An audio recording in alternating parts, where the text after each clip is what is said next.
Alright, lovely. Boo. Oh man, we got some work to do. Plenty of work to do.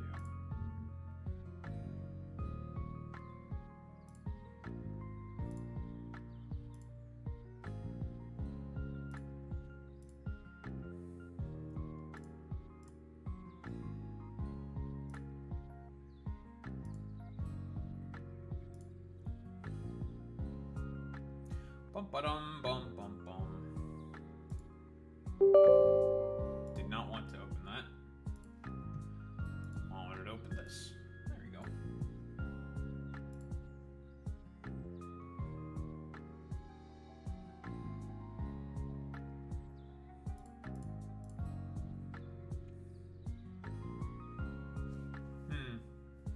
I'm wondering if I could make something like is there a mod in Factorio similar to the loaders within Crastorio? Do those exist? I'm curious.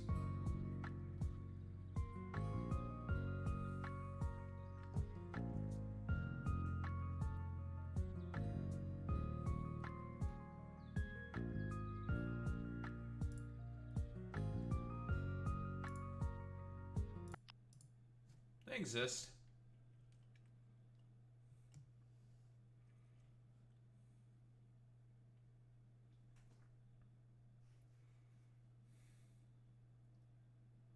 There you go, game.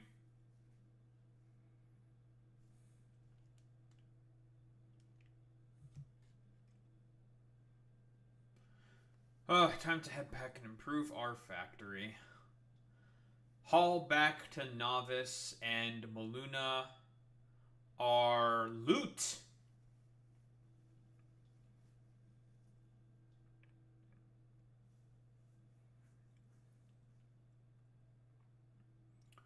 All our great, fantastic loot. We even have improved crushers. Those are going to be interesting to incorporate.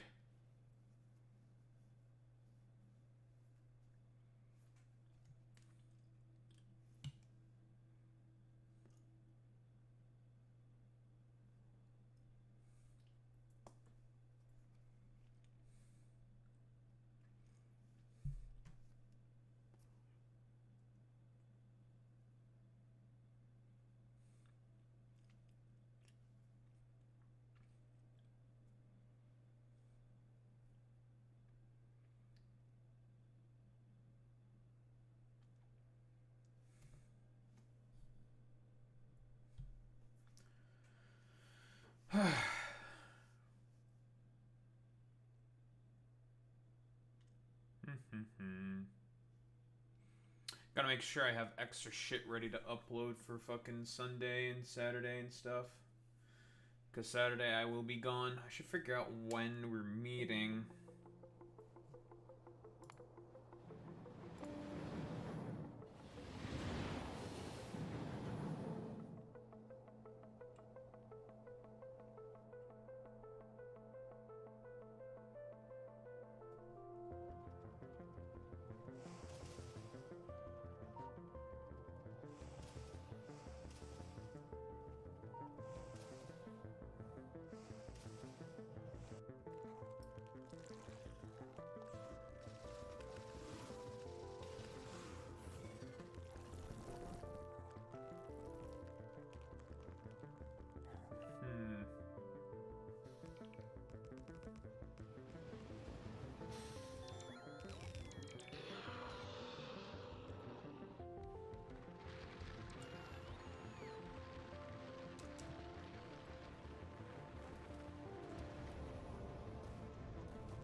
I want to use them for something specific.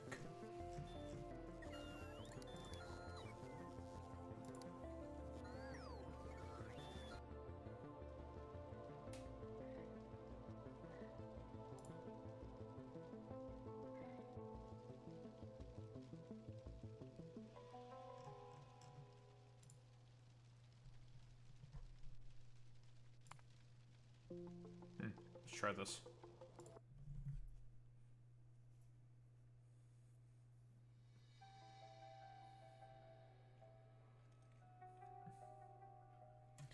Do do do do do.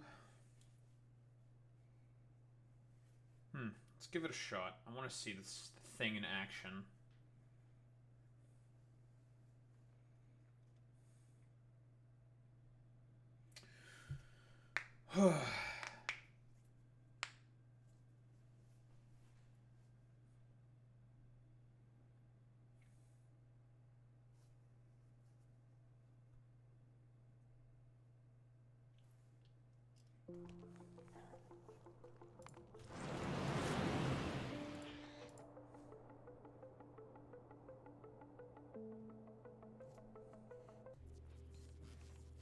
Alright, so I left this thing running overnight, and should be all good. Well, the thing didn't work. God damn it.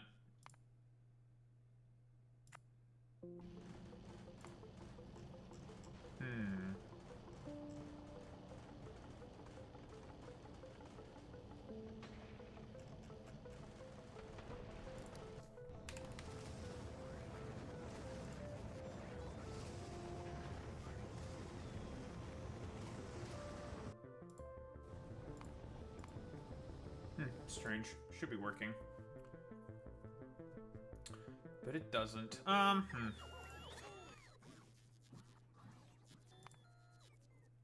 there it is. Take the research for it. What's up, Jaff Waffle? Turbo loader. Loader, turbo loader. Instantaneously researches.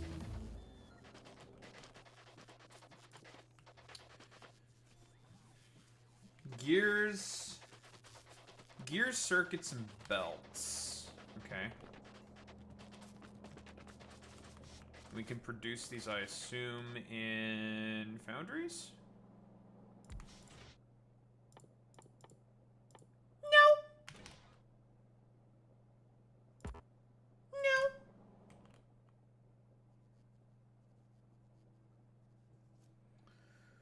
Moves items into an outer container or machine at the rate of a full belt of the equivalent here. Has no power cost, but it consumes lubricant. That's kind of annoying. You need lubricant to make it work.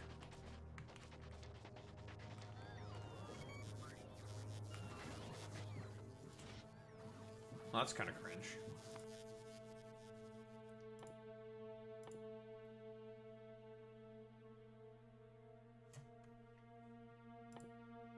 Understandable, understandable. I mean, considering the whole itch.io situation and all that fucking shit, it's just stupid. Okay, well, this mod fucking...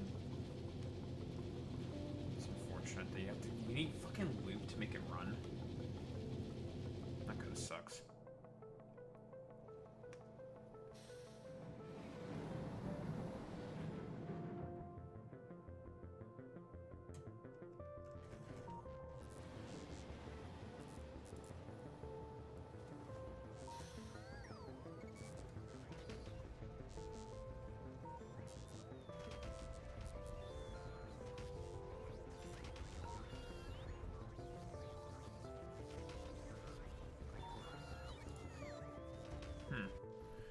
Cheap, it requires lubricant thrown or expensive, but no operating cost.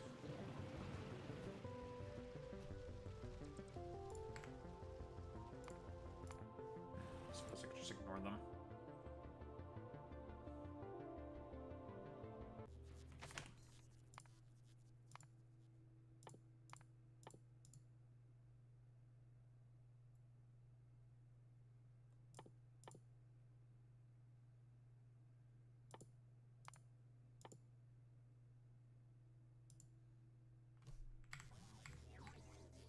Yeah, they do just both need lubricant. Okay, so... Bleh. Bleh. It's bleh.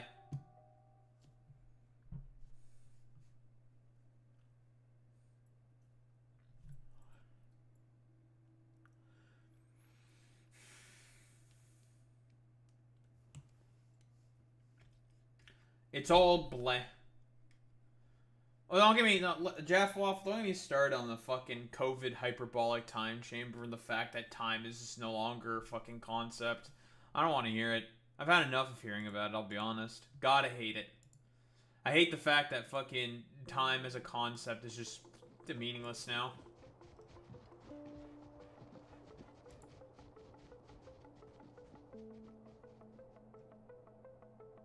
It's just so like, ugh. God.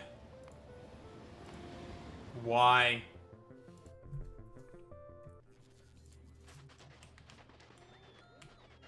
Alright, also, I finished all the bullshit that I was doing. Going on with doing right here. Right, I left this on running overnight, which means a bunch of miners are mined out a bunch of coal. Right.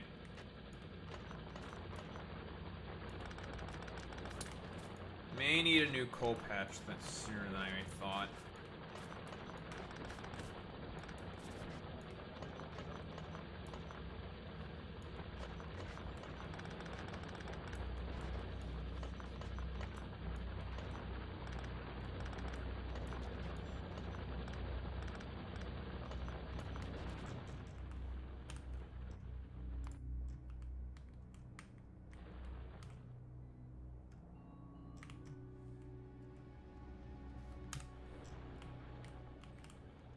Yes, these are my lovely factories.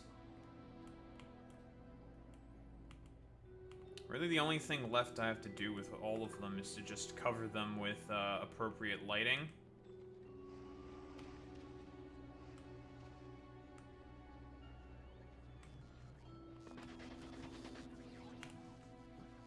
then move on. Right. So now we have, of course, new vehicle logistics. Due to the fact that we have unlocked the flying cargo ship. Now the problem is that really the only thing I need to find a potential new source of is coal. Coal is really the only thing that I'm concerned about. I mean, I did put these miners specifically, did not use big mining drills with the express purpose of trying to mine out this patch as quickly as possible. So I understand what I signed up for, I suppose.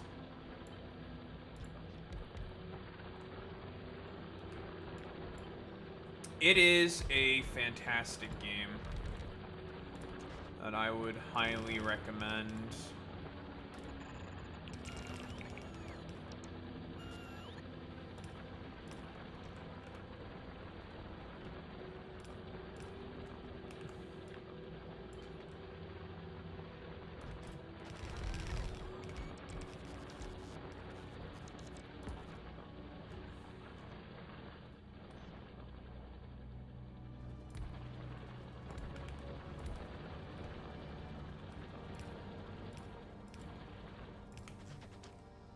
I think I ended up paying about $50 for it as well.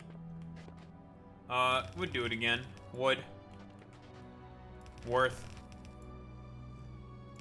10 out of 10.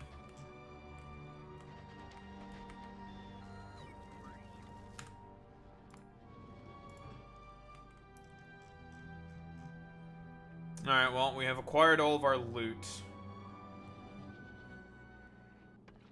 We are more or less completely and utterly finished with Vulcanus. In fact, I will increase these to 200 probably. And I'll also increase these to probably about 150.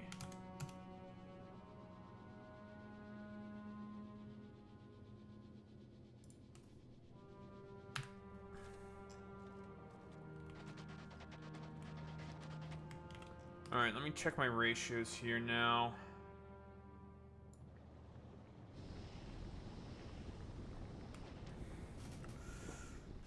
So we're 380 petroleum per second. Okay. In terms of machines, we can probably afford to go up probably one oil refinery.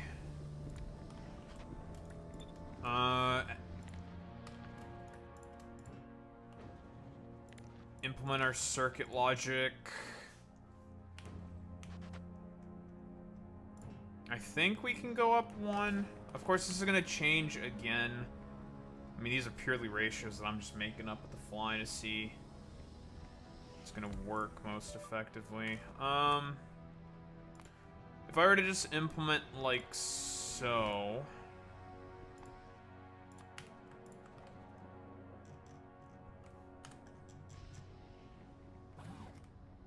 What exactly would happen? Sometimes you just gotta do shit. You gotta do hot autistic boy shit, and then that just makes things work. Sometimes. That's just the Factorio experience. So if I were to use an additional machine here, what do I get this time?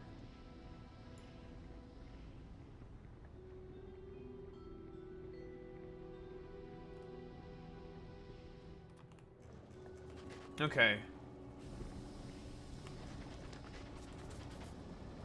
Let's try putting in 3 more of these, because I think it's 3 is what I calculated.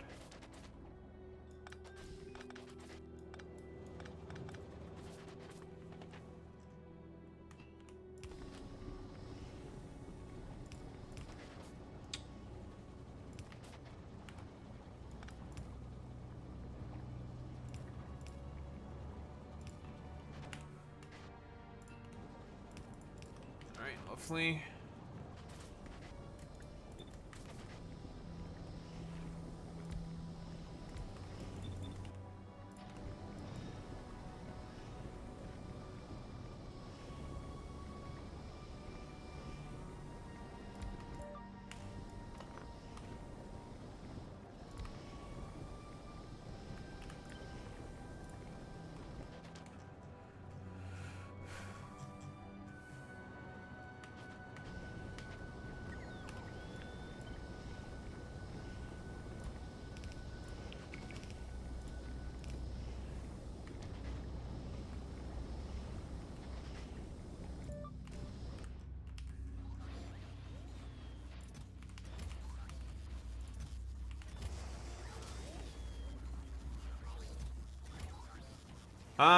The general hum of industry.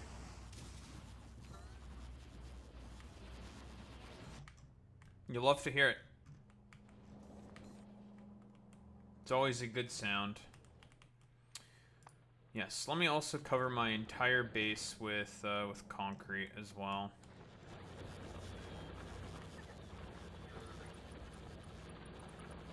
Give myself a boost in walking speed.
This is what peak male performance looks like. How to cover your base in concrete.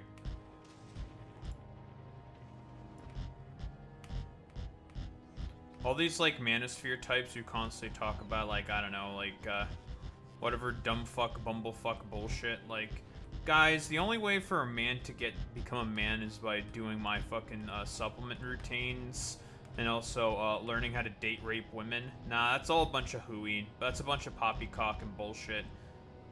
Peak male performance truly is how to autistically put down concrete for your base to give it its factory floor feel.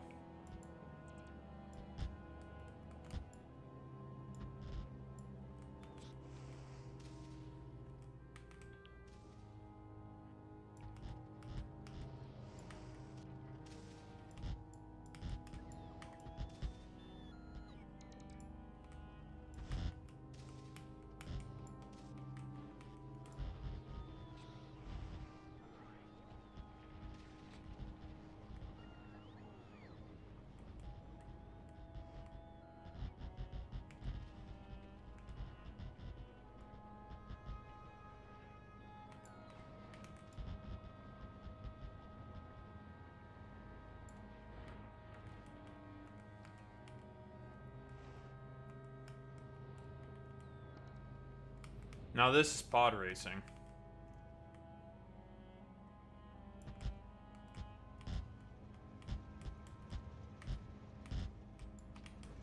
Are you still accepting coal?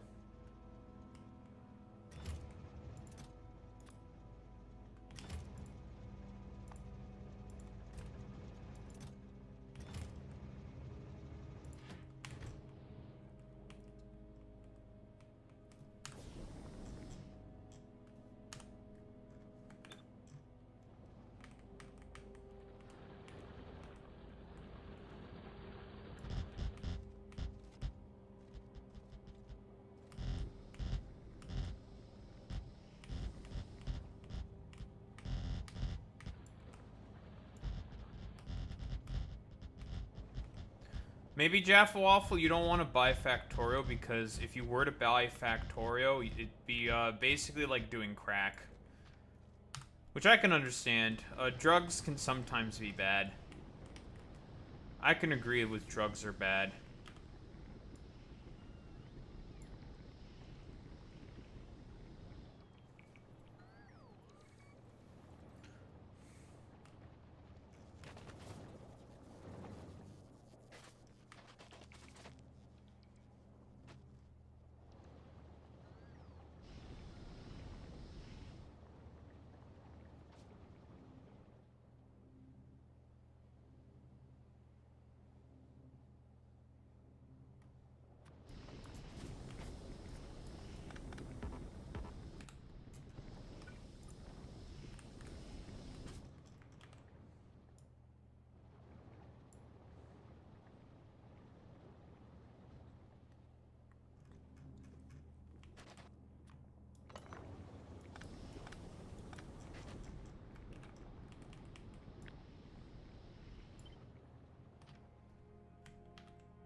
Only slightly off, because we do have the speed beacon there. Just a tiny bit off. Interesting. Okay. That should be fine, though.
Well, I'm sorry to say there, bucko, but looks like you need to check yourself before you wreck yourself. Yeah.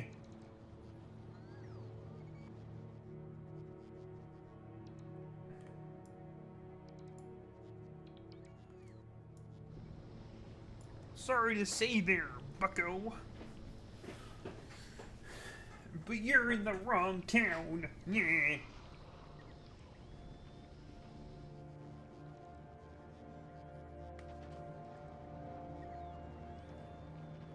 443 fucking petroleum gas per minute?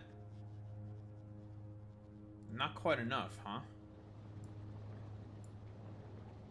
462 light oil per minute. Okay. 384. 512. I need more cracking machines. I need more cracks.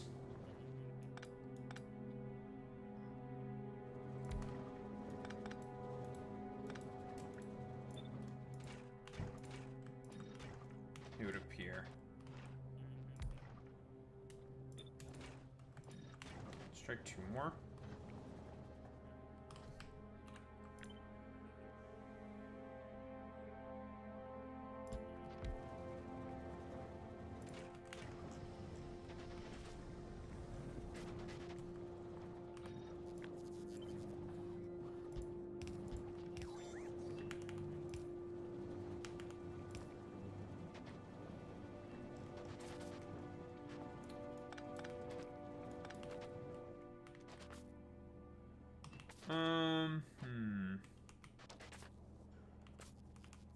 If I were to go this way, can I do that?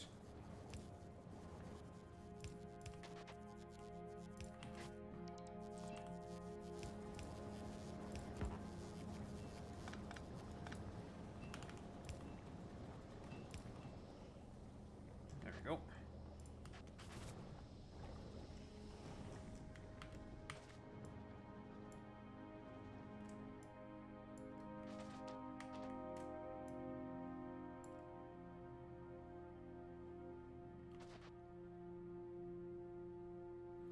It's a tiny bit off. Just a tiny, tiny bit off. Well, that'll just have to do then.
Nice. That'll do.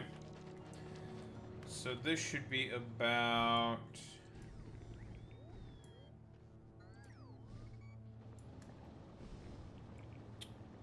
$482 petroleum per minute. This is about 400. Yep. 400 petroleum per minute. I can fit in one extra row of machines. Daho, all that effort to just make a couple of extra machines? Yes. Yes. I did do all of that effort for just 4 extra machines. Thank you.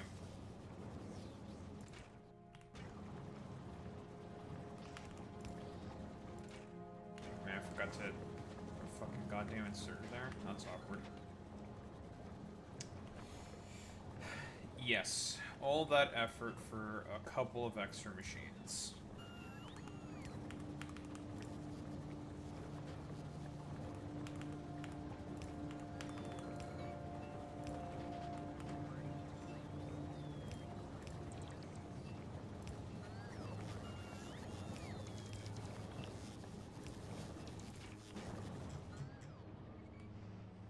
Nice.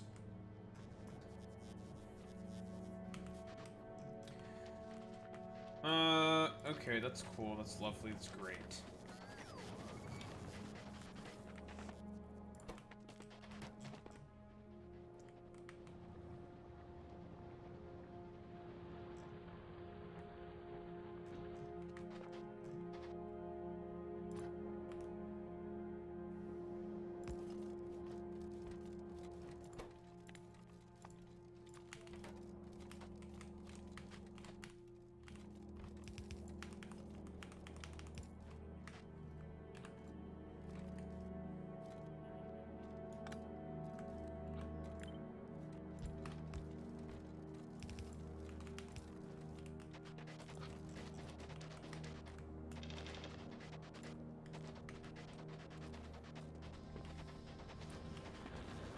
Too lazy to figure out the rest. Okay, lovely.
Man, there's gonna be a lot of tearing things apart. First thing we're gonna want to do for sure then is,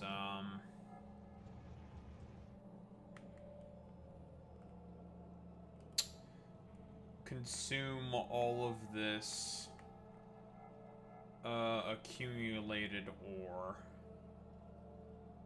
That's gonna be step one.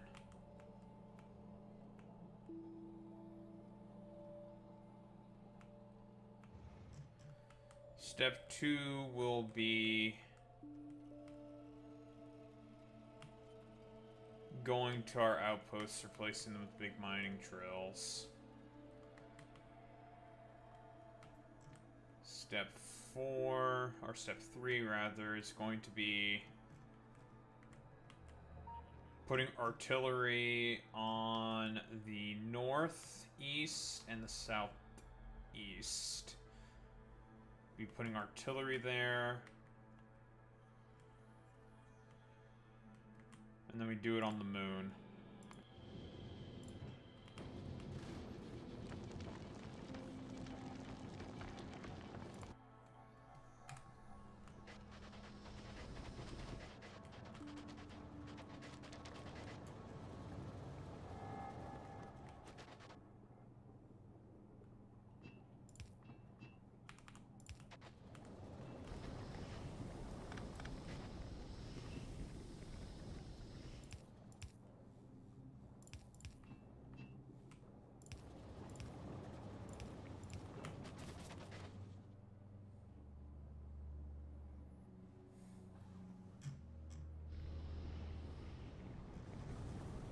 Nice.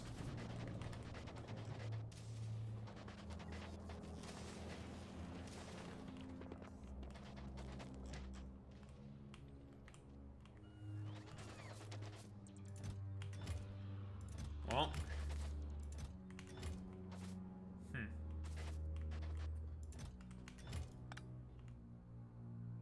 I suppose it is time to leave the best planet and head back home. Goodbye, Vulcanus. I don't need to do anything with you for probably a long time.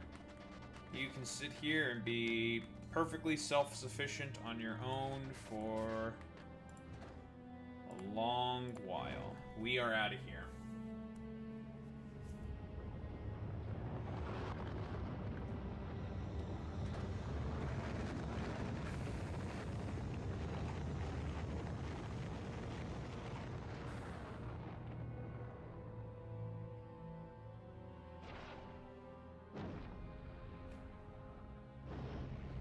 We are off to greener pastures. By greener pastures, I mean Vulcanus, which is...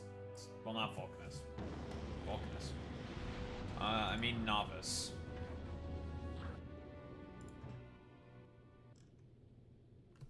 Look at all these chickens.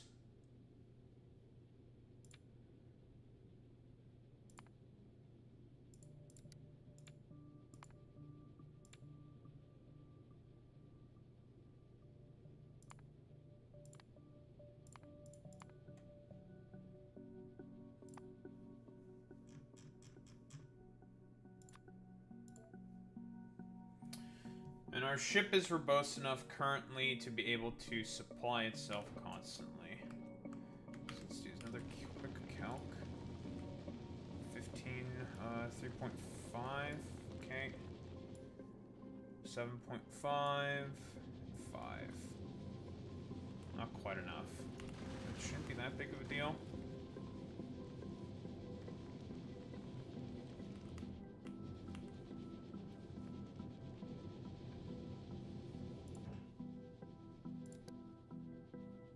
Let's get out of here.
Alright, well, now we go. Back to the OG planet. Back to this fucking shithole, I guess.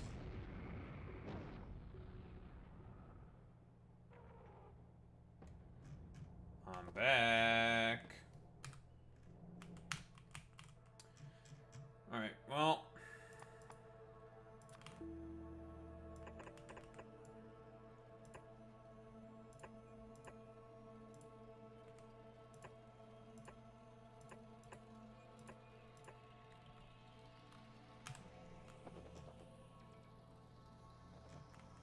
Where's my stuff? Where'd I put all my stuff?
Goodies secured. Alright, let's... Mining outposts.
If we're gonna build this big ass fucking shit, we're probably gonna need to slap down a nuclear reactor. In fact, I know we're gonna have to slap down another nuclear reactor for sure, because this stuff is gonna eat a ton of power. That is a certainty.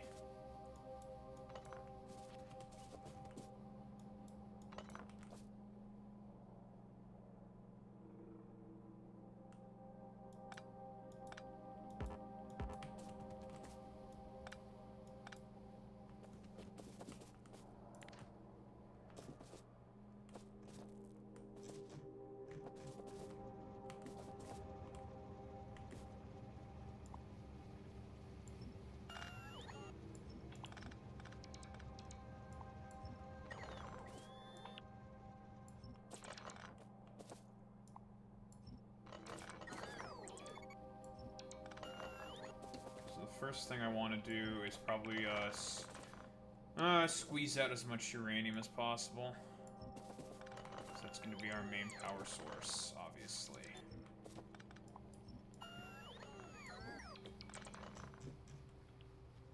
Want as much of the spicy green rock as possible.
Oh yeah, we've talked about those, Jaffa Waffle. It's collective shout and other fucking bullshit, basically.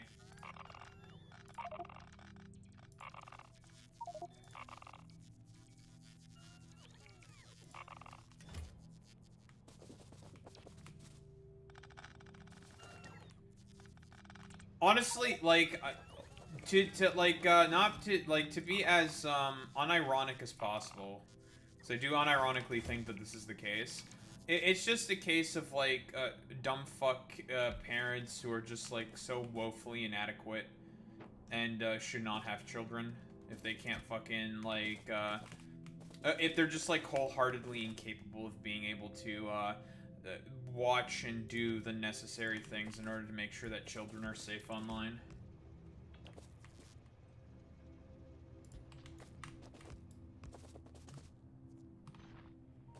Oh, this isn't purely just about Collective Shout and all their fucking tomfoolery. I know that a lot of this is being spurred on, I think, generally because of Collective Shout, right? Like, it's for like lack of a better term, they're the guys who gave the permission structure, right? The reason why a lot of like governments think that they should start pushing with this stuff is because they think it's popular, and part of it is also because like I believe the Australian government is being run by like it's being run by a bunch of liberals, right? If I were to take a guess, more than likely they're probably not doing a good job in terms of like popularity by doing as much like stupid unpopular shit as fucking possible.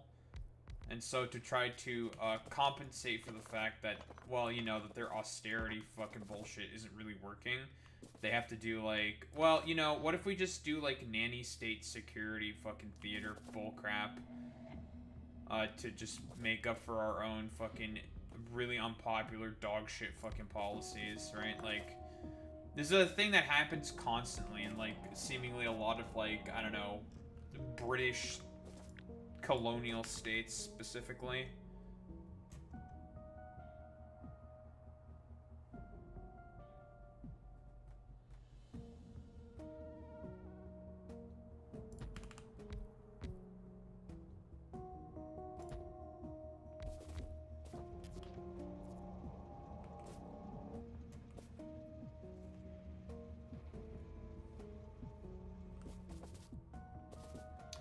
Yep. It's the same fucking dumbass propaganda every single time. We're trying to protect the kids. This doesn't protect the fucking kids, dude. Like, you know what kids are gonna start fucking doing when they do like stupid shit like this? Like, they're gonna go on like fucking Tor and like 4chan and shit, guaranteed. Like, these people don't in reality actually care about protecting children.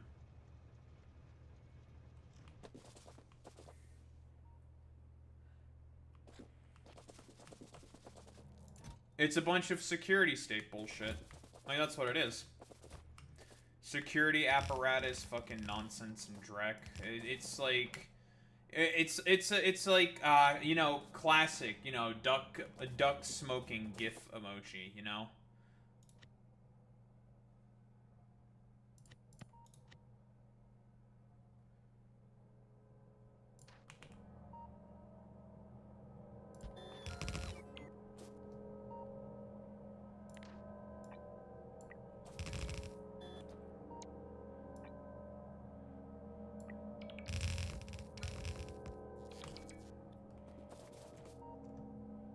Yeah, it's a bunch of it's just a bunch of hooey nonsense.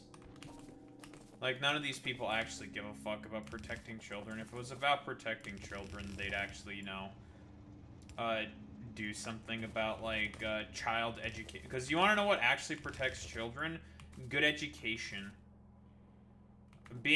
Have children be able to attend schools. Have children be able to also, like, you know, teach them how to be, like, good participating members of society. Like, they don't give a fuck about any of this stuff. I think politicians who are allowing it should face public execution alongside the pedos they're protecting. Yeah, probably.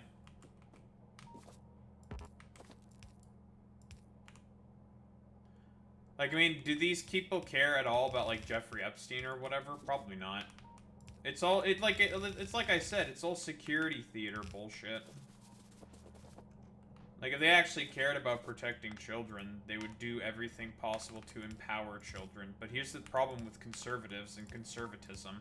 Conservatives and conservatism do not fundamentally think that children are, well, human beings. They think of them as homunculi, as simulacra.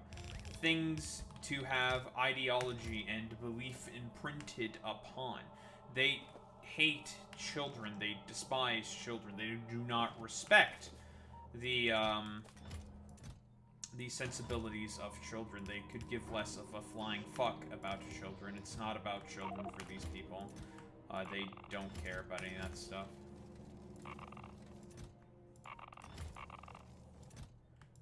They have never cared about children.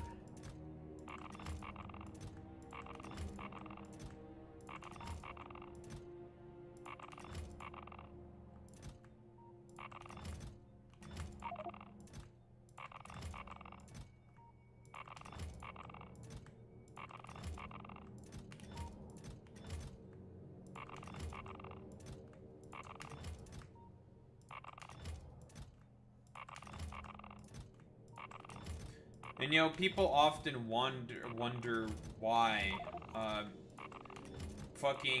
children are having, like, more difficult times out there nowadays. Well, it's because, like, children are just not allowed to be children anymore. It's not conducive to capital for children to be children. Oh yeah, it's all just, like, neoliberal fucking slop dreck bullshit. It's like it's the shit that I'm saying.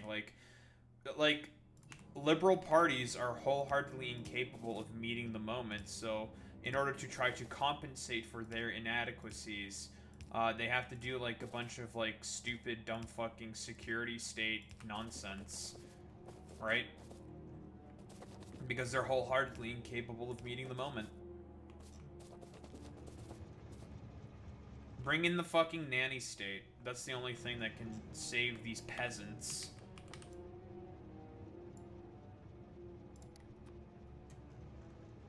26 uranium per second. That's about what I was getting anyways. No, this is just like, it's just failures of liberalism. Like, that's what it is. Like, neoliberalism, I've talked about this before, it's a dying ideology. Like, it's, well, I shouldn't say it's dying, I think it is dead.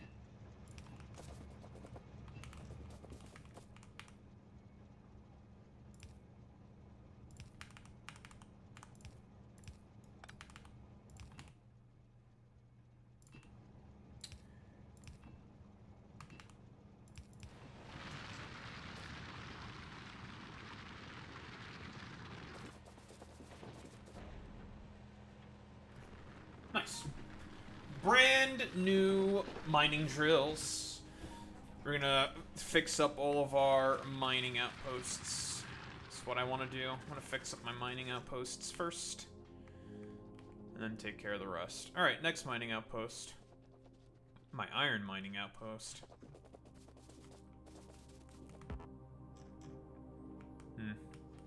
That's gonna be for water. I'll take care of that. Because that's what this particular stream is going to be all about. Just improving a bunch of shit.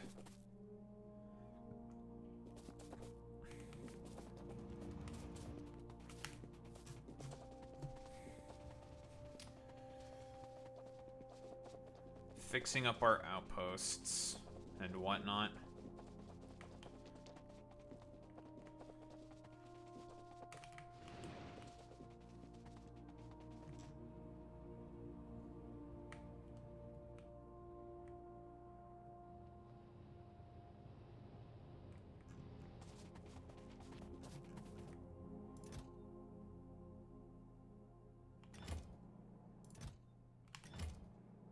Why are a bunch of the depleted uranium fuel cells being taken here?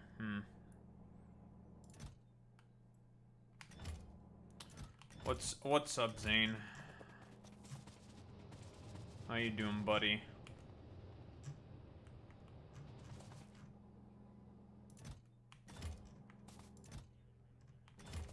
Are these all full of, yeah, they are. Jesus.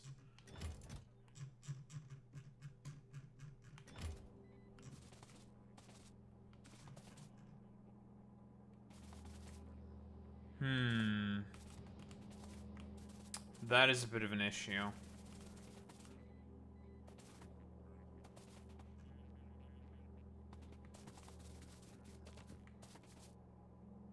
It appears that the filters have failed. Ugh, I'll fix that later.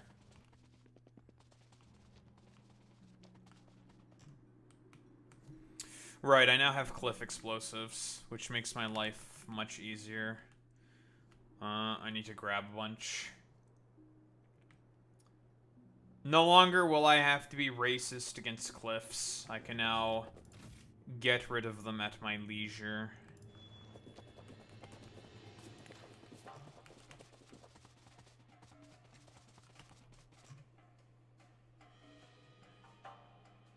And I now have the space necessary to create a water unloading station.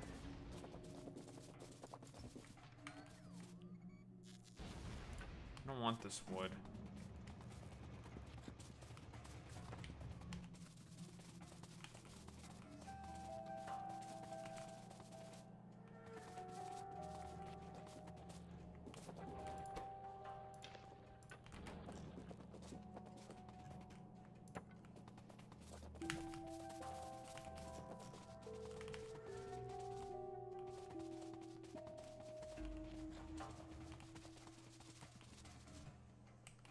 Oh yes, another thing I should do is light up my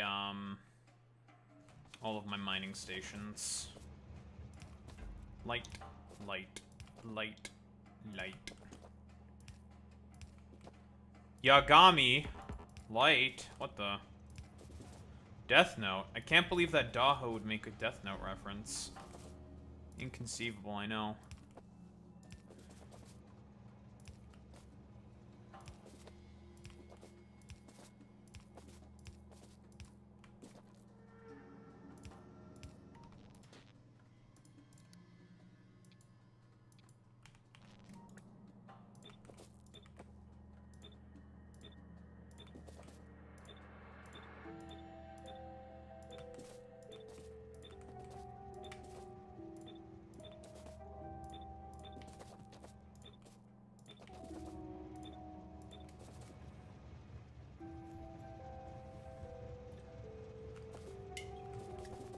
Having fun with religious fanatics? Young Earth creationist types there on fucking Instagram there, Zane?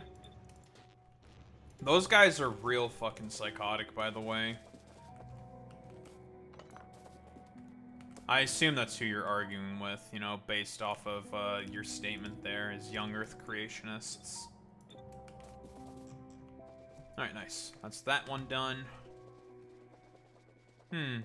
What's the best color to represent iron with? Typically, molten iron in Factorio is represented as a sort of dark blue, sort of indigo color.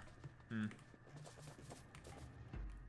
I'm going to use these lamps mostly just for color coding purposes.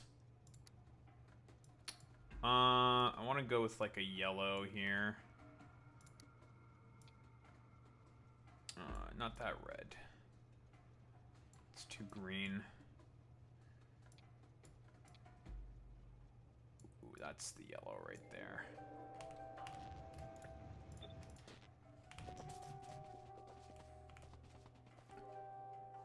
Microevolution / adaptation, but not macroevolution. Oh, that dude's just a fucking schizo. Like, who the fuck cares? It's like, that's just like all semantics fucking bullshit. I haven't really gone into like the sort of like religious fucking, I don't know, like sort of like religiosity sort of like debates about like evolution and stuff, but that to me just sounds like a weird fucking semantics point. Like, I don't fucking give a shit, you know?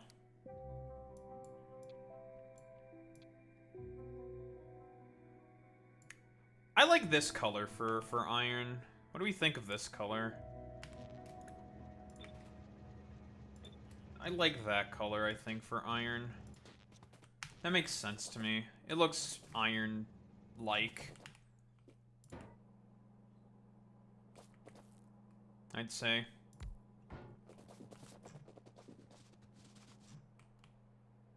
Now we're about to see once it lights up.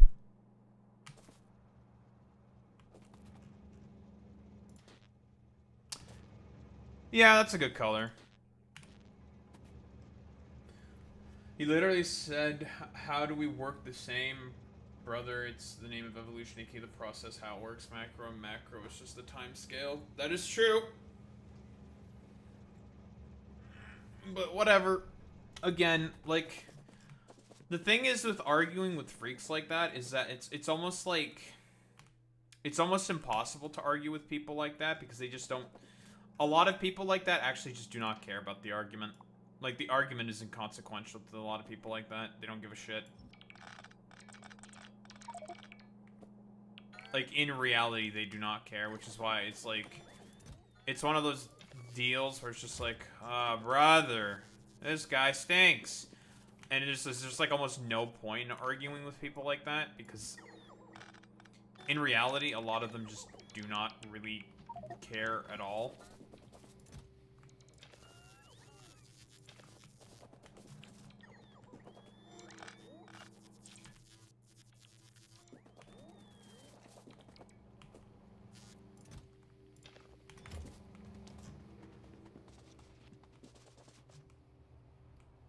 This one's gonna be a big deconstruction project, isn't it?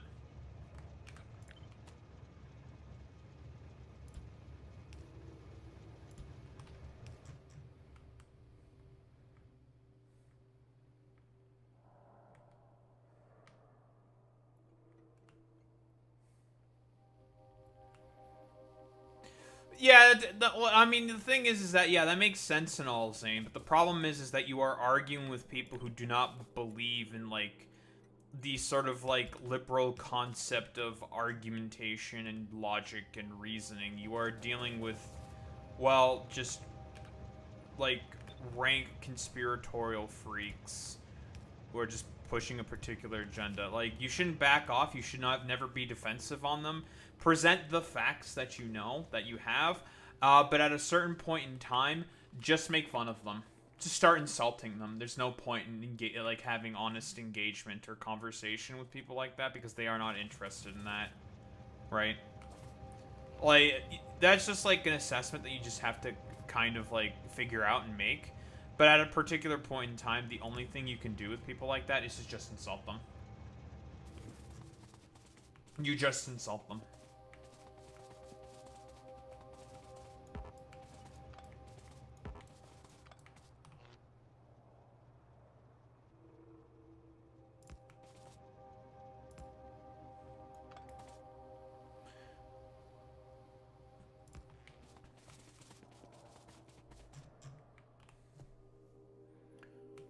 And yeah, like I'm saying, like like the line is there. You have to figure out where that line is, but there's a line, and you just have to very often play it by ear. One of those things that you just have to kind of figure out, and the best way to figure that shit out is generally through experience.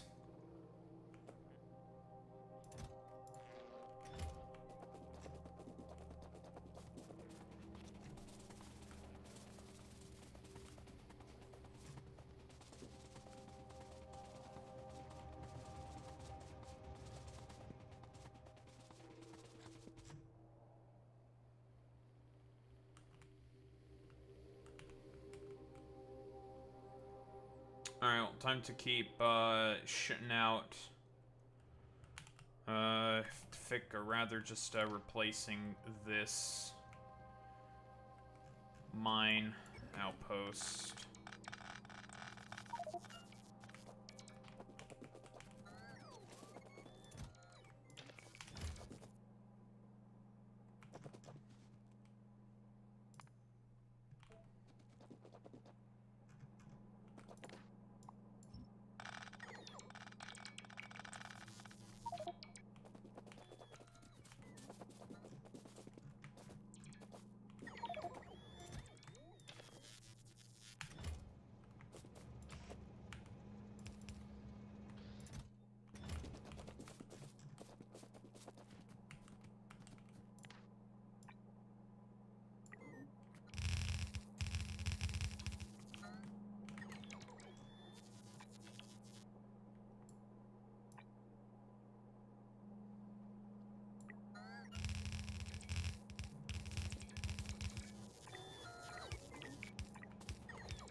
Take quite a bit to get rid of all this fucking random ass bullshit, huh?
Man, there's a lot of extra iron.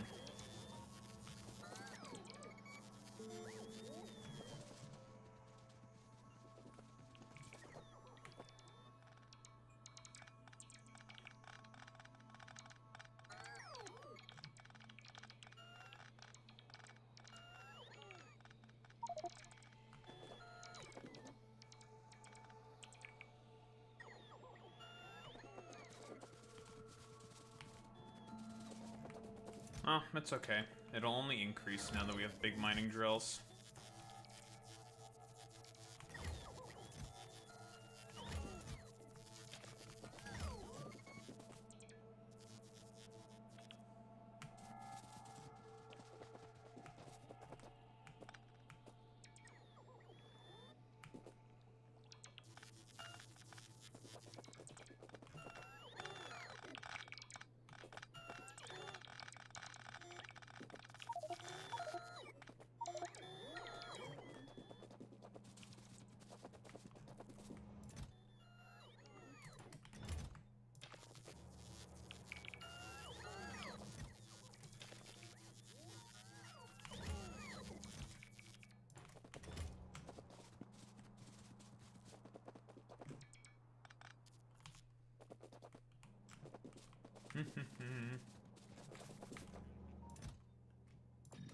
Nice.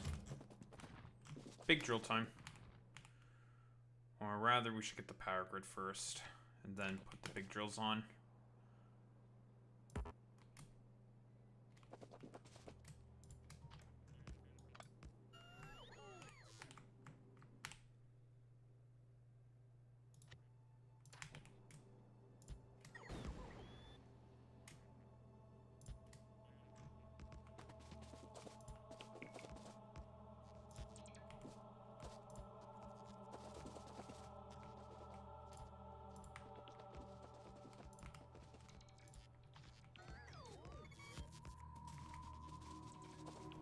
Lovely.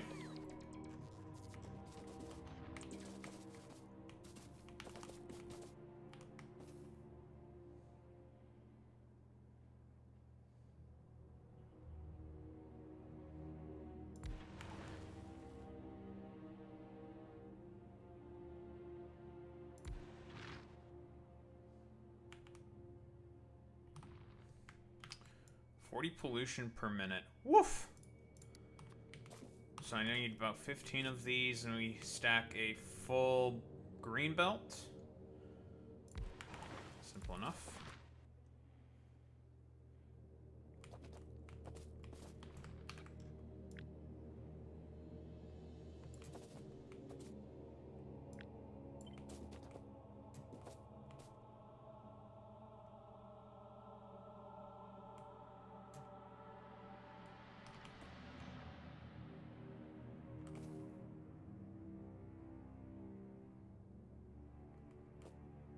Well, it'd have to be 15 on either side.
What is this? 9.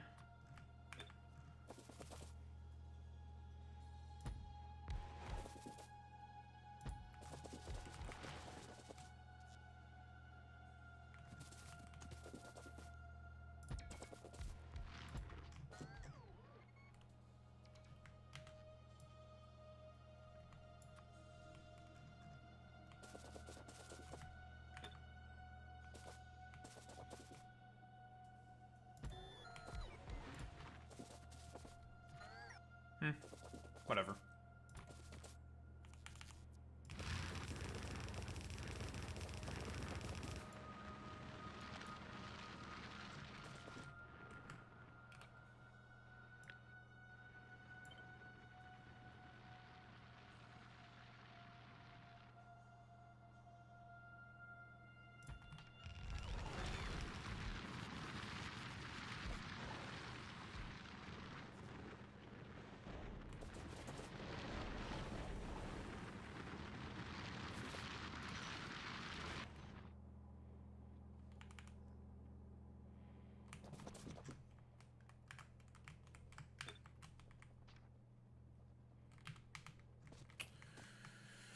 And then...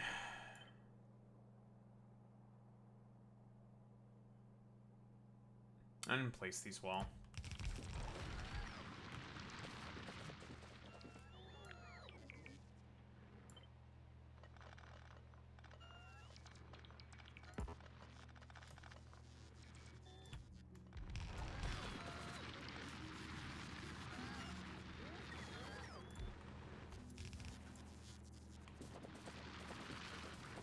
There we go.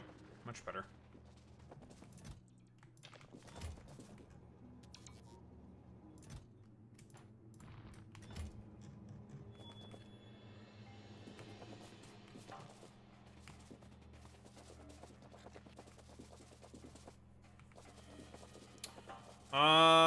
New games I'm looking forward to. Not really. I don't have a job. What games am I going to be able to afford, you know? It's just cooked.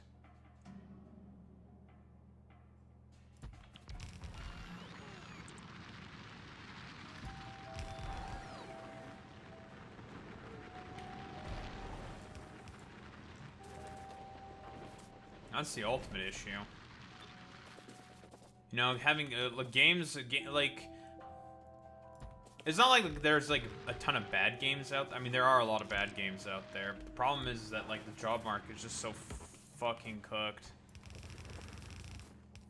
That it's just, like, I can't really justify being able to buy games right now. I just can't.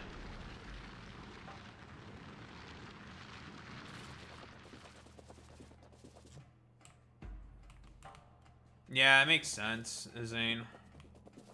Indies are good. Like, I can't complain about indies. They're just good.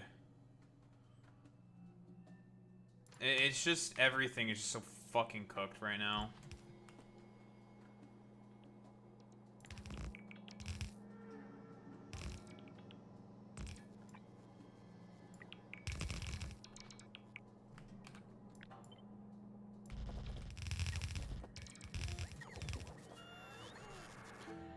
Like, in Canada, we just recently had another firing wave.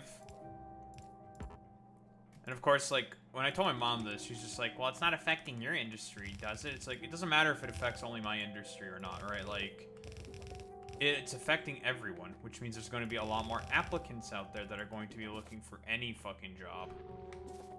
Which includes stuff in my sector as well. Because there's a lot of tech grunt work that you don't need that formal of an education in order to be able to do.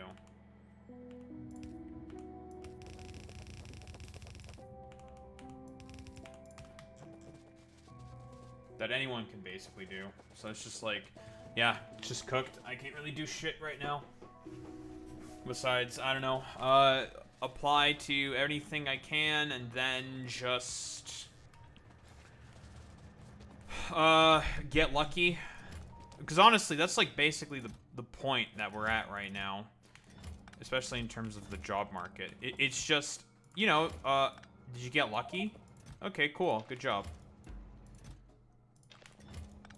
Like, that video you sent me about that one dude saying, like, yeah, finding a job is just, like, the worst fucking thing on the planet. It's like, I totally fucking feel that. Because it's just like... Yeah, you get, like, no response, no one fucking talks to you, and then, like, you just get, like, something random, and it's just like, oh, yeah, you're not making it. It's just like, oh, why didn't you just fucking tell me this, like, forever ago, bro? Like, you know, you could have, like, spared the time, you know? But what you do instead is you decide to pull out my fucking heartstrings and shit. It's just like, okay, man, whatever. That's cool. It's like literally the only thing I was thinking when listening to that video was just like, oh my god, he's so fucking real, dude. Like, holy fucking shit. God, this guy is way too fucking real.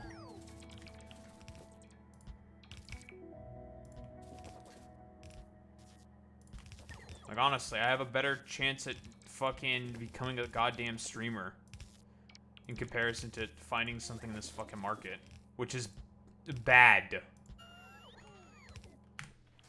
that is the case. That should not be the case, ever. But unfortunately, it's the environment that we currently find ourselves in. That's a big problem.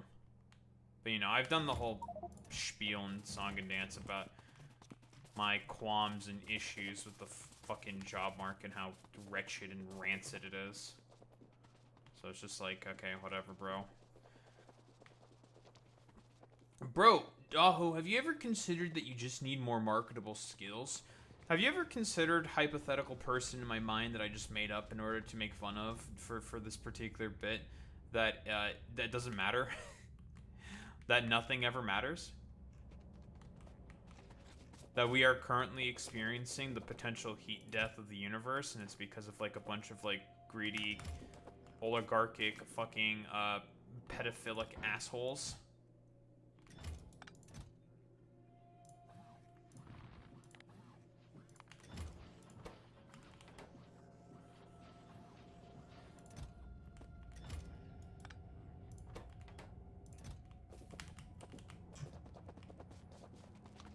Greedy, oligarchic, pedophilic assholes who have just decided, you know what, fundamentally speaking, we want to destroy the planet. It's just like, oh, okay, that's cool. Great.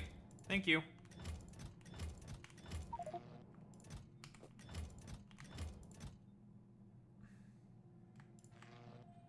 I'll have a use for all these accumulators relatively soon.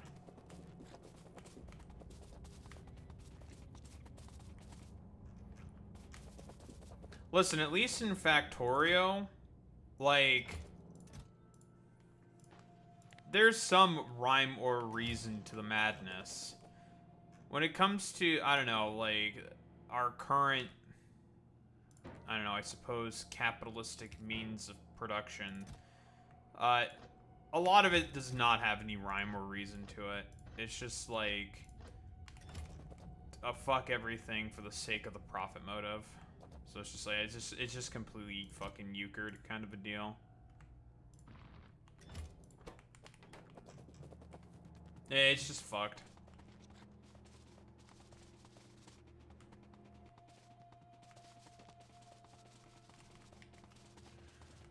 Alright, well, back to that outpost to finish cleaning it up. And then we will head to the concrete outpost.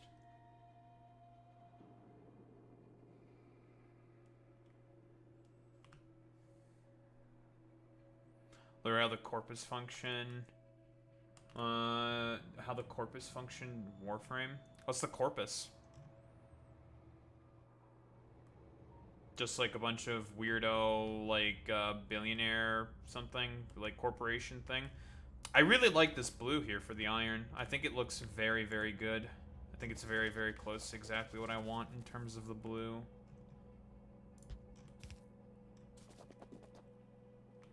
This is a good blue.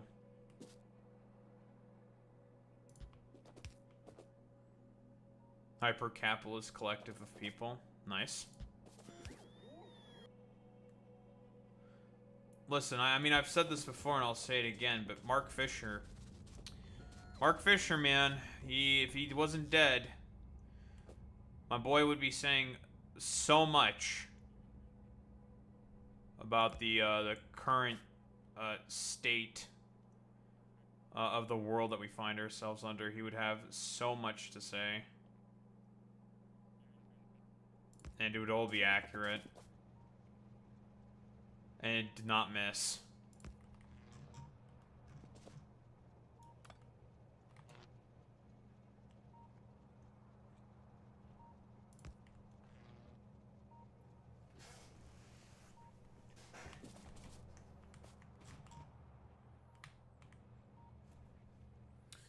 Nice. That's another mining outpost done. On to the next mining outpost. All that's left is what? There's the concrete outpost, then the copper, and then we're done. We are done upgrading our mining outposts with big mining drills. The starting patches I'm not going to upgrade with big mining drills, because I just want them to mine out. So then I can have space to add in more train stations for appropriate unloading of specific items. So they will not get anything.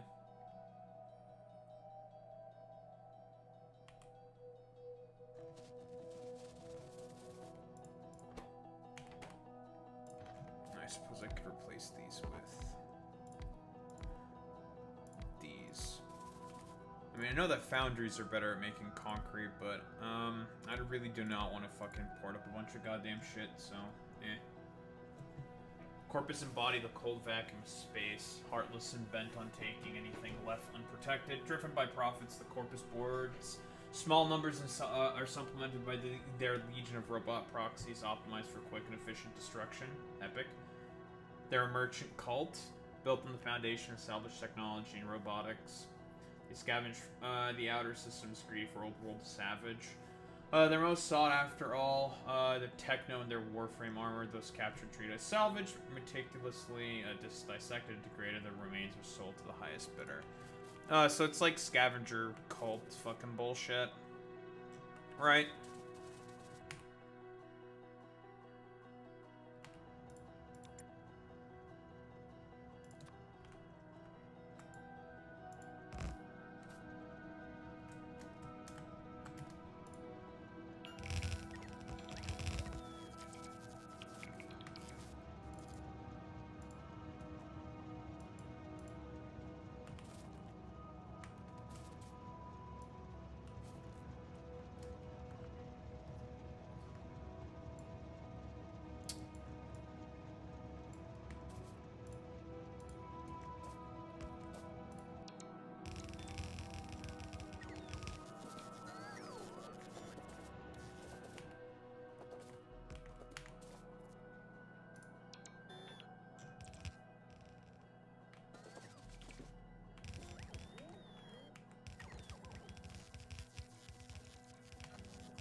Well, we're gonna have to fix that.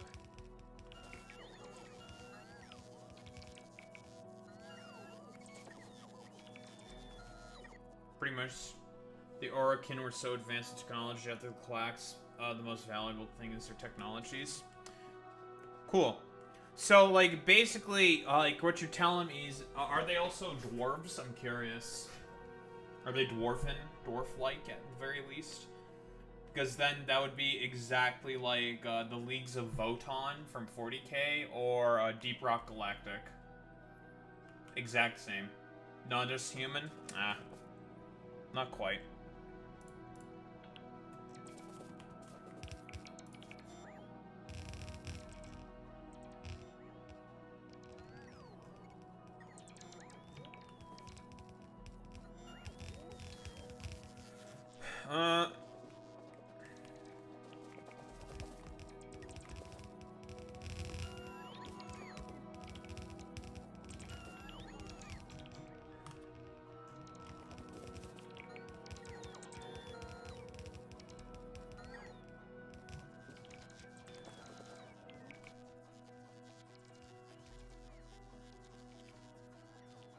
Orokin are basically super advanced scientists to the point that it's magical / they're gods. Oh, so like the Necrons.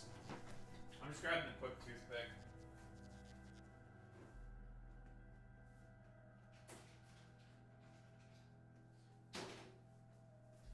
Necrons are the exact same. Technology so advanced that it's basically like magic. Like, people have taken a look at their technology. It's like, you look at it, it's just like, okay, by all means, this should not work. But it does.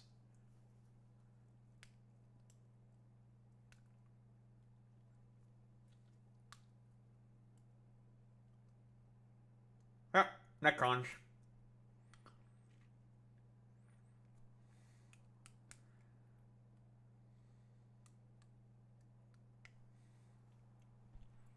It's Necrons to a T. I'm almost out of belts. Looks like we'll need to go get some more soon. Though in reality, it's time for us to completely destroy all of this.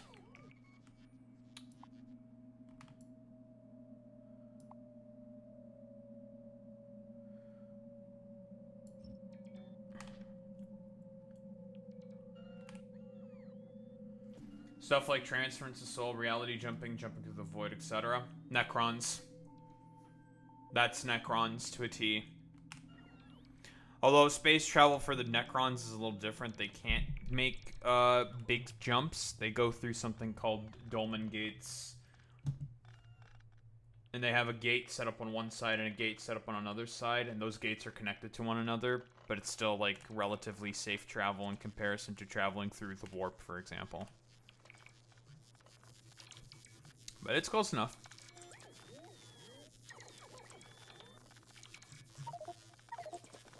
But yeah, that is Necrons to a fucking T.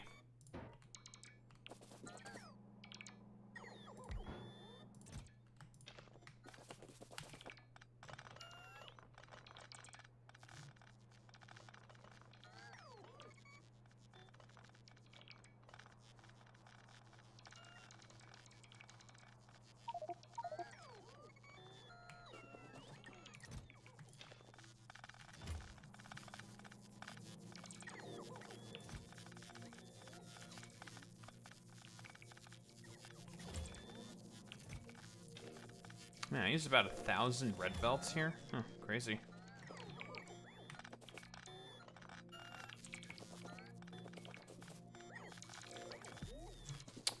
And picked clean.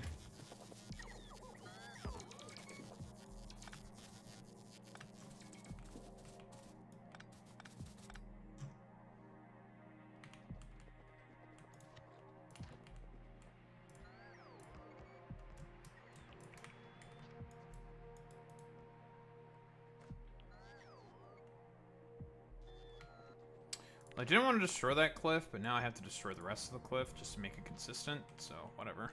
It's fine.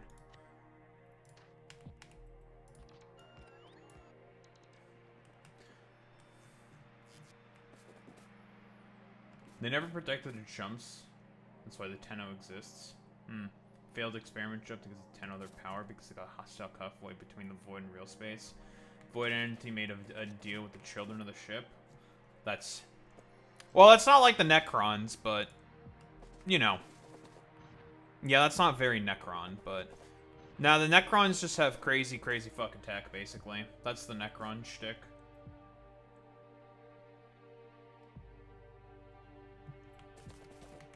Well, you know. Necrons, more like Hecrons, am I right, fellas?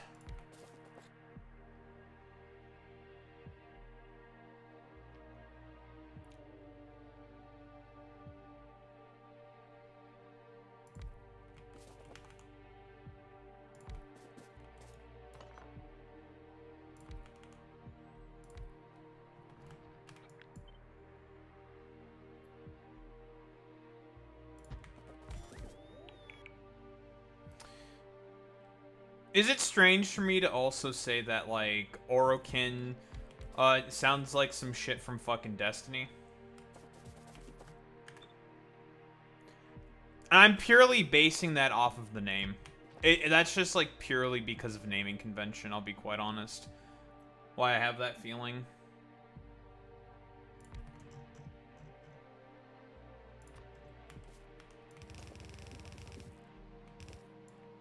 I don't know if what I said was just, like, sacrilegious or some shit, but that's just, like, the vibe I got.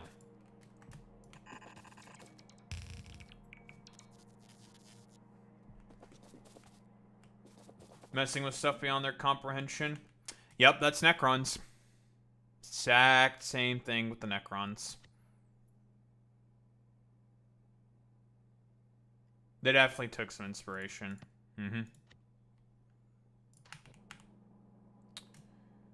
Why are you like this, belt balancer?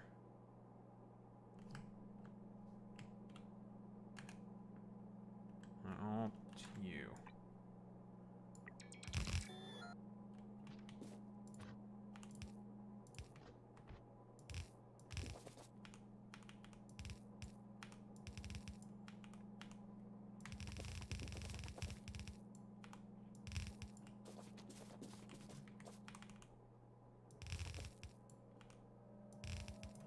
That's another mining outpost completed.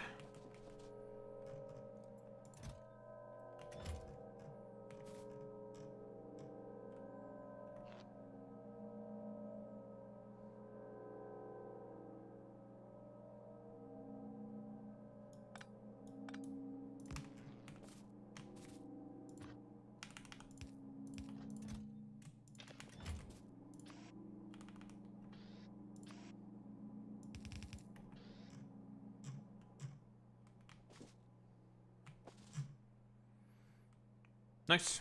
Okay. That's that bit done.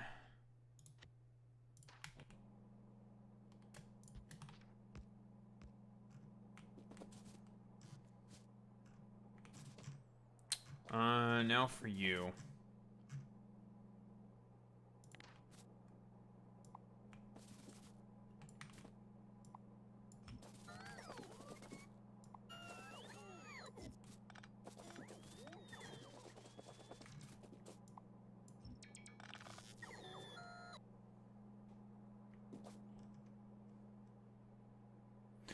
Well, yeah. Well, the thing is that, you know, a lot of things with art is that it becomes very often derivative from other mediums, like, for example, Warhammer took inspiration from Dune because Dune came out in like the fucking 60s.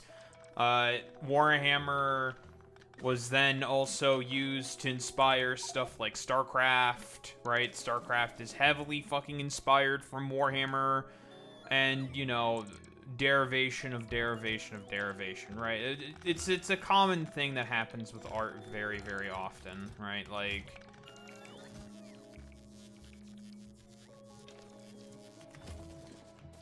where, especially with sci-fi, very often, like, it becomes a derivation of a derivation of a derivation of a derivation of another derivation, so on and so forth, ad infinitum, right? Very, very commonplace.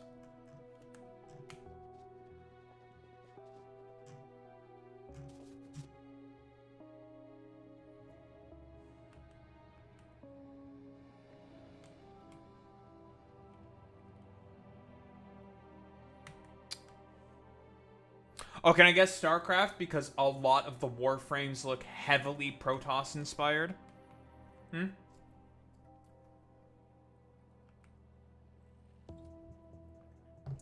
Like, some of them just straight up look like zealots.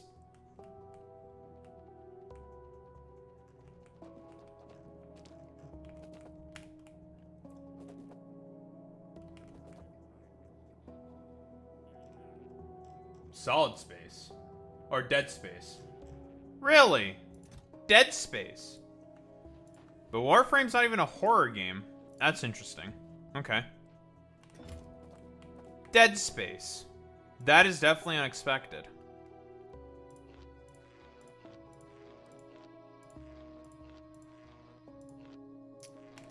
I mean, in terms of, like, I can understand for some of the motifs within the game.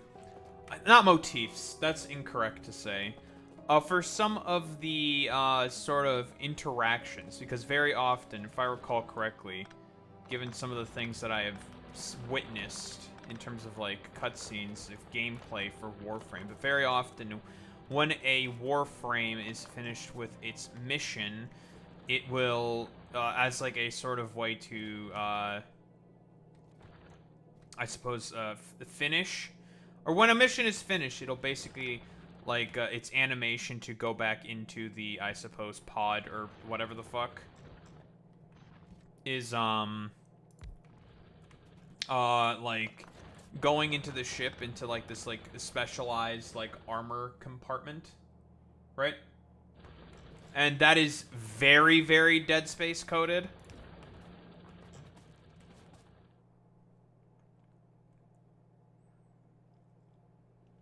Like when you put on the armor in the armor shop, you go into this like little specialized chamber. That is very, very Dead Space. Coded.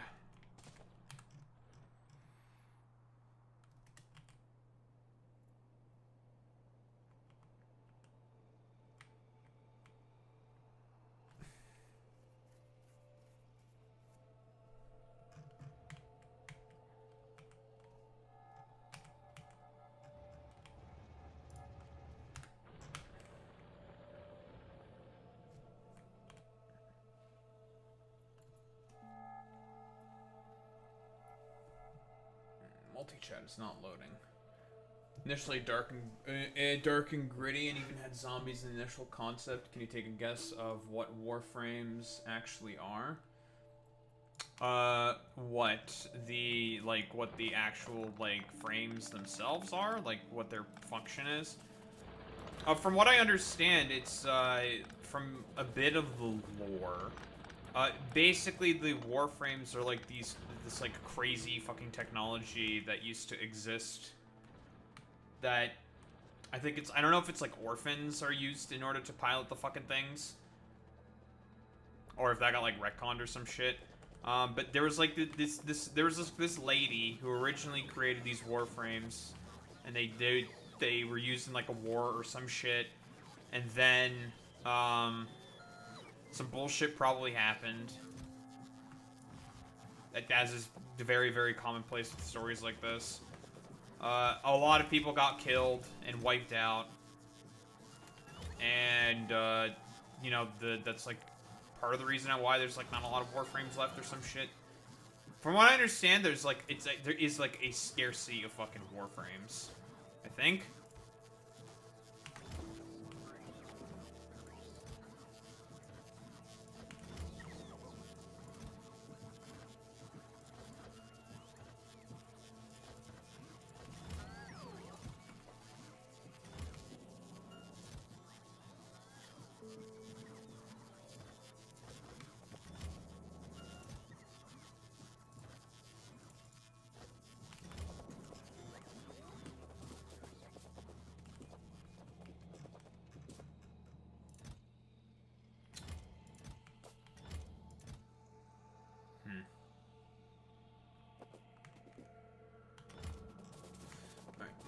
Back to the concrete outpost.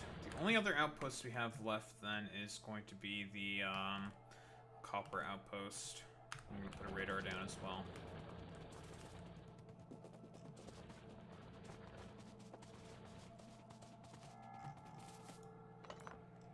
But yeah, it's probably, I think they're like something killing machines or something.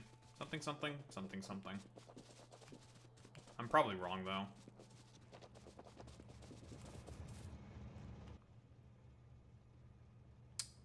I need a good color for fucking concrete.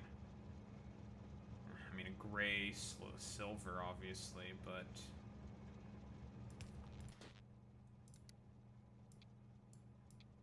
Can we do, like, a gray with RGB? I don't think we can.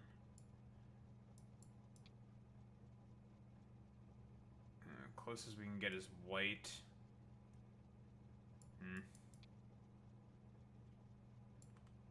It's grayish.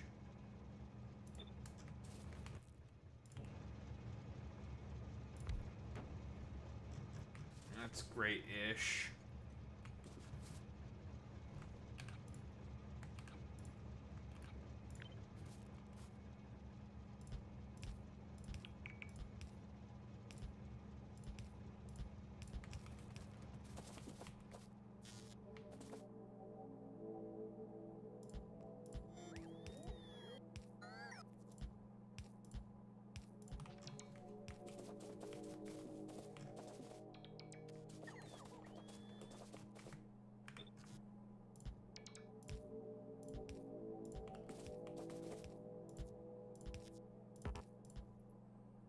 Oh dear. Warframes are people who were infected by a strain of infestation made by the Orokin. Their flesh is mutated into metal and twisted flesh. Ah, fun.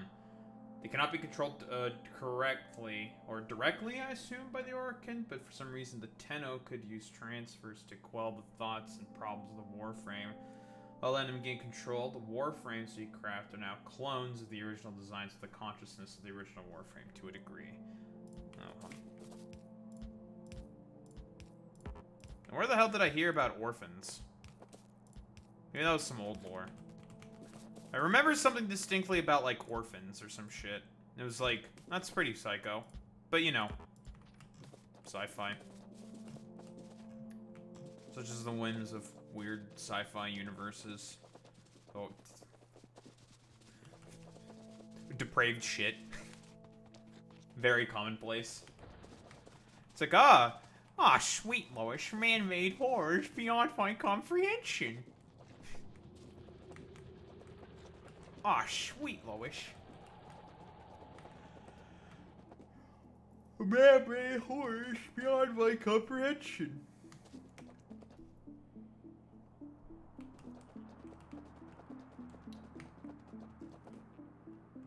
Give me these lamps. My mining outposts are almost finished.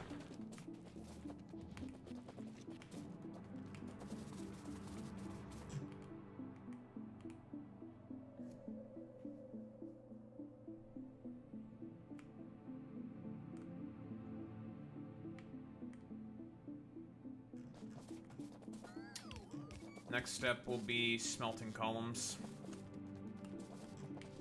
That bank of resources that I have need to be snapped out of existence. I need to get rid of that stuff. Rock.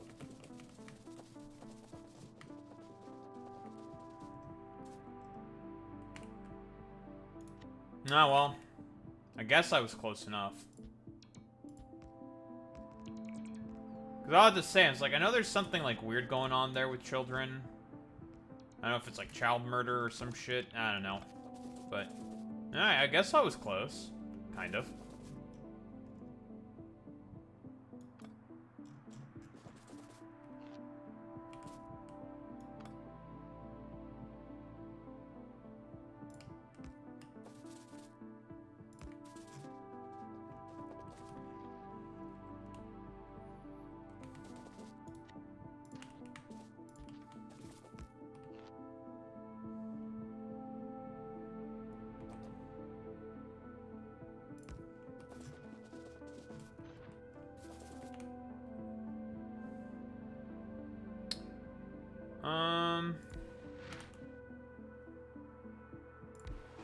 Yeah, it's pretty fucked. Nah, well.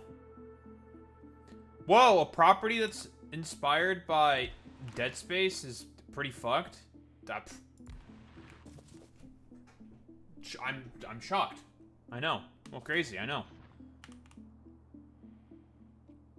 You're telling me, saying that a thing that was inspired heavily by Dead Space might be a little fucking weird? Might be a little goofy and goober, perhaps? I had no idea.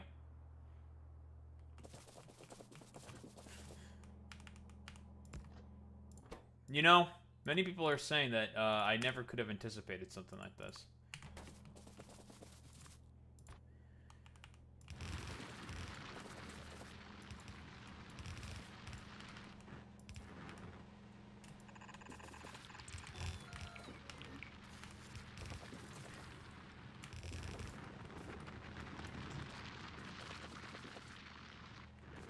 Oh.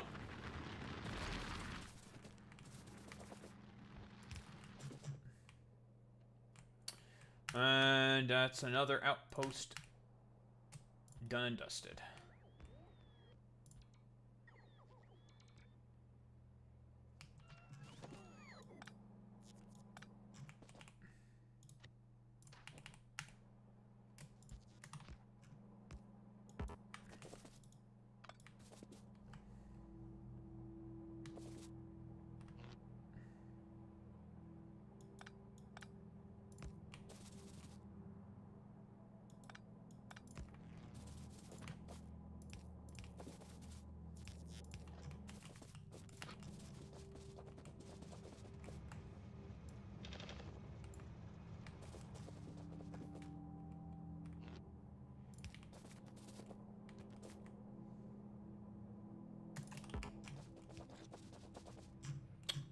And done.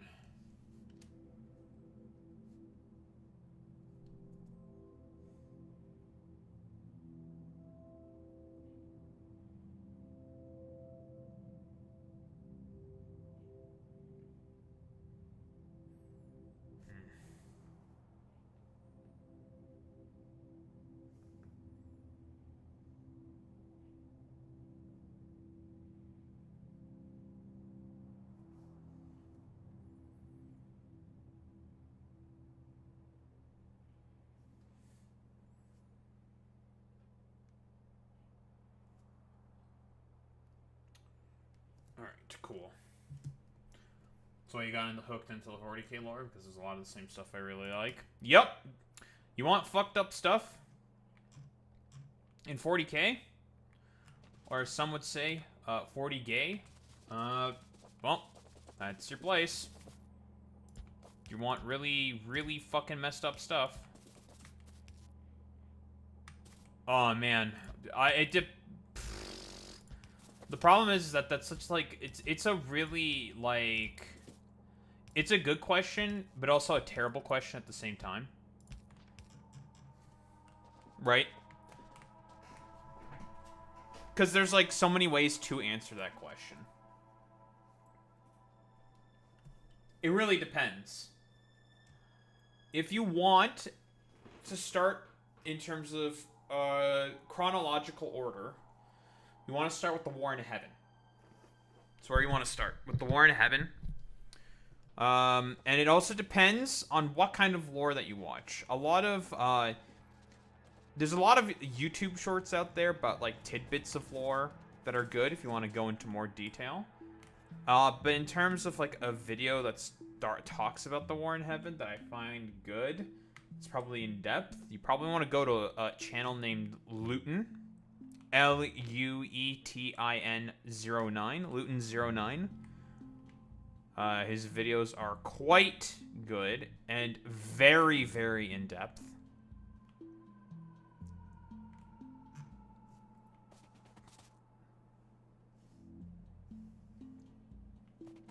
Yeah, exactly. That's like the biggest problem with saying like, so where's like a good place to start with Warhammer lore? Oh boy. How long do you have? It's like, that's such a simple question, but it can be answered in like 50 different ways. So it ends up actually being like the most complicated question on like the planet. But yeah, if you want like in-depth stuff, I would say like Luetin is probably the best. For like really, really simple shit, honestly, like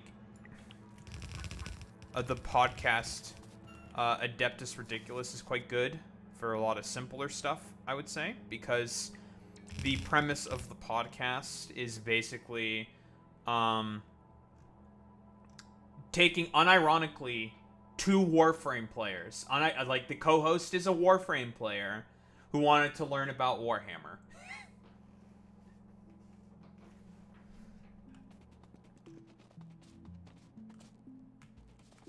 And looking through that video catalog is also very effective. Luetin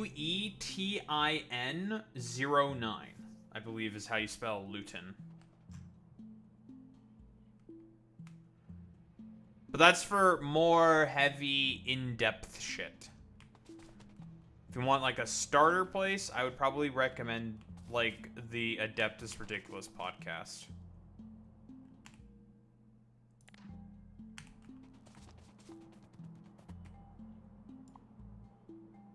For the things that I stated before, where quite literally the premise of the podcast in of itself is well, talking with a fucking Warframe player about Warhammer.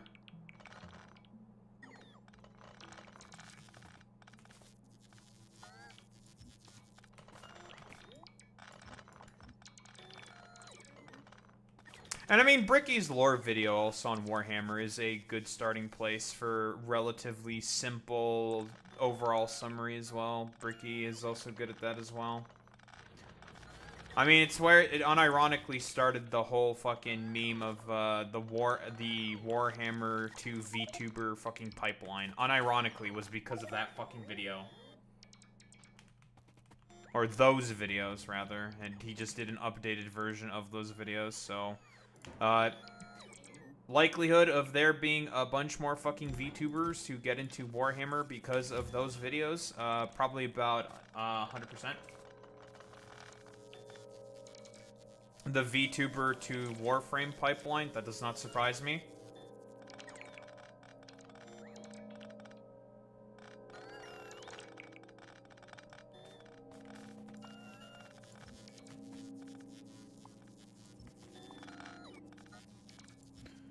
Look into my sci-fi lore sort of thing. Open it up. VTubers. Nothing, he's nothing but VTubers.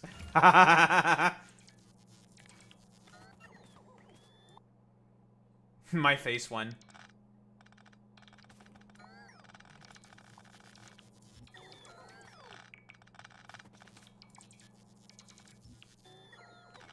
Although I do believe that for the time being, like, Warhammer might eclipse them for a little while.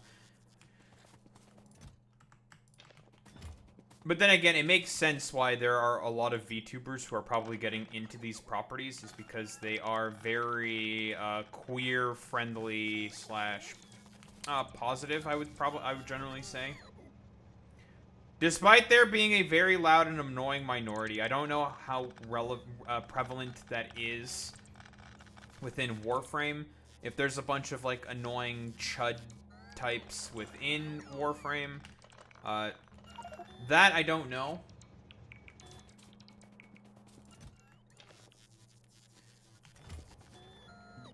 Like, because with Warhammer, there's a bunch of chuds, obviously, that are very stupid and annoying and loud and obnoxious, and are a significant minority.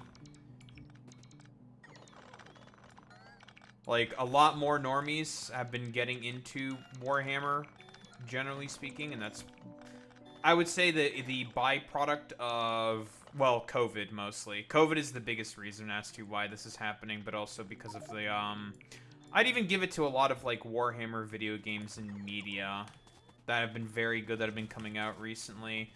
Like Total War Warhammer, I think, has played a huge part of the sort of, I don't know, more normification of Warhammer as a property.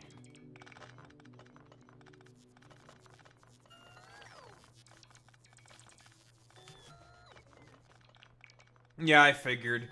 Well, given how sort of, I guess for, I don't know, lack of a better term, seemingly homoerotic a lot of the frames seem to be, it seems like to be a space that is already very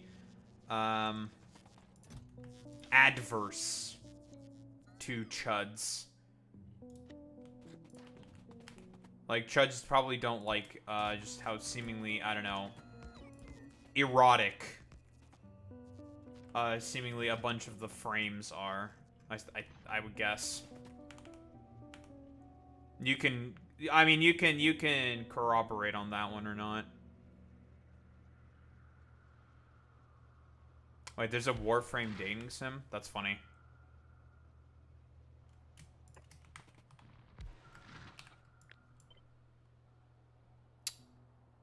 I'm just gonna completely cover this shit in fucking big-ass drills. And no one can stop me from covering this thing in big-ass fucking drills.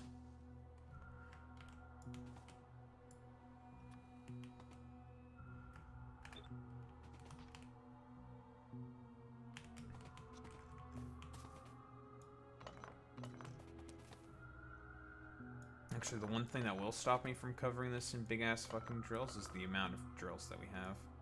In fact. I mean, this is more than enough. Big mining drills are so, well, ridiculous that this is more than enough. Just for this outpost.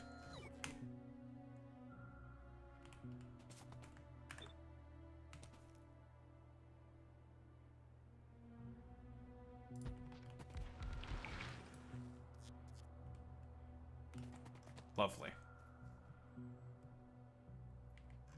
Ah, okay, interesting. So the Chuds do not like the dating sim, which I find to be particularly strange. Oh wait, no, I figured it out.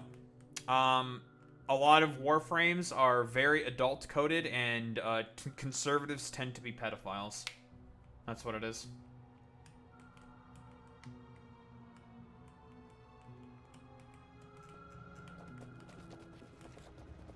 Oh, then yeah, they're also very yeah, they hate queer people. That's also true. I still think it is a more so not just the homophobia thing. I think it's also just because a lot of conservatives tend to be like sexless weirdos who basically hate life.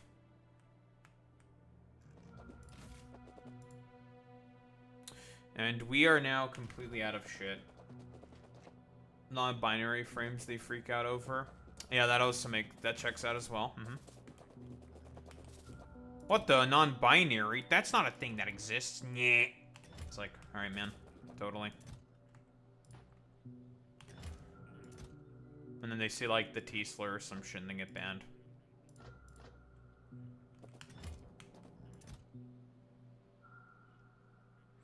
Well, I mean, it's just like byproduct and consequence of the fact that conservatives want so desperately to be able to make their own media, but they're just wholeheartedly incapable of being able to make their own media.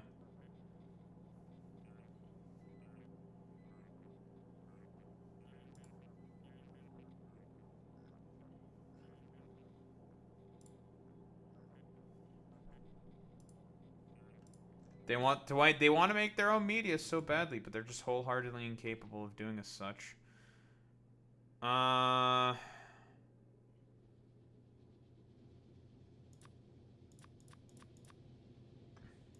definitely don't need all this.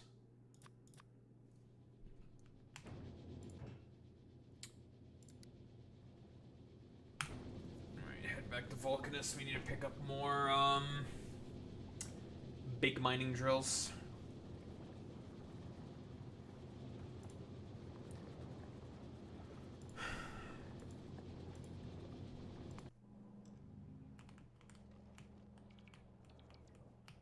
Oh, look at that. This place is almost covered in concrete.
So they're like a warframe made out of a female and male parts, or a frame made out of two minds, one body that's male and female, so that's literally non-binary, Lamel. It's kind of how it works, yeah.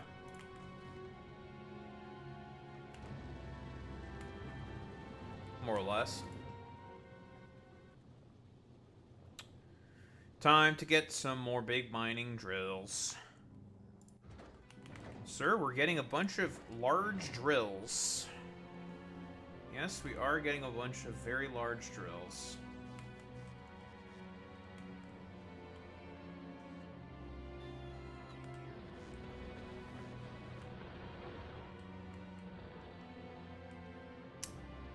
I will need to come back here eventually.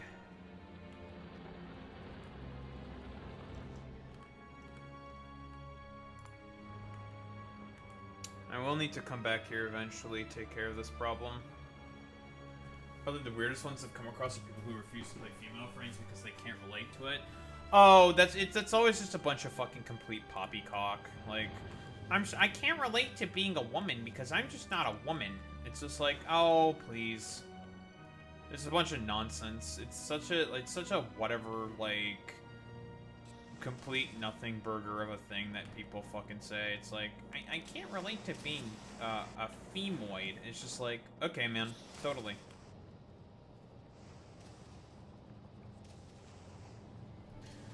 Yeah, it's an excuse.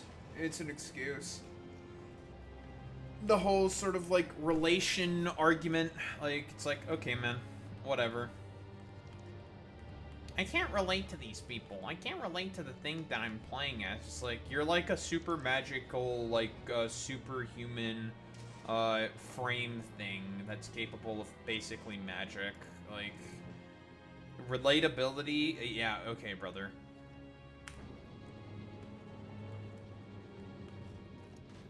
I'm sorry that I can't relate to this thing. I'm just like a homo, and I hate my life.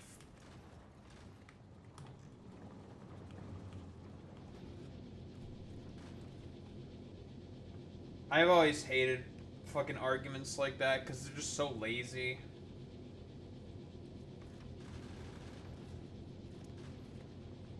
Those are arguments like that I've hated the most, always.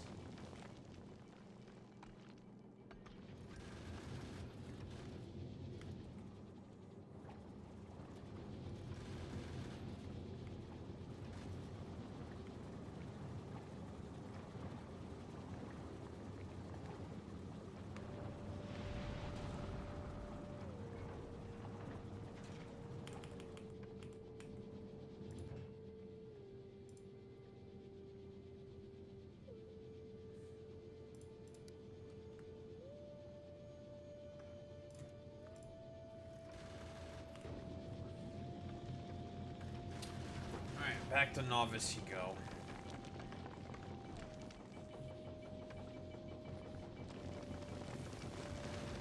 It's not even that they are they are the character anyways. They are false max with a 10L operator. You create and I can be the gender you want. Well, yeah, well that's what I mean. Like when they talk about like relatability, is that it's a complete red herring. Like it doesn't matter. Like relatability is just an excuse for these people. Conservatives are like the least relatable people on the fucking planet.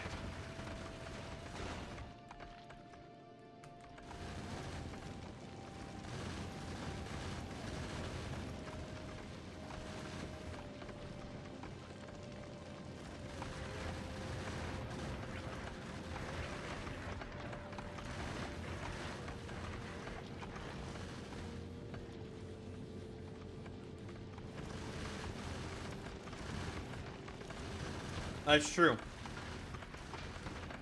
We both have peanuts, so therefore we can relate to one another. That's how it works, right? Peanuts relate equals relatability. So true. This is true. The only factor that matters is having a peanuts.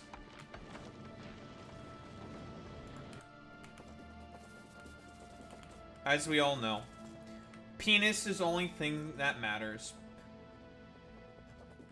Which again, like I've done the meme before, but I think that's like the fucking gayest shit on the planet, by the way.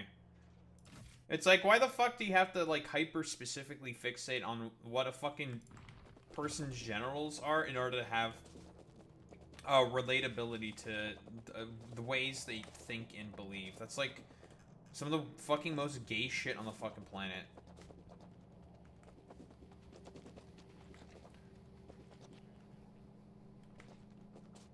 That is gay as a folk. Super gay. Hyper gay. Omega gay. No, the only way I can relate to people is depending on what jingles between their thighs. Yeah.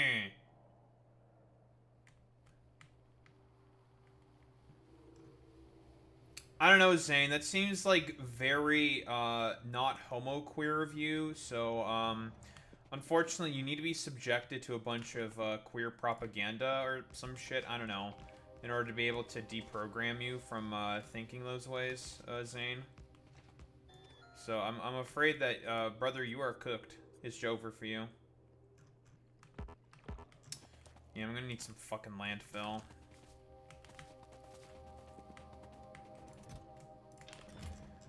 But hey, that's gonna be all of our mining outposts. Nice and connected. Sorry, that's not gay enough. It's too late for you to profess your allegiance to the Homo Queer Alliance. You're gonna get killed. You're gonna die now. It's over for you, bud. So over. Probably gonna research some mining productivity to consume my fucking resources. In fact, I am definitely going to make some fucking mining productivity to consume my fucking resources. Because we need to get rid of all of our columns, our smelting columns. They're gonna go bye-bye. These fucking shit-ass things, bye-bye. They gonna go bye-bye. They're gonna get replaced completely with stuff that's way better, aka the foundries. This steel setup, bye-bye. All these things that are making gears, bye-bye. Something better is here. All these belts, bye-bye. They're gonna get replaced. Everything's getting replaced. In fact, we're gonna need a whole bunch more of these things for certain. And it's gonna be great once we get rid of all this bullshit. We are going to definitely need another nuclear power plant, though.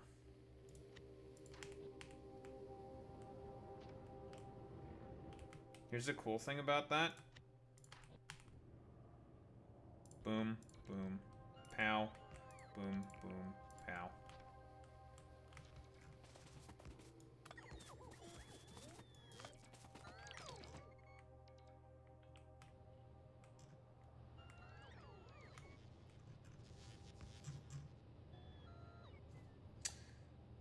This is what I wanted to have that water station for, because we are going to be using some extra fluid trains to make that shit.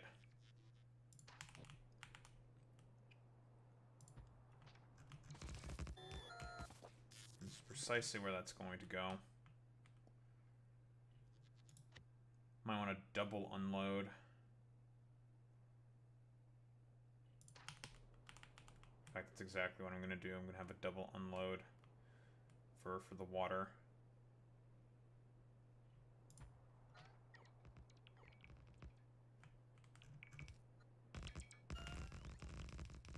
I have a bunch of fucking rail anyway here, so might as well make use of it.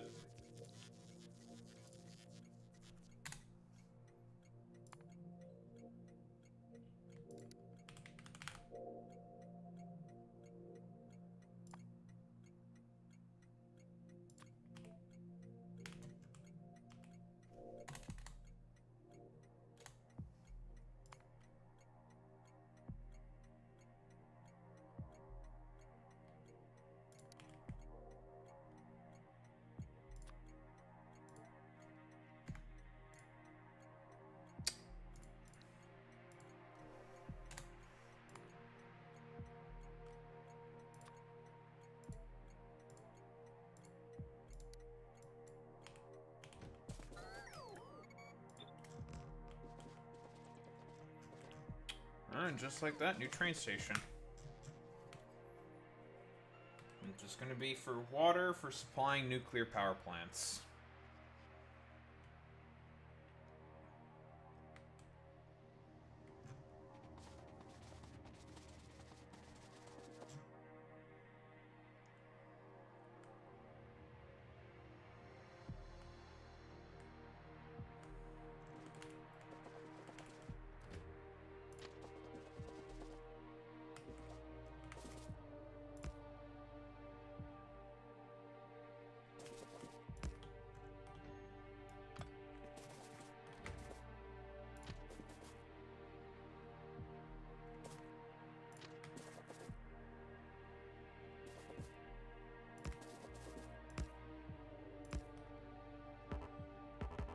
more rail, huh? That's fine.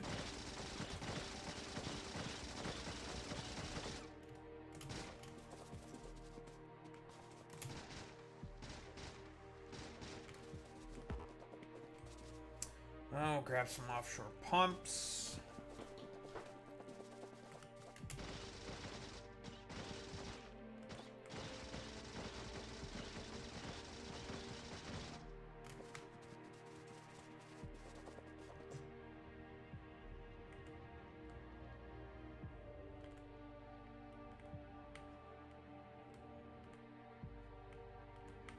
Alright, I should probably finish my outpost first before making this new train station, right?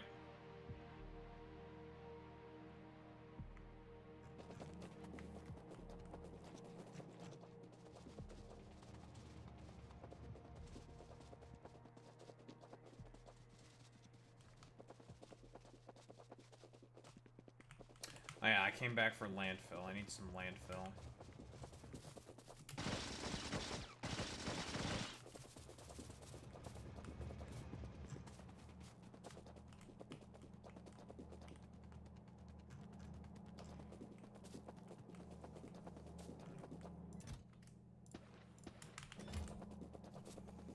Probably don't need 200, but whatever. Just stick back in the chest. It's not a big deal.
Nice.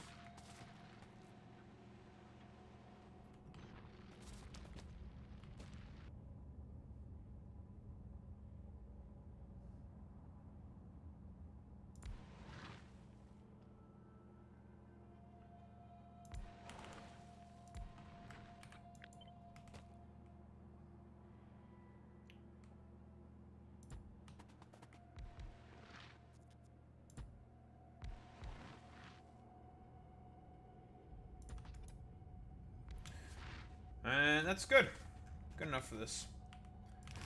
Like I said before, we don't need a crazy amount of drills, as we probably do, because these things are stupidly efficient.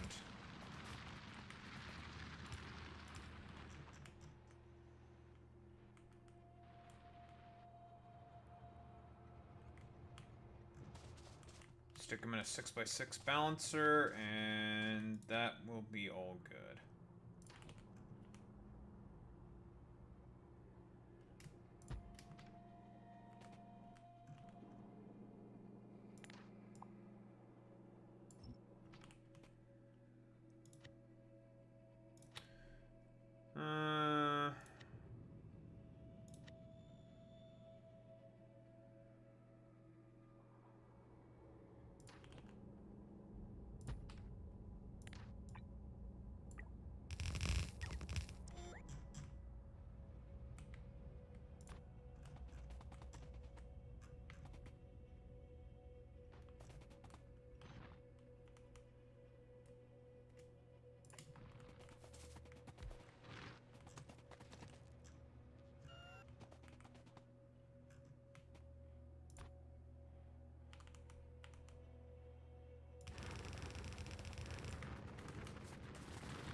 Perfect.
I'm out of belts. Bitch. Looks like I may have to send the, Vulcanus freighter back to Vulcanus to pick up more fucking belts. So I'm definitely going to need a couple thousand if I'm gonna replace all of the belts. Probably 2,000. Alright. Back you go.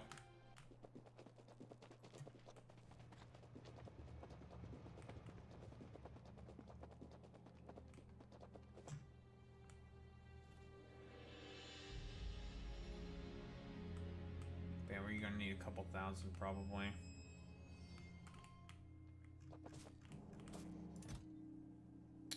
I suppose since I'm here, drop these back off. Grab more belts. Get a couple thousand more.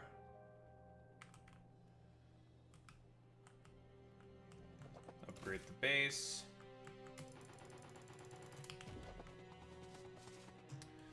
That'll be all the mining outposts done. Now for...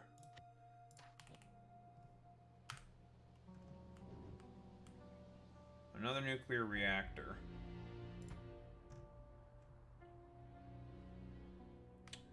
That should get me up to about a gigawatt.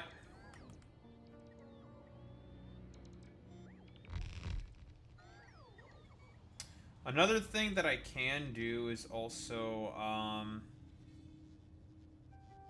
use the acid neutralization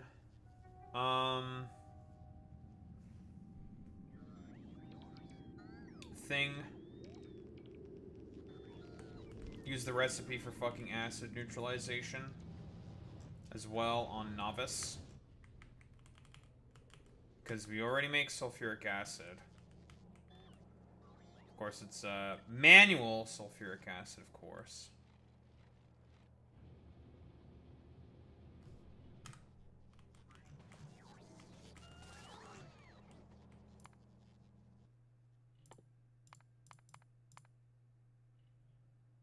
Probably just do something like that.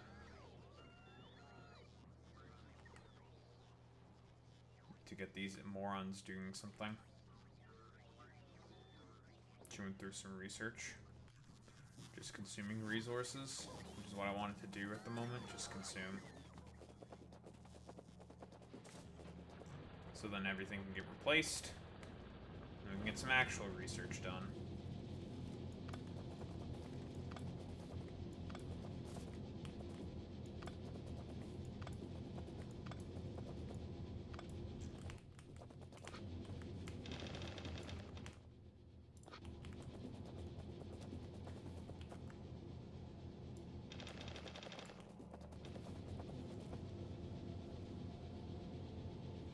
all the buffers that I have here and everything are not going to last very long.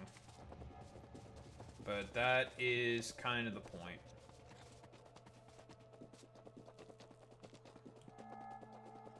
I want them to not last very, very long.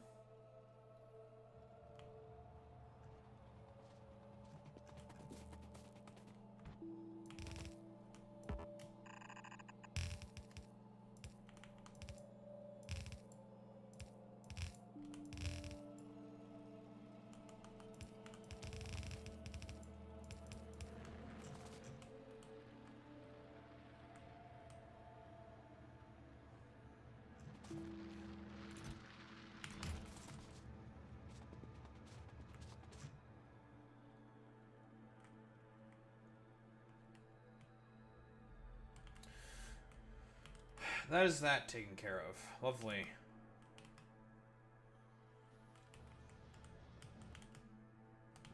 Now, there's a couple other improvements that are now going to be made now that we have cliff explosives. So the areas where I've been meaning to make some fucking junctions, I can finally make some fucking extra junctions. And some cliffs that I've been looking to get rid of.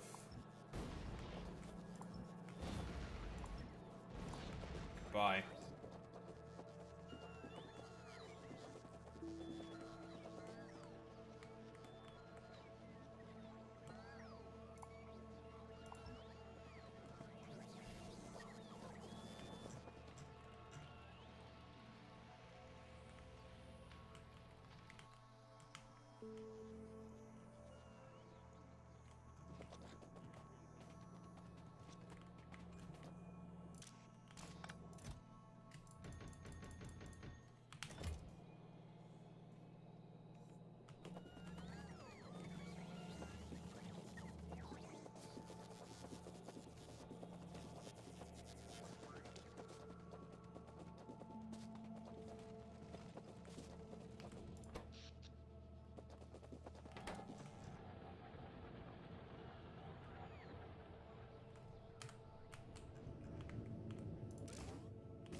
Lovely. Alright. Now, what we need to do is we need to finish up that fucking station for water.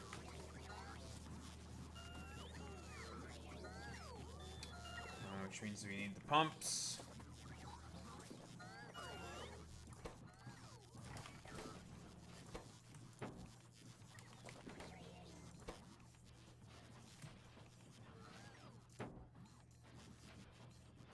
Bunch of food tanks.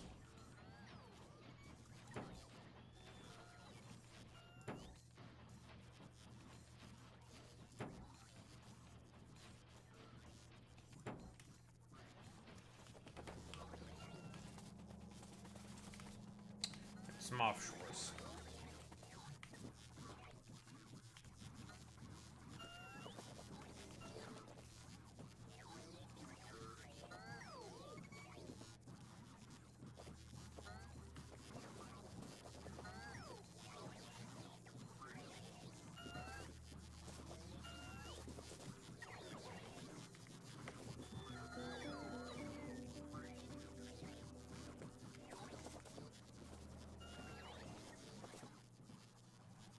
Do I have offshore pumps?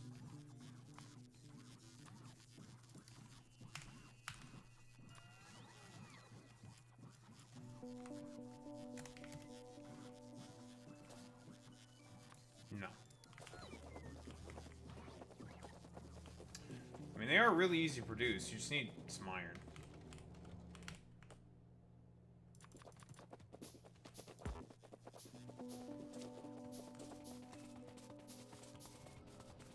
Well, done. Alright, all that's left is to just get a bunch of water. Hook it up with electricity.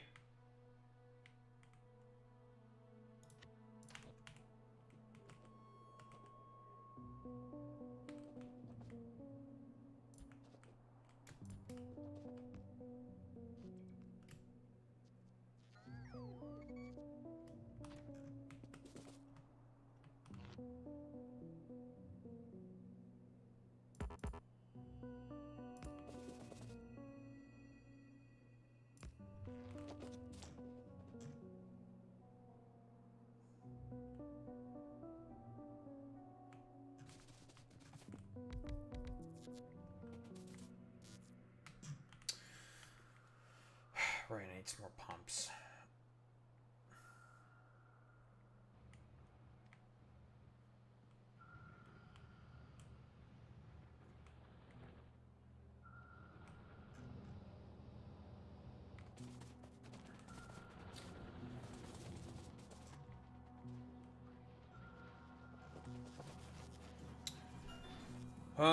Where are you? Pumps.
And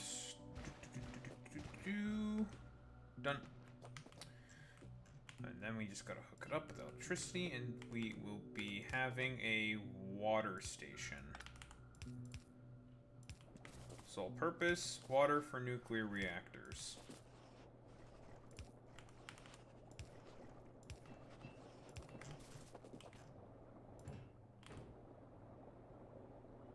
Those will fill up real quick.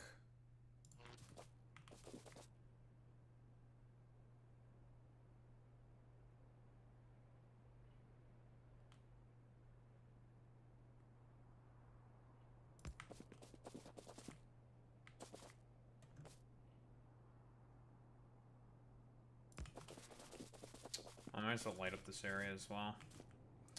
I also forgot to put lamps by my fucking... on the copper outpost. Blue. For water.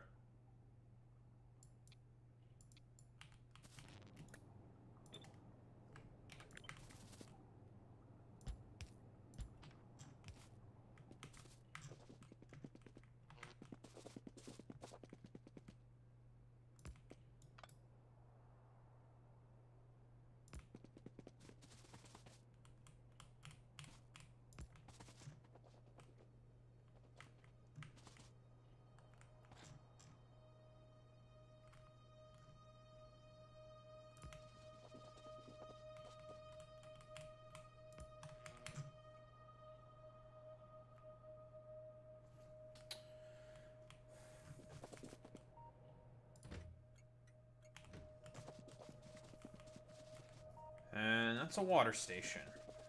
Now we just gotta add some fluid wagons, and eventually it'll figure itself out.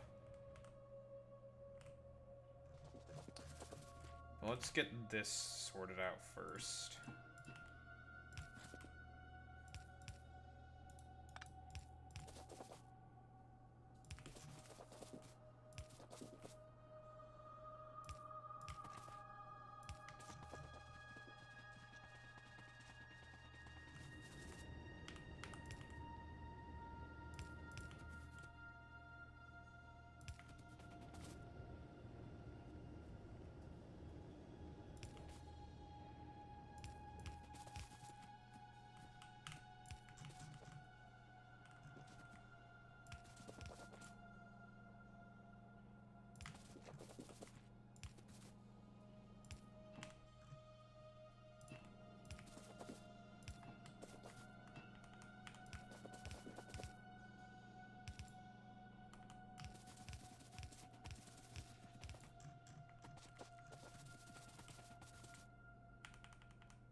Alright, and that's that all hooked up and ready to go. Lovely.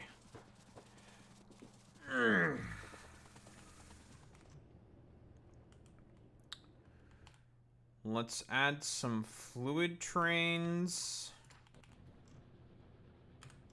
And hope that they eventually decide to not be stupid and, do the correct thing.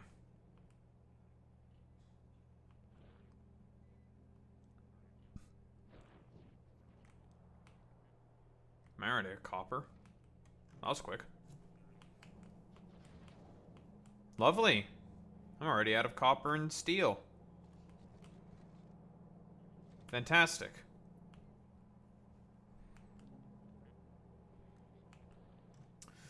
That just makes my life so much easier, because now I can finally get rid of all these electric furnaces.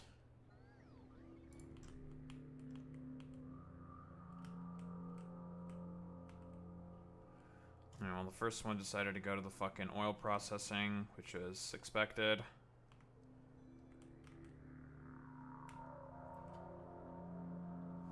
And the only other things that I'm going to have to change is just,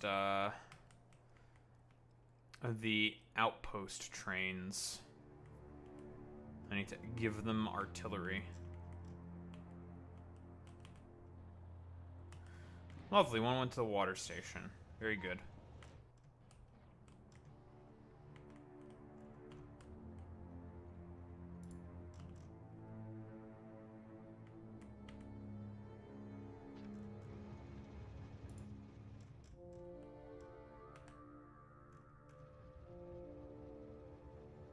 How does this dumbass not know where to go?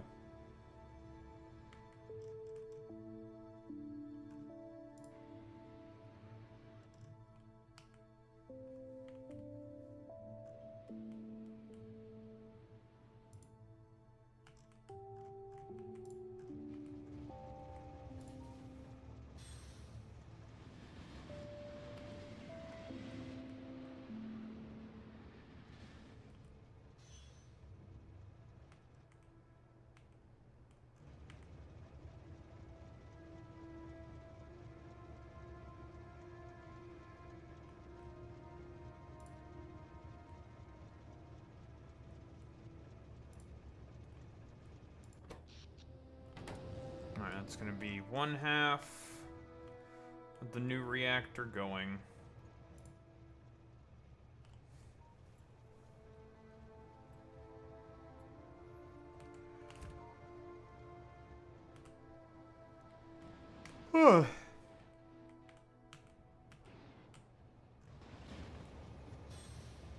And there's the second half.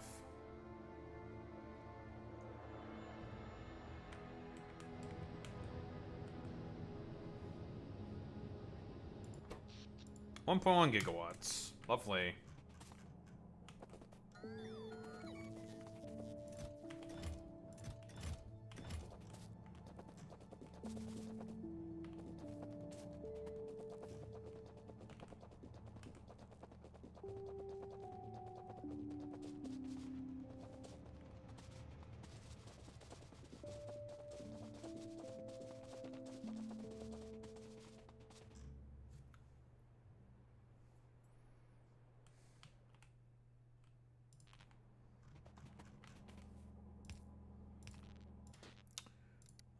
Orange.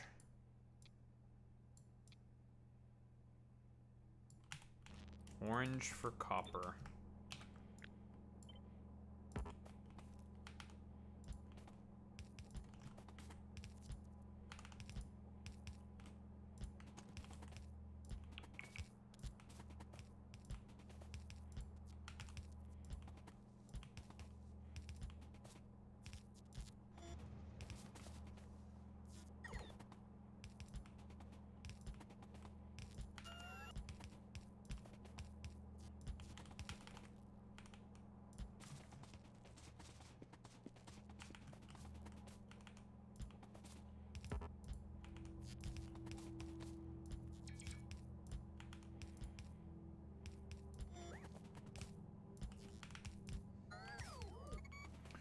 Sometimes you just need to make your base a little more colorful.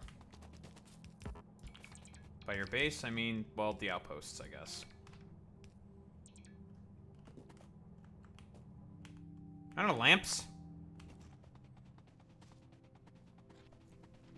Oh, Vulcanus is almost done with laying all of its concrete. Lovely.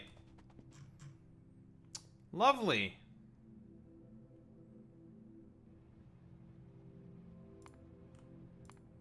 How on earth can you not find the pathway back, right? It should be as simple as just going like that.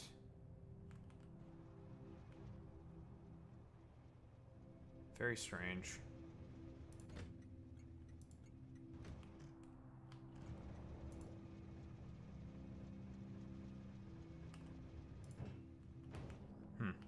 Weird.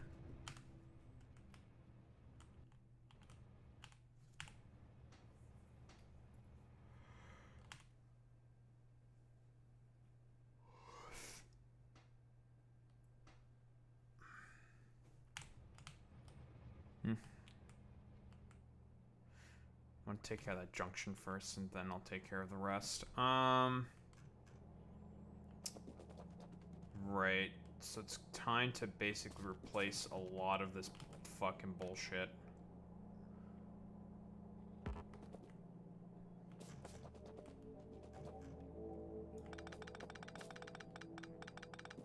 We are gonna have to make a little bit of space here.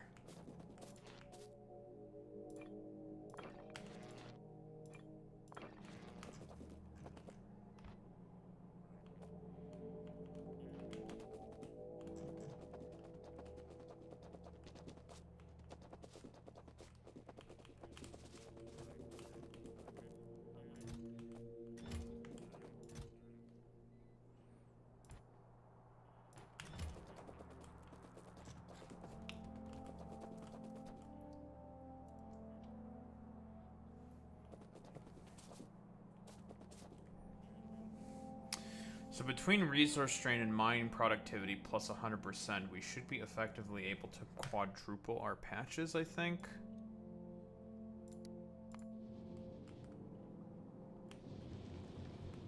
If my calculations are correct. Which is a lot. And very good. Effectively quadruple.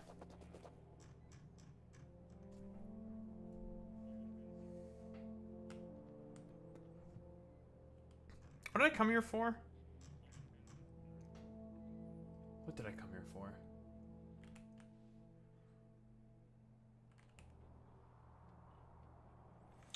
Right, we're not gonna take care of. Okay.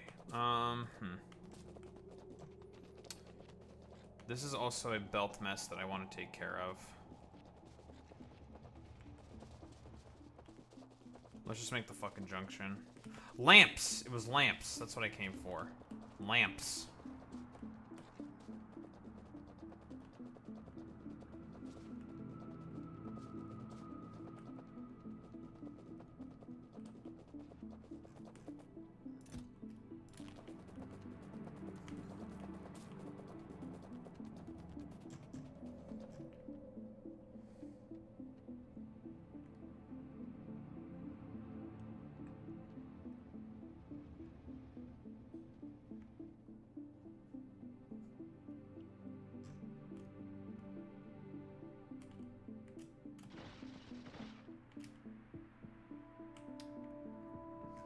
What do you want, Papega?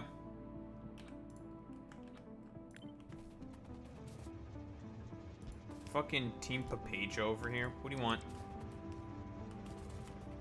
There's no Boy Meets Mini here for you either, puto. So, I'm blaming you for that one.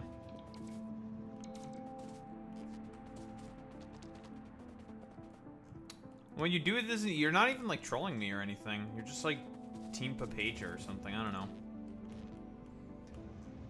I'm putting down lamps. That's what I'm doing.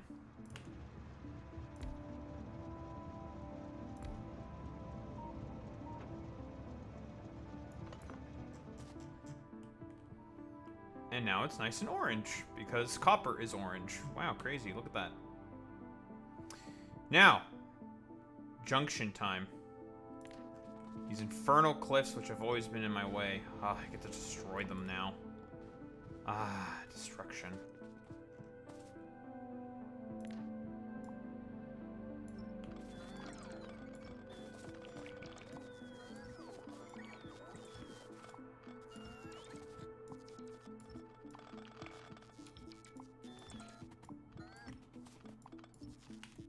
I know that typically you don't want to use the four-way junction here, but, I mean, this is about as good of a place as any to use it.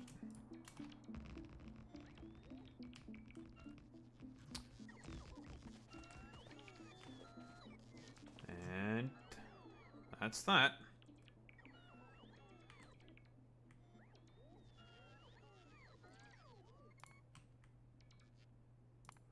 How can you not find path to destination? I'm so confused.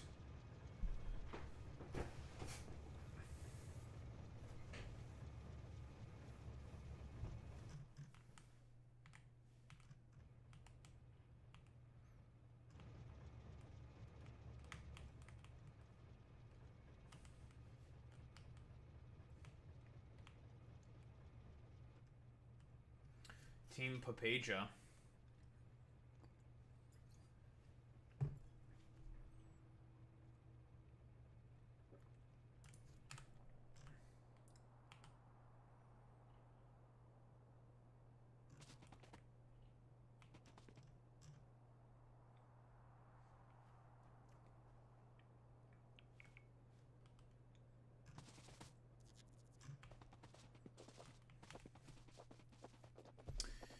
Lovely.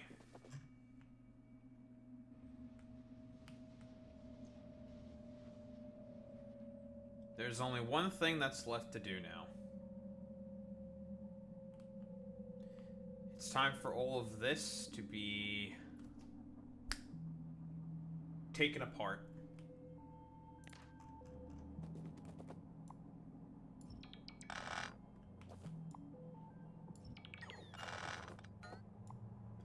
Goodbye, smelting stack.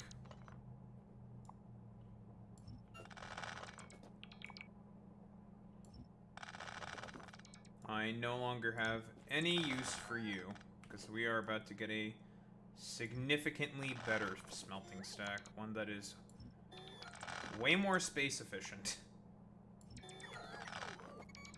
One that's going to produce more than what this produced.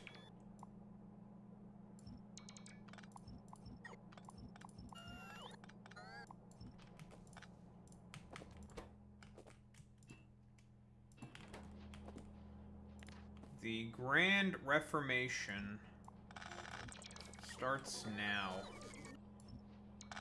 One that will finally incorporate our fourth fucking lane of copper. Or iron.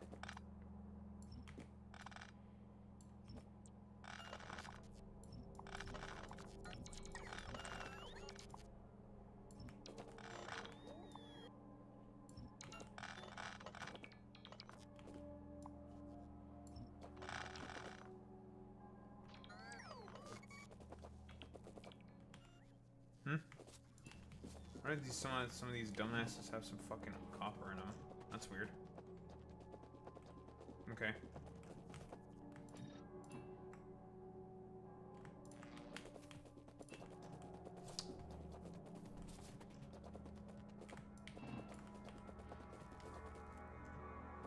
Must have had the inserts turned the wrong way, probably.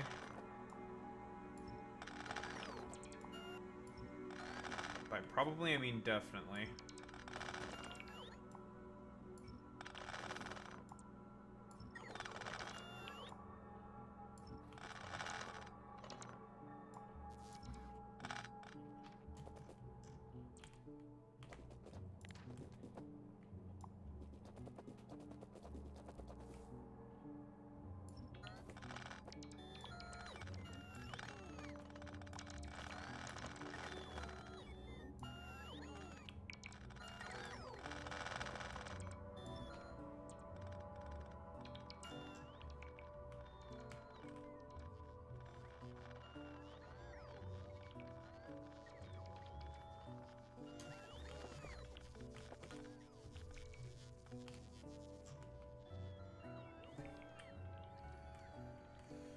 That's copper.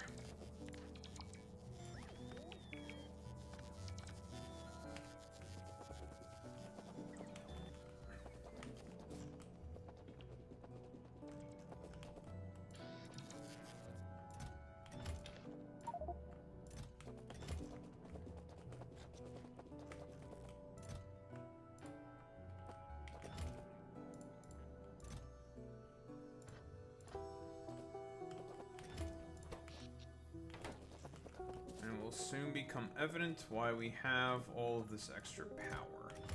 Soon. Foundries are very expensive. Very, very power hungry.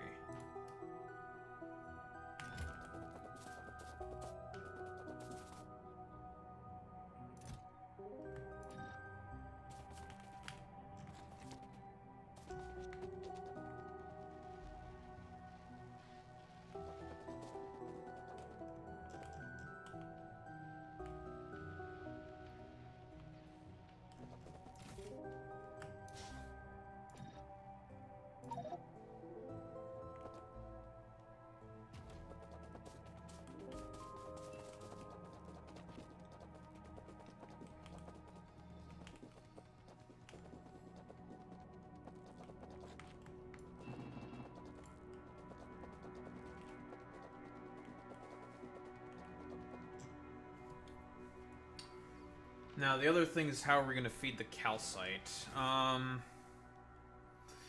Calcite we'll just have to do by bot. Which should be fine because calcite is very low throughput. The high throughput stuff is obviously the ores.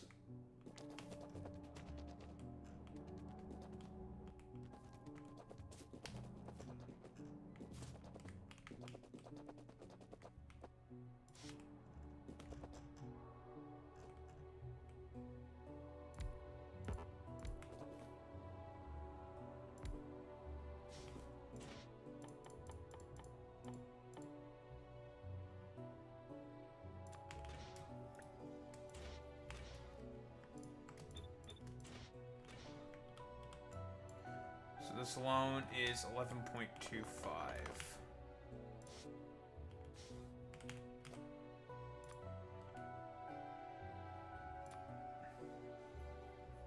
Oh, Jesus Christ. Matnology. Appreciate the follow, bud. Thank you, thank you, thank you. Appreciate it. Now Boy Meets Mini is here, that cringe lord. Where the hell have you been, Mr. Miniature?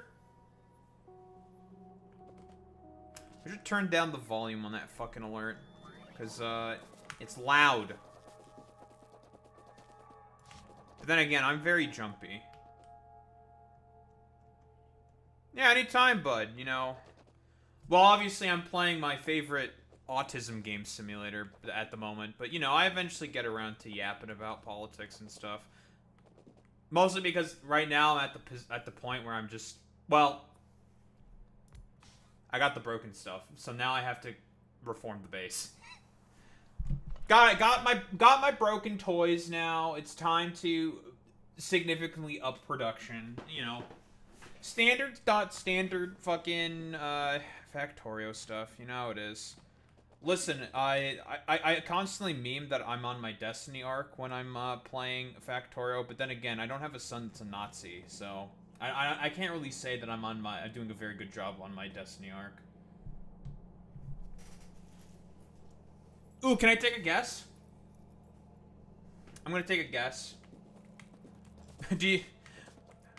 And you can, like, completely shoot me down, tell me, wow, you're a pretentious asshole. And, you know, I'd be like, I will take that on the fucking chin. Do you live somewhere in the Midwest or some shit? Rural Midwest?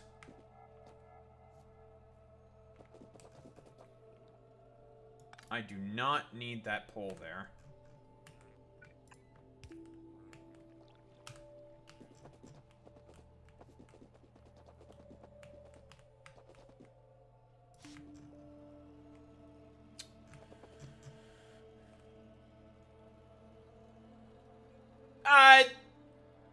Did I say rural? Yeah, that works. It's kind of close enough. Good. It's close enough. But yeah, I totally feel you there. Listen, I'm sorry to say, but I tend to trash Oklahoma very often on this stream.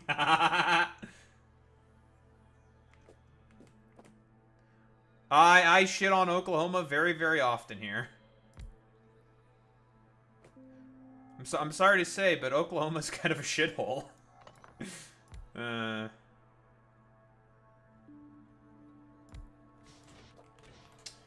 Okay, so we want 60 items per second on the belt.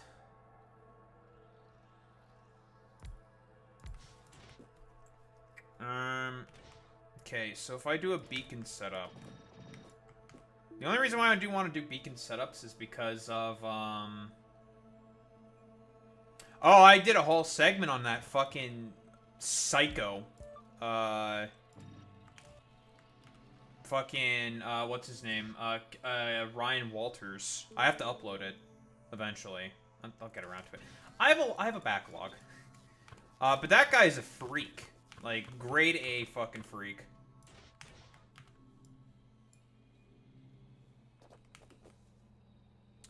And just like that, these 6 machines, not even with the perfect prod mod, 60 items per second.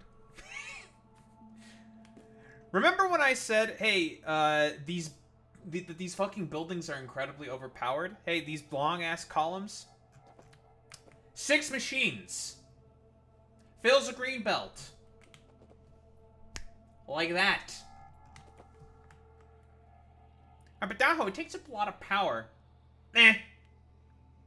13 megawatts plus 83 kilowatts. Oh no, I produce a gig. Yeah, remember when I said that these buildings are very overpowered? I'll say it again. These buildings are busted. Very OP.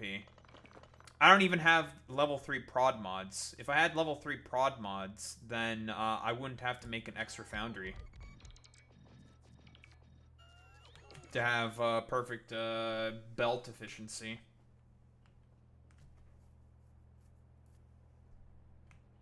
In fact, I could even move this, God, this gives me so much more fucking room to play with. Oh, I feel it's gonna be so good when I have all this extra space to play with.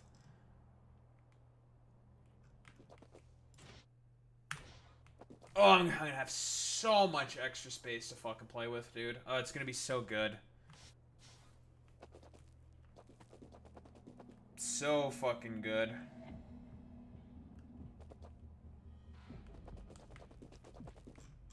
I'll be able to move these circuits back. I can probably make more room for more steel. I can make more room for, more red circuits, blue circuits. Low density structures. It's going to be fucking great. Let me look at some of the other intermediates. Ooh, Massachusetts. Going from the state with the lowest, you know, the worst in education to the state with the best in education. I totally get you there, bud. That's funny. In like a really morbid way. But yeah, you know what I mean. Shut up. Where else can I make these? I can make these in mechanical plants or hydro plants. Definitely do not want to make these in hydro plants because hydro plants things is plus 50% quality bonus. And, nope, fuck that. Don't want to deal with random quality bullshit on the fucking belt. That's going to be a pain in the ass to sort through. What about plastic? Cryo plants or cryo, electrochemical plants. Okay. Catalytic chemical plants. That's corundum, so not quite there yet. Okay. What else? What other necessary intermediates are good? Grenades can be made with the forge. I think also same with walls. I think the forge has a plus 30% productivity bonus. However, it's also plus 10% quality bonus, which is fucking annoying. Very annoying. And so, can these be made in a forge? It doesn't say if it can be made in a forge. I think I might be being lied to. I'll figure it out. Yeah, we'll figure that out.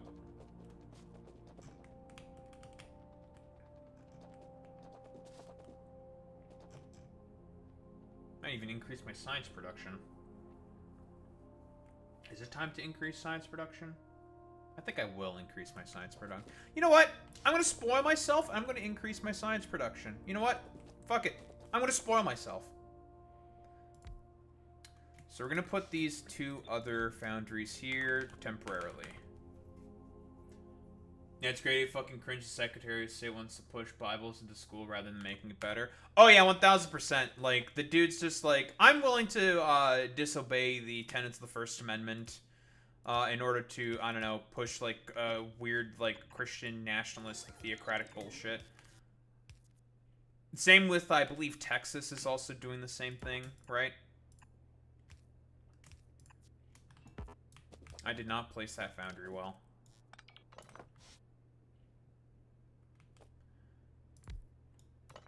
Because it's just like, First Amendment, what's that? When I say that these dumbasses, these fucking conservatives, could give less of a fuck about the First Amendment and free speech, it's like this is what I mean. Like, they don't give a fuck about any of that shit.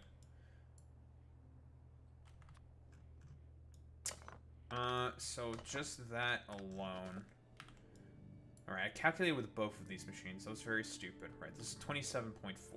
Okay. That's fine, because we have a ton of space to play with.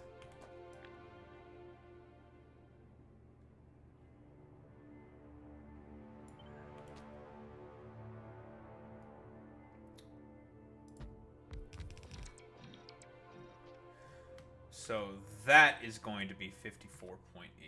Lovely.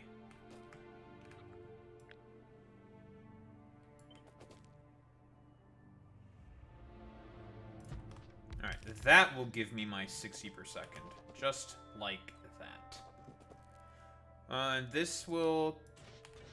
These consume both together about 630 plus the additional 1. 630, so probably about 700 molten copper per second, which means we need enough to make 700 molten copper per second per lane.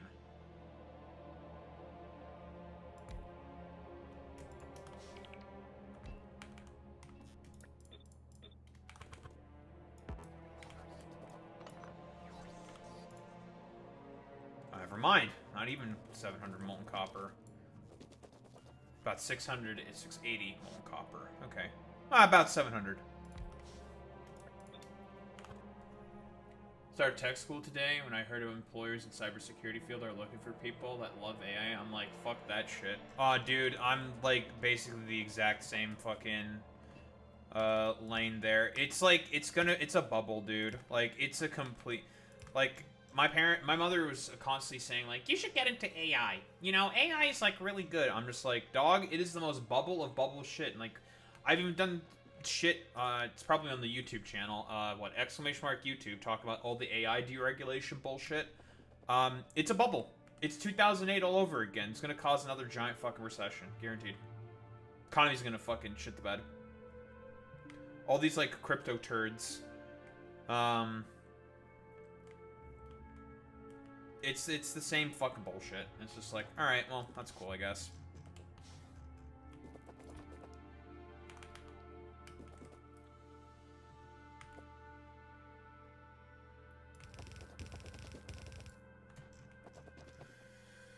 Okay, so we have about 2 extra lanes.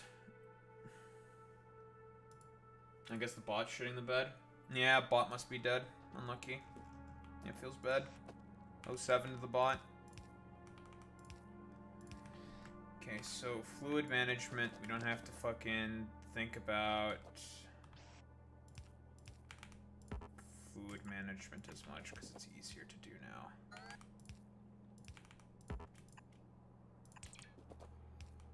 And eventually we will not have to ship in calcite from Vulcanus. Eventually. Simply due to the fact that we will not need...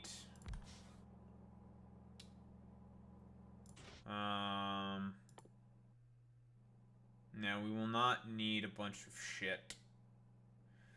So this makes 500 molten copper. So only 2 of these machines is enough. Lovely. I'm going to put 2 of these machines constantly because, again, we're also going to be using this. Which means we're going to need probably quite a few. Yeah, we're going to need quite a few. Oh, that's fine. I think I might just stick prod mods and speed beacon them up. I have a ton of power. Yeah, I'm gonna be a greedy asshole. If I have to stick down another nuclear plant, I stick down another nuclear plant. I don't really care. I'm gonna be a greedy bitch. If I need to plop down another thing, I plop down another thing. I can do that. Don't matter.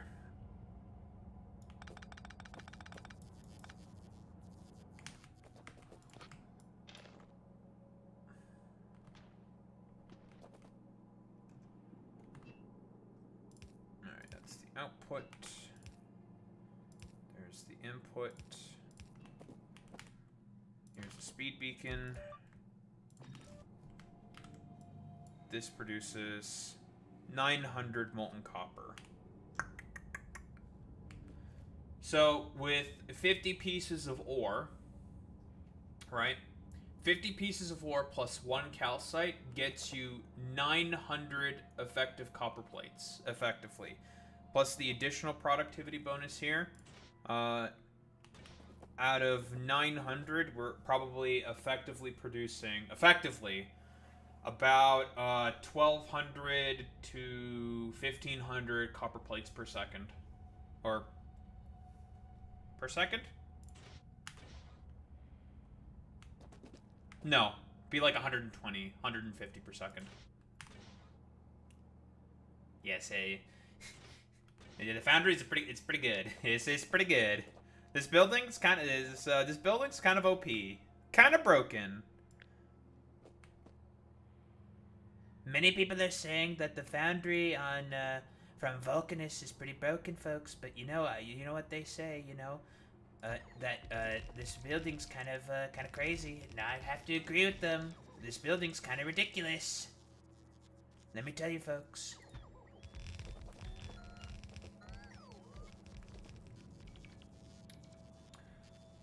Did someone say 4 new stacks of molten copper plates?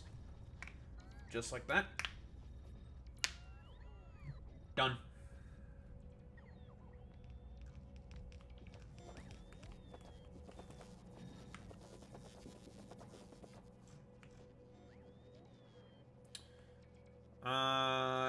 Lovely. So that is my 4 full stacks. And I can make more room now. I can drag up my circuit build by 1 tile, which gives me a little bit of extra space to play with. So that's great. Love that for me.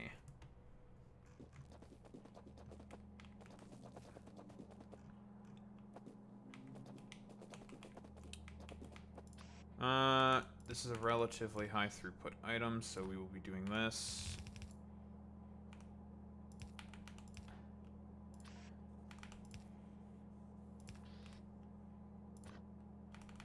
Boop, boop. And that will be the input for the calcite. Lovely. I am just very excited to finally have these buildings here on Novice. I don't think I need you for the time being. Thank you.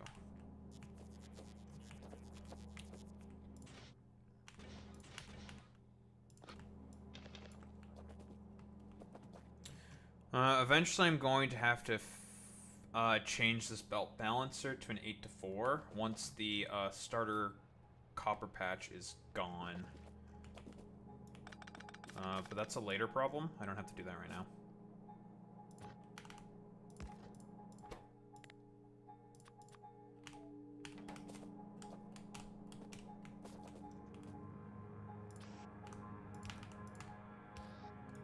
Alright.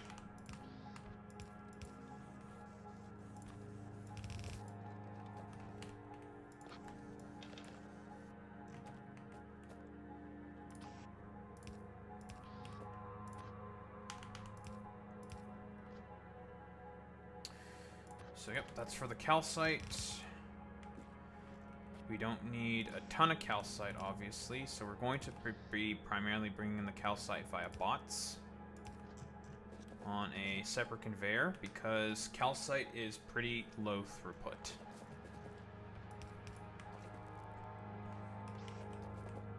You don't need a ton of calcite, you only need 1. Like, if you see how much it consumes per second, 0.2 calcite per second. However, it eats a ton of copper ore, but with all this mining productivity that we're going to be starting to research, and use of foundries and steel productivity, we're going to be producing steel up at the wazoo, especially thanks to the fact that we have the foundry. So this is 1800 copper per second. Lovely. So effectively, we are turning 105 copper per second into about 1800 copper. That's how disgusting this fucking building is. This building is insane. Disgusting. Something cool about being in tech school is I'm given an hour and 30 minutes for lunch, so I can literally binge anime in my car. Hell yeah. Wicked. Ugh. I should get into watching more fucking anime. I'm just so, like, when it comes to, like, engaging with, like, new media properties, I just tend to be so fucking lazy.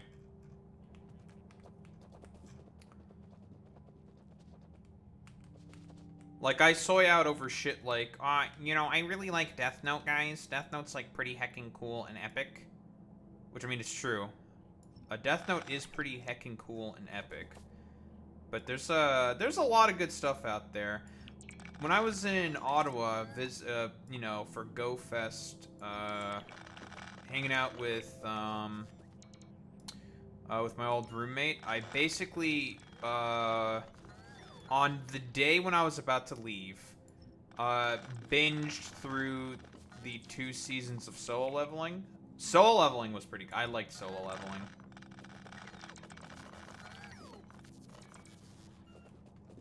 Kaijus? What the...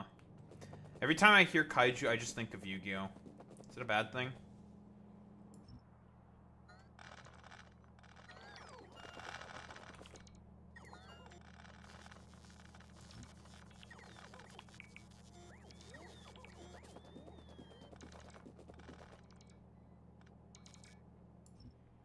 But yeah, I keep saying I want to watch more anime, but then I just get lazy about it. I get lazy about it. My inventory is full. Whatever.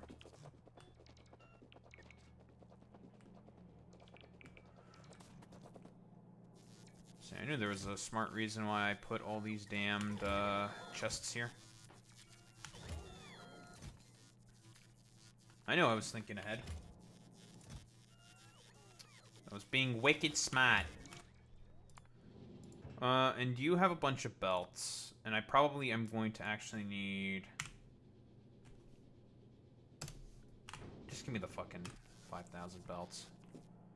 Just give me more belts. I have a lot of inserters.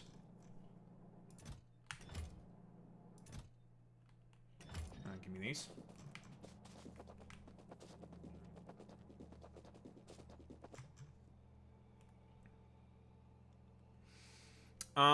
Okay, so... If I were to use a similar setup to this... instead of molten copper, if it was molten iron, would the throughput be similar?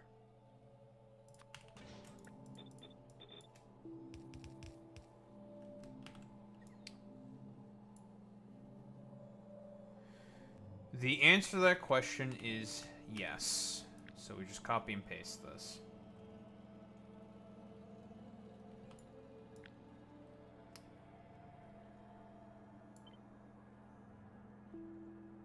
Do not want to copy that as well, but whatever.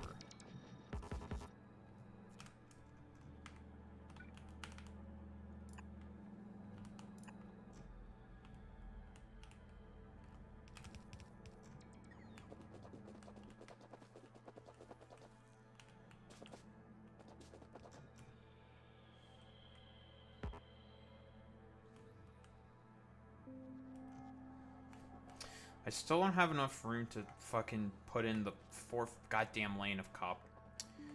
Or iron, not copper. Son of a bitch. Whatever. Eventually this damn coal patch will be gone. Thought.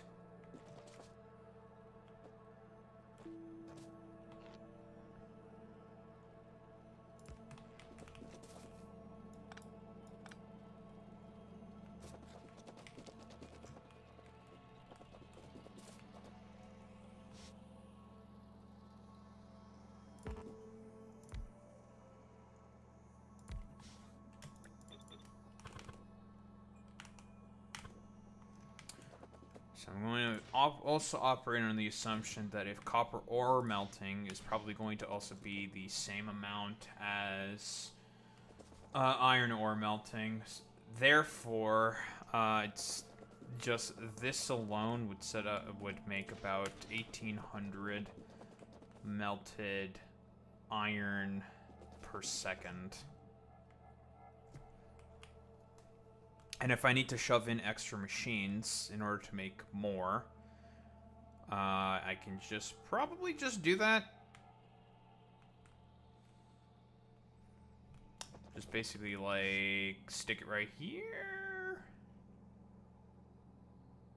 Yeah, we'll just stick them on top like this, probably. And we'll move you. Yes, I would stick them on top like that if I needed more melted stuff. In the case that, because we're probably going to incorporate these into the center of the bus, because we're going to obviously replace these with foundries, so we can make obviously a bunch of shit, aka low density structures with foundries instead, because they're just better. And the same thing with the steel. Steel is also going to be replaced, which means I can also get rid of a bunch of belts, which will be nice. I can get rid of a ton of belts,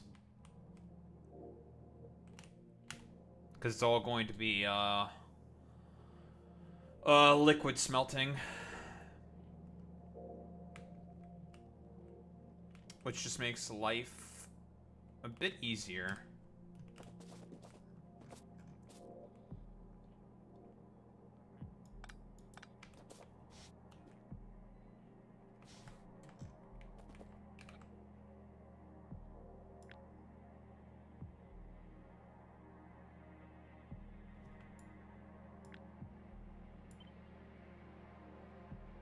There's one thing that the factorial engineer loves more than anything. It's making life easier.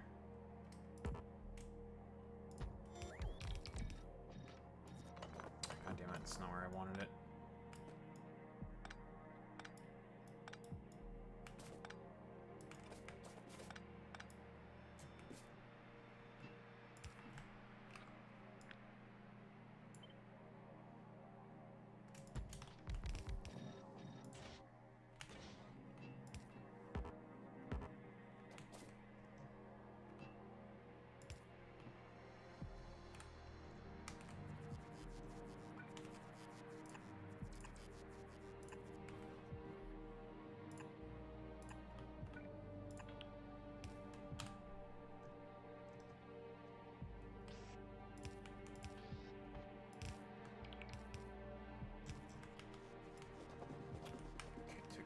this again. That's 58 per second. Are you, jorking my peanuts? Are you jorking me right now?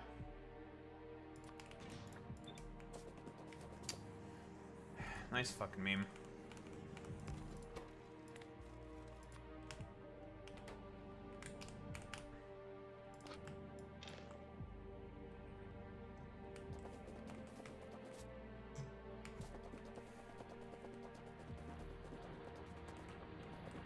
Also, other things that I'm going to do is I'm also going to put foundries in order to replace certain intermediary products necessary for producing science and whatnot.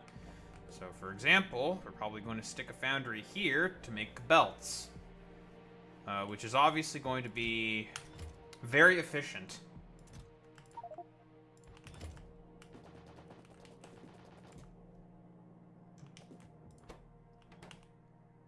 Because of just the inherent 50% productivity bonus. Did I forget to mention how good foundries are? We stick it in here for these engine blocks, although I think I need 2 foundries to be able to supply this amount of engine blocks.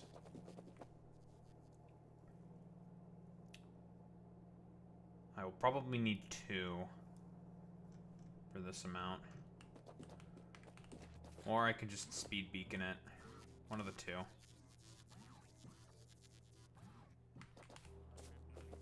Alright, I should probably empty out a lot of this extra bullshit that I have on my person.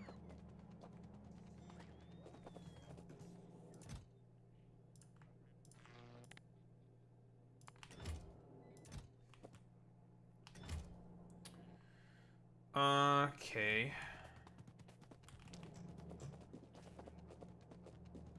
Never will I ever have to use also a bunch of regular ass efficiency modules again. These are useless. Where are the fast inserters? There's one thing that I should probably clean up is this fucking bot mall that I built. This is a complete utter mess.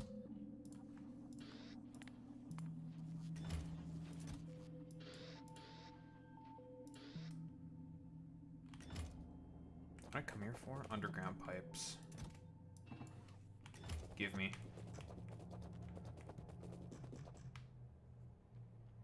Okay, back to building.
That's a bit of a problem.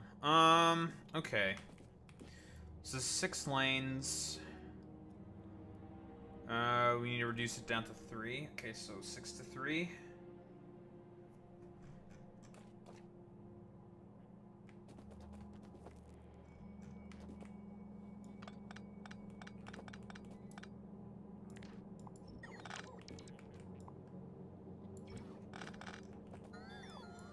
I didn't want you idiots to take those, but whatever.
I will clean it up later, I mean we have to clean it up now.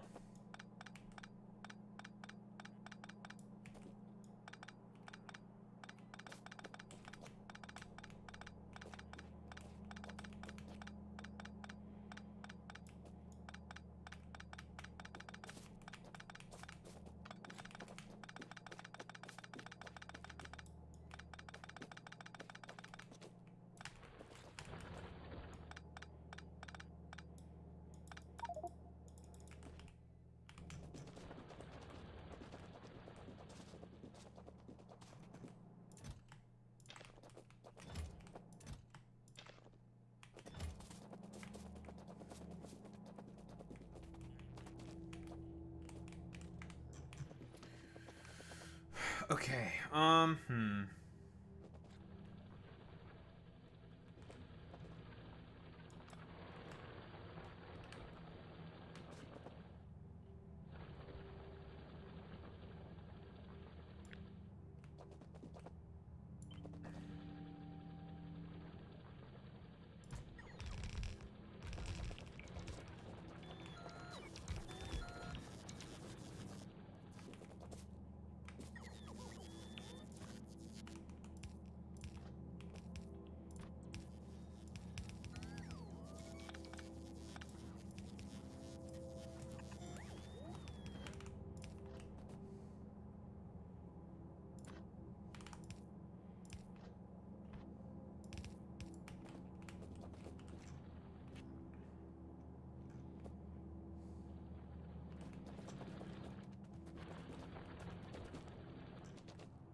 that should make my life easier.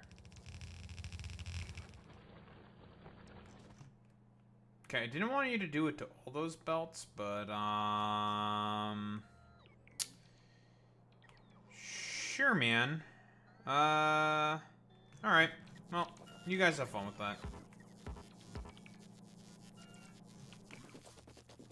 Didn't want that exactly to happen, but I guess we're just going to have to be kind of okay with that. Whatever.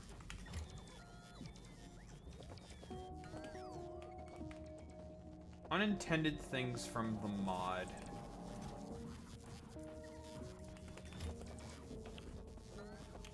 Okay, so that should reduce the need of belts by 1.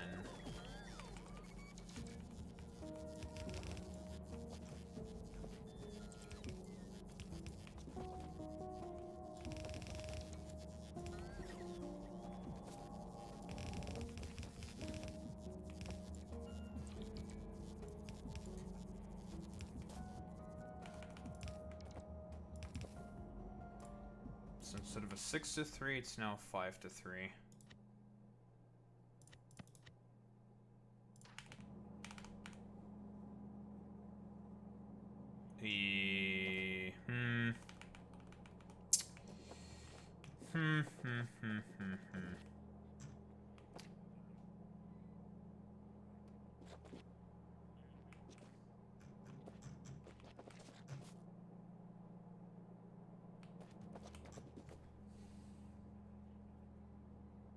Fuck.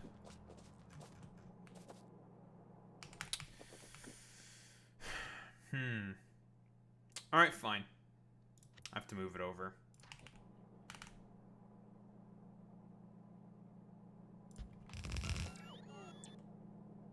Yeah, we have to move it all over. That's the only optimal solution. That's the only optimal solution. You have to move it all over. Okay, that's fine.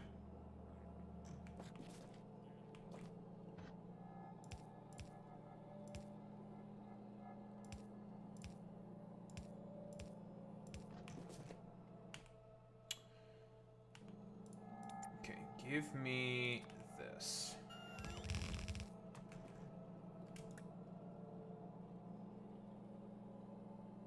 Boop, boop.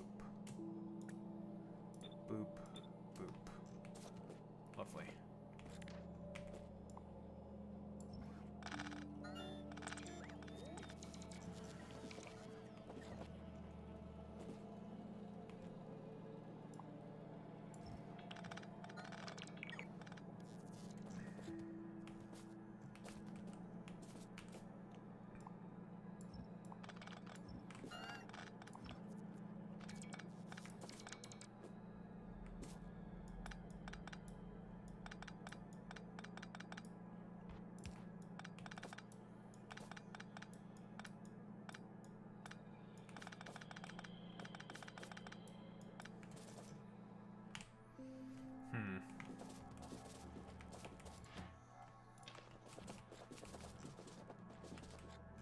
Guess I can take care of all that fucking extra iron ore that's stuck in the chests right now. Let's just stick it back into the trains.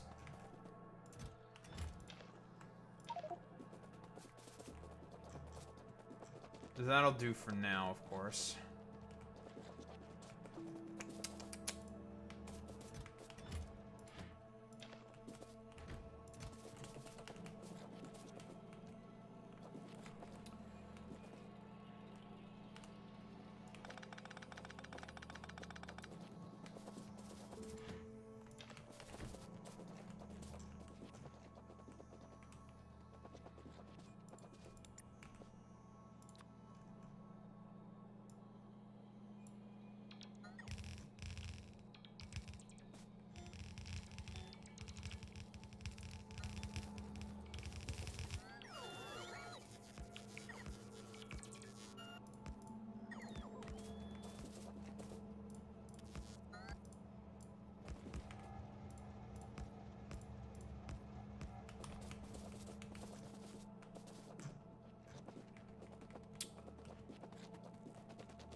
That's the wrong way. God damn it.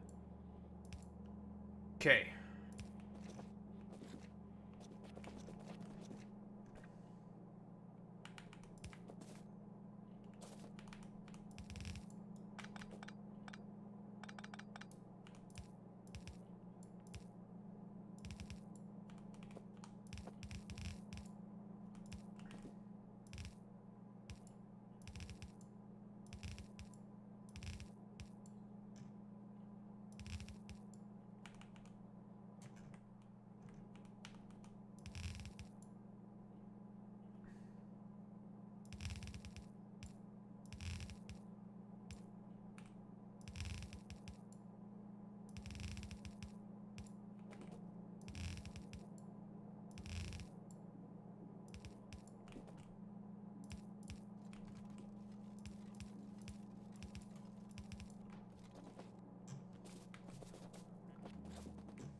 Three.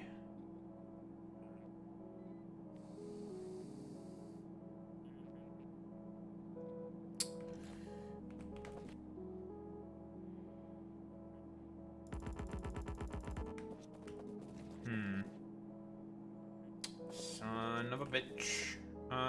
Steam substation's in the way.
Perfect. Alright. All that's left then is just the calcite, and then we can flick these bad boys on.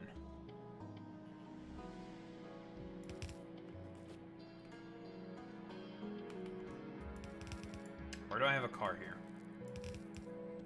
I will never know. Never will I ever know why there's a random car here.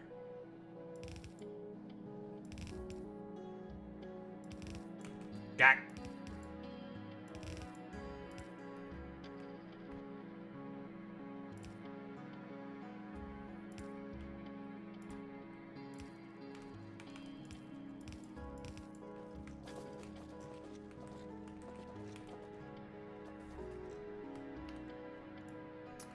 Okay, so since this is only, 6, it's not as much molten iron. But then again, we don't need as much molten iron as we do copper. Because LDS chews through copper. So this is fine. This is A-okay. Boy Meets Mini with the new Switch 2. What the heck? Can't believe that he's used this. This motherfucker got the new Switch 2. I need to get myself a new Switch 2. Just because it's better. Sir, it's just a better console. I'm aware.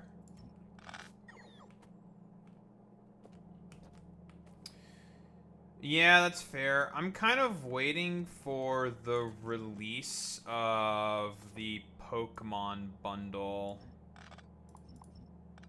Like, unfortunately, I'm in Canada, right? So, we don't have the fucking stupid-ass fucking tariff bullshit like you idiots do with Trump. So I don't have to think about that, obviously.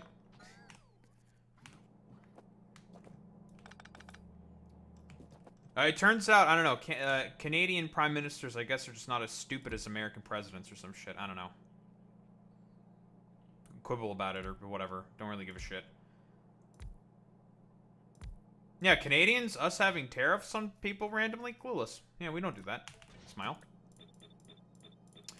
But yeah, yeah, we don't have any tariffs on anyone, so, like, for us, like, the price shock stuff, it's not gonna be as bad for us, to be honest. It's 18 per second. Okay, if I wanted to fill up a green belt, then I need 10 of these. But if I beacon it, then how much is it?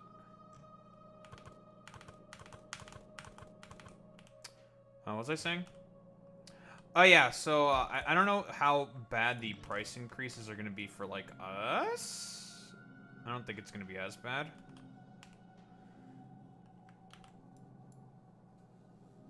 $43 per second. Perfect.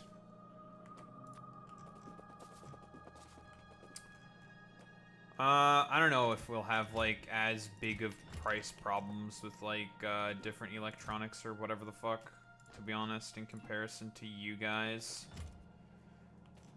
Who knows how exactly that's gonna 100% play out with us, but, eh. It's not gonna be as bad.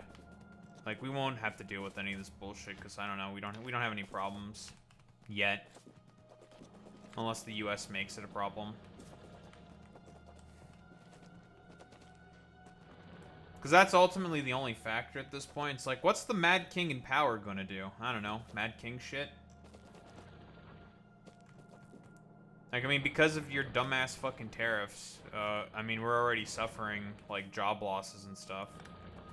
Due to just how ridiculously uncertain everything is right now. That's, like, the biggest problem. Is just the uncertainty.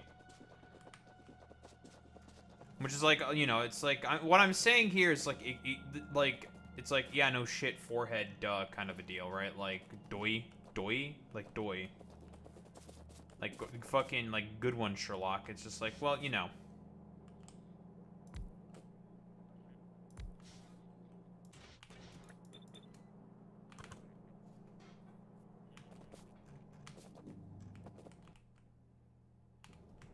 much should one of these produce?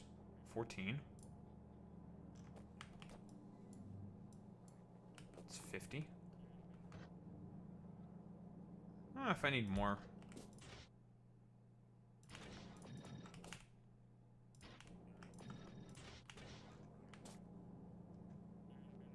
That's fine. We'll grab some bulk inserters.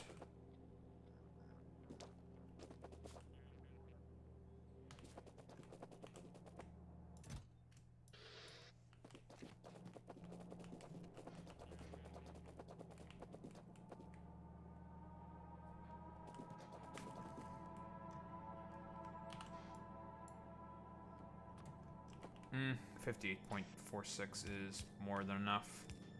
That's 60.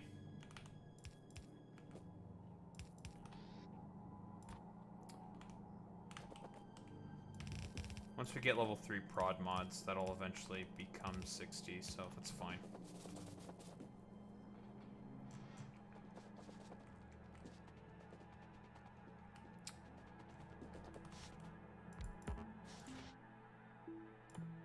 So you make belts.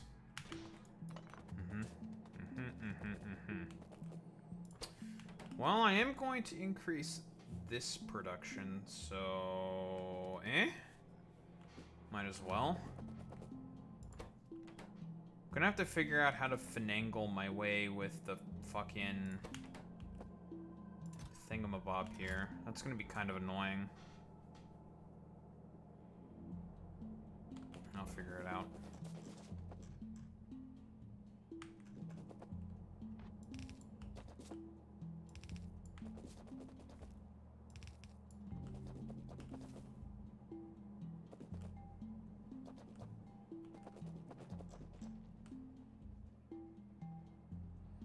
Oh, but here's the big one. Steel.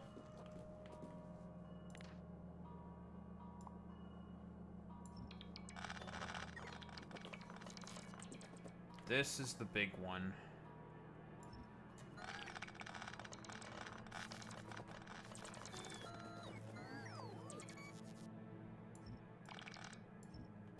That's getting replaced. Now I'm thinking to myself, if I wanted to add myself another lane of steel, I probably could.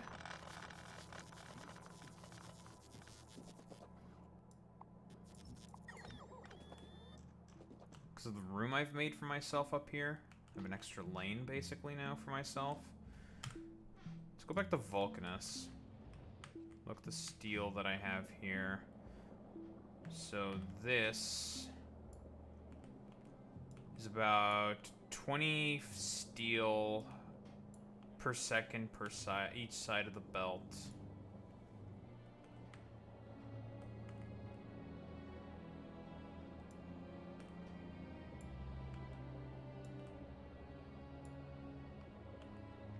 Oof, 1350 per second.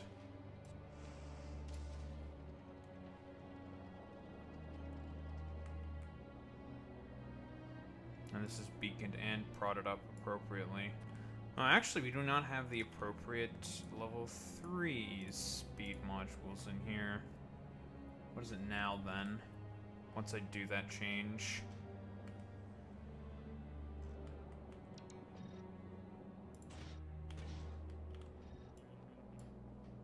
$35 per second. Up from 25, went up by 10 per second. Woof!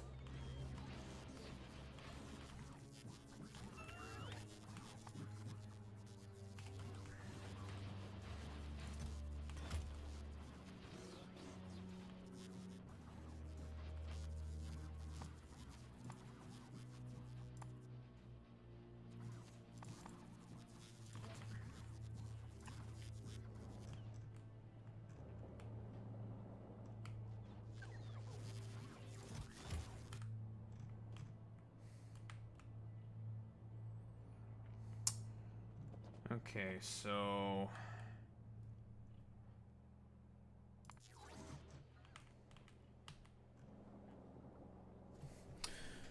the problem then becomes we probably are not going to make enough molten metal per second in order to be able to feed this for consistent production.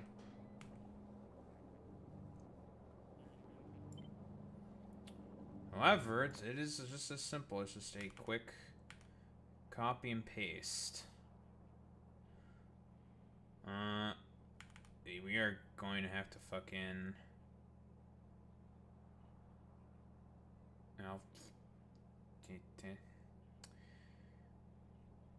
Dumbass fucking sulfur in the way. That's fine, we can just flip the belts, it's not the end of the world.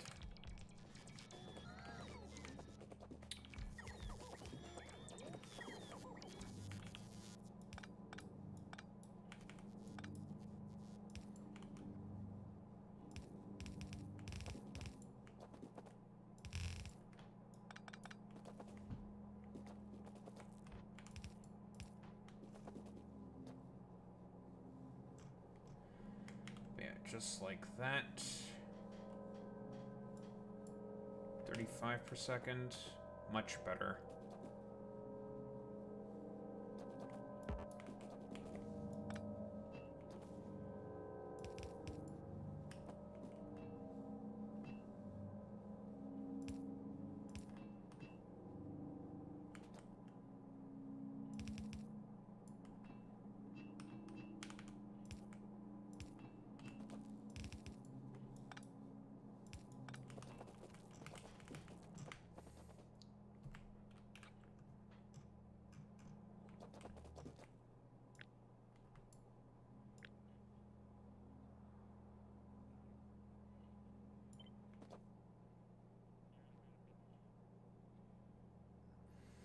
Damn Roboport in the way.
Okay, so that is steel and all the other shit.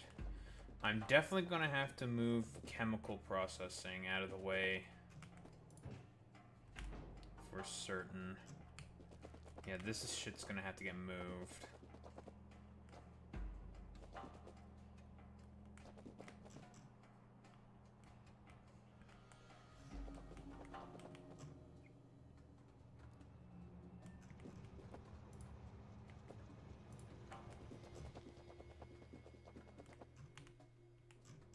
To where, though?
about instead of being stupid, I actually decide to be smart for once in my life? Use my brain. Main input will be right there in terms of the fluid. Perfect.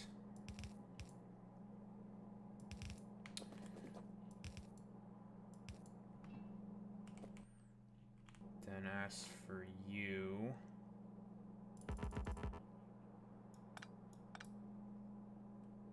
can go... not right there, because it's going to block both.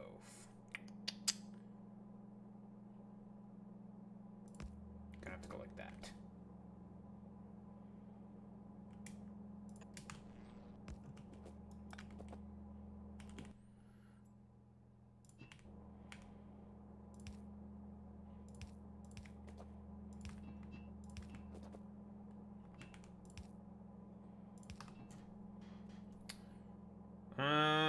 Perfect.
Bastard.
Alright, that is what I would call a successful redesign.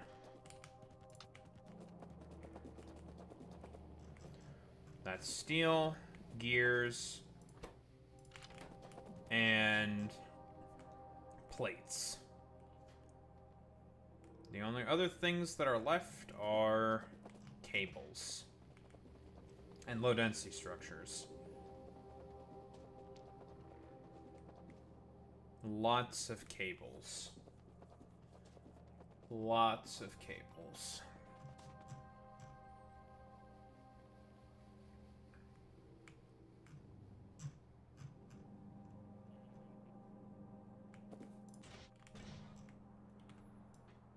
And we definitely do not make enough molten iron per second. Which is a bit of a problem. It's a bit of an issue. So it's 1370. This consumes half of that. And these two consume the rest and more. So we need to about double production. Not to mention these idiots. Oof, it's a lot. And you idiots. Oof, that's a lot. Definitely not enough. So we need to definitely about double it.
Okay,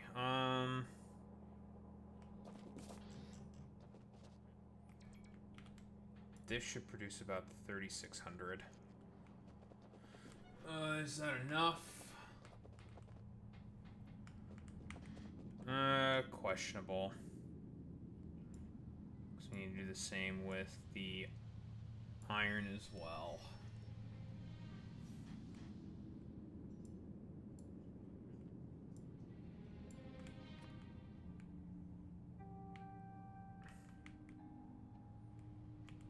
have no idea how the fuck I'm gonna fit that in.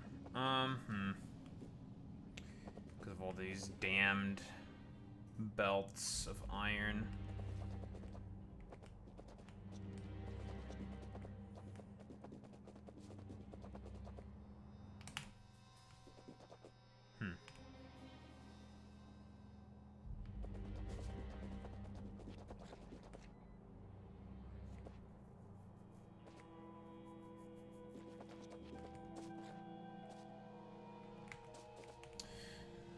May need to move these again.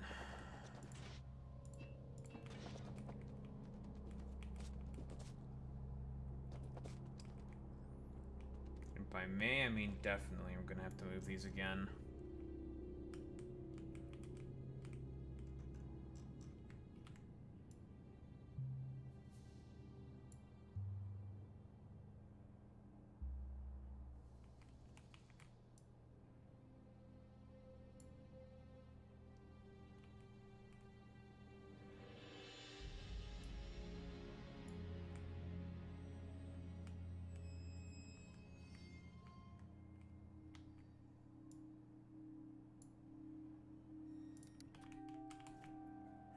Okay.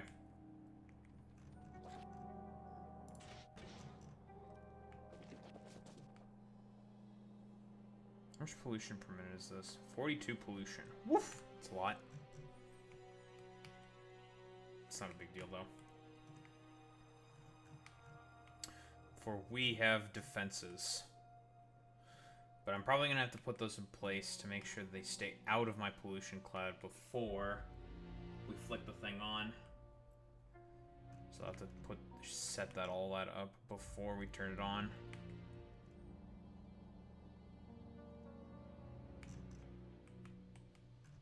Do we have greens yet? No, still blues. Okay.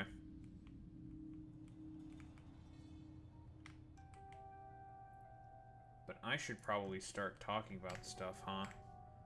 Instead of constantly just playing video game. Boo. Too much thinking about stuff. That's what I get. Oh, man. I need to head to the bathroom, and I'm also going to go to the get water and shit, and then it's time to start to yap about a bunch of stuff. Alright, I'll be back.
Ugh. Boo. How are we doing, gamers? Oh boy.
Denims has requested a trial by jury in Ethan Klein lawsuit. Well, that's interesting.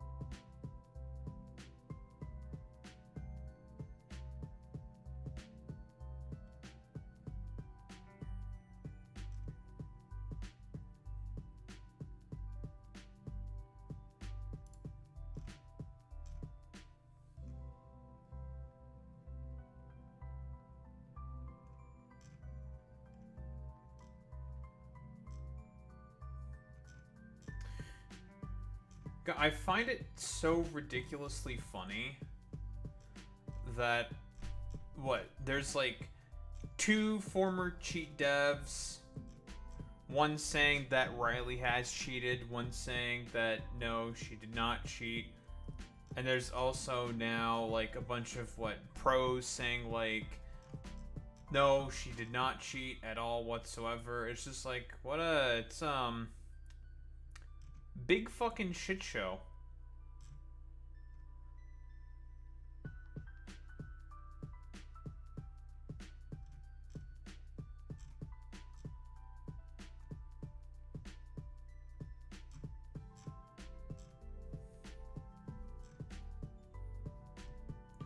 It's a bit of a crapshoot if I do say so myself, to be quite honest.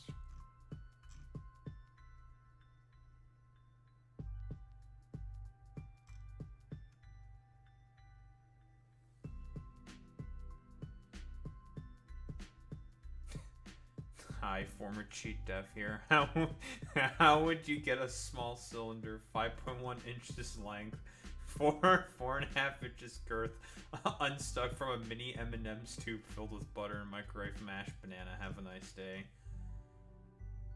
I don't know. Yeah, former cheat dev here. I totally know what I'm fucking talking about. It's fucking stupid, fucking complete shit show.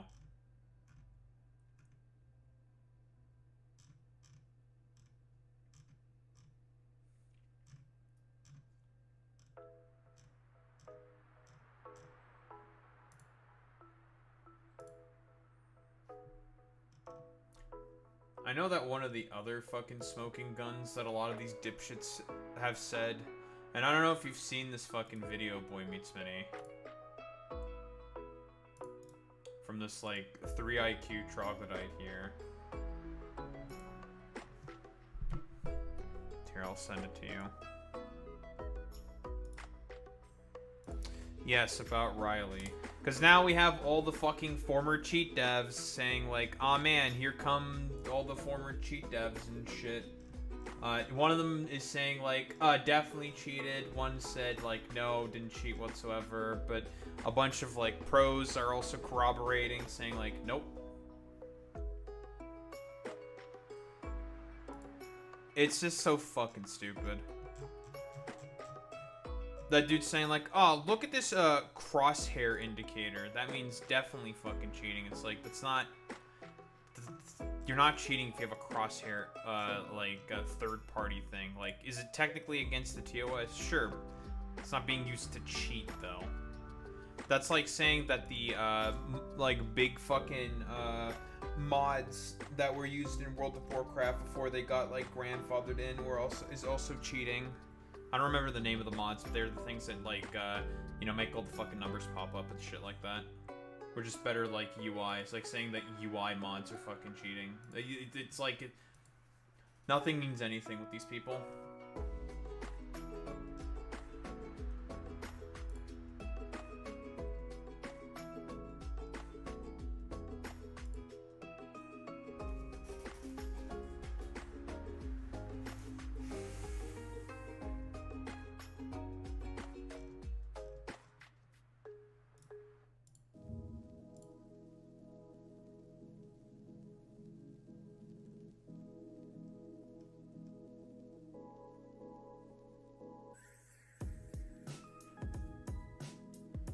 Well, the thing with that,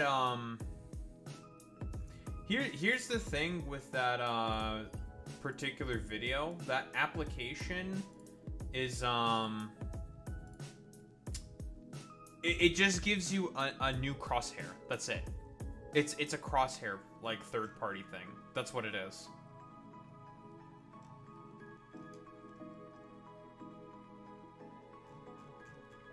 So, that's not cheating. Like, how many fucking UI things do I have on fucking Darktide? I have a bunch of different UI mods on for fucking Darktide, telling me, like, basically, I have a mod that flashes certain colors for particular enemies, and it tells me what direction they're coming from. By that logic, that would have to be cheating. By the logic of these, like, stupid motherfuckers, but, like,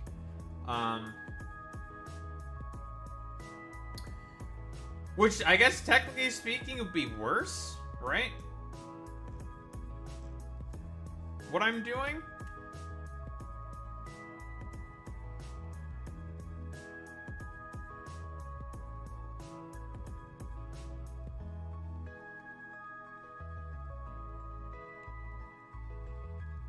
What the fuck?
Oh, so she never stated the Crosshair app when playing Battlefield 6. You check her VODs. I'm gonna use screenshots of right before she launches the game. Really? So what you're telling me is that that Grixed individual is being dishonest. Nice. Whoa, conservatives being dishonest. That's true. If you are killing Nurgle cultists, there is no such thing as cheating. If you're killing poxwalkers, there is no such thing as cheating. That's true.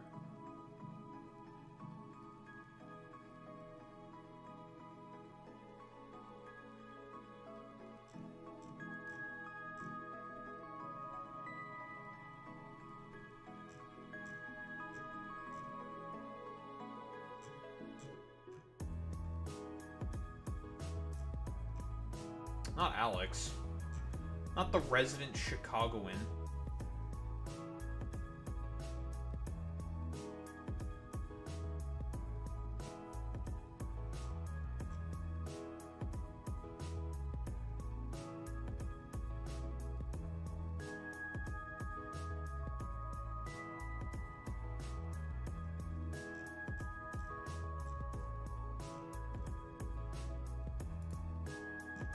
Yeah, we got the Chicagoan.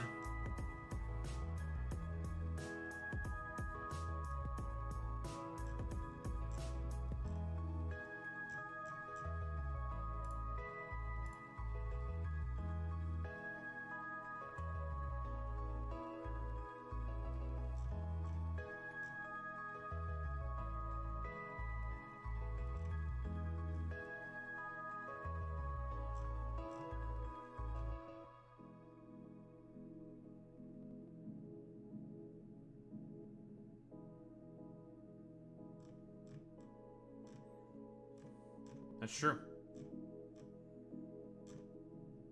But so far, a lot of these dipshits have not really presented any evidence that pertains to the fucking truth, so. There's still, like, no fucking evidence that's been presented saying that she's cheating.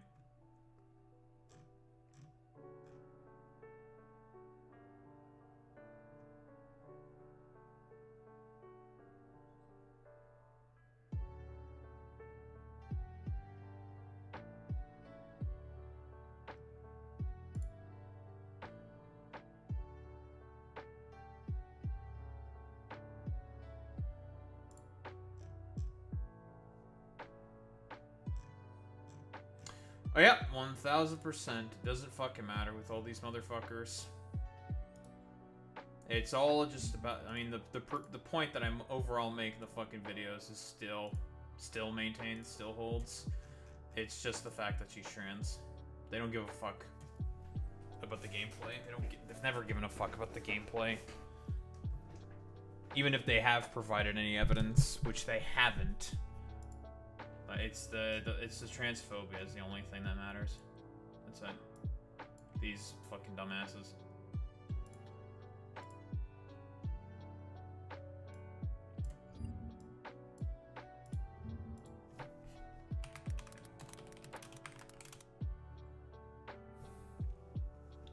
Yep, that's true. Nadia does openly cheat.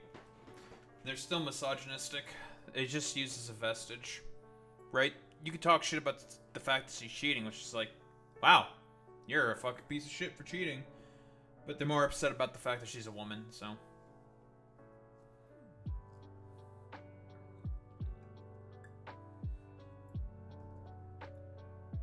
Nadia is a more famous example.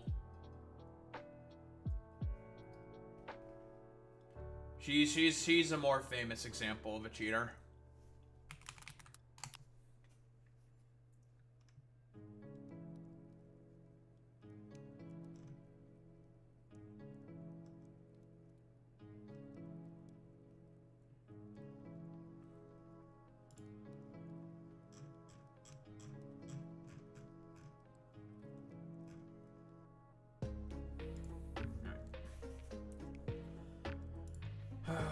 Ba-ba-ba-da-bum.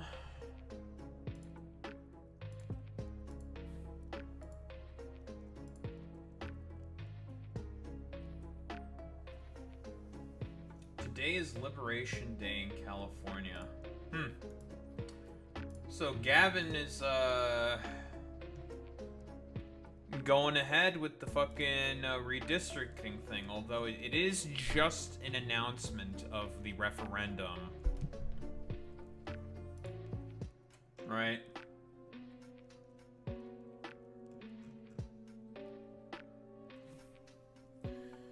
Yeah, he's been like his fucking like press release account has been like using Trump rhetoric. I don't know why. It's just like,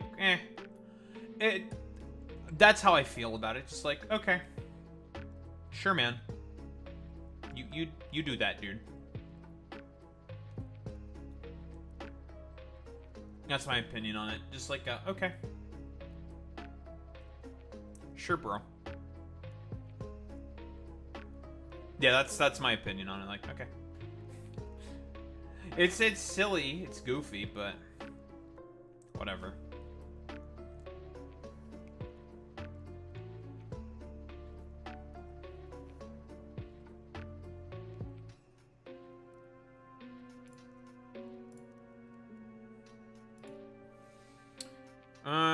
Do I want to talk about that shit today? giving you some stuff.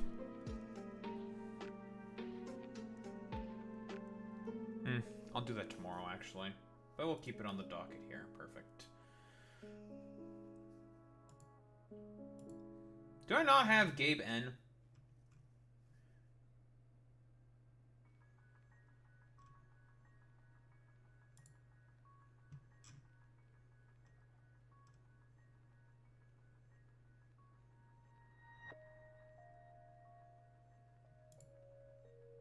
You see it? What the?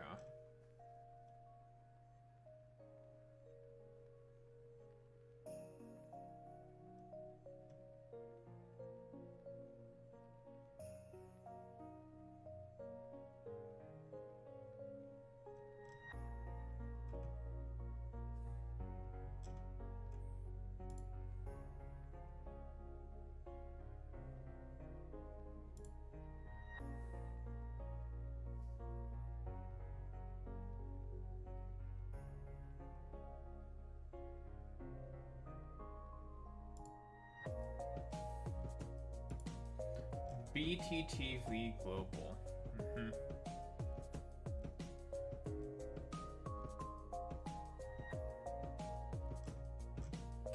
Still, I find it so fucking strange that literally there has been multiple fucking professionals constantly corroborating, saying that she's just not cheating.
Oh, I've heard a lot of good things about the Switch too.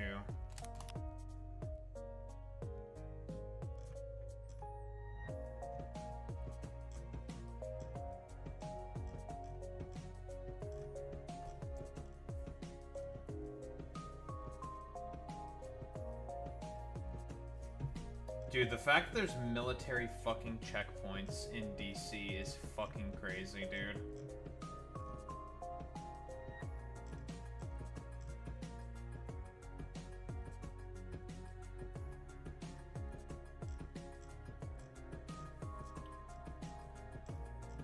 Like, there's military fucking checkpoints.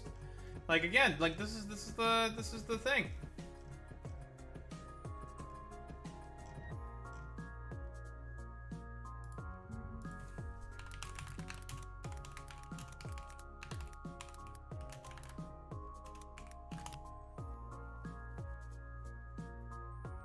Oh, 1000%. Like, if he does do an occupation of New York, Zoran's gonna fucking... He's pretty much guaranteed to fucking win the general. Because Adams is a compromised candidate, and so is Cuomo. They're both compromised. And New Yorkers know that.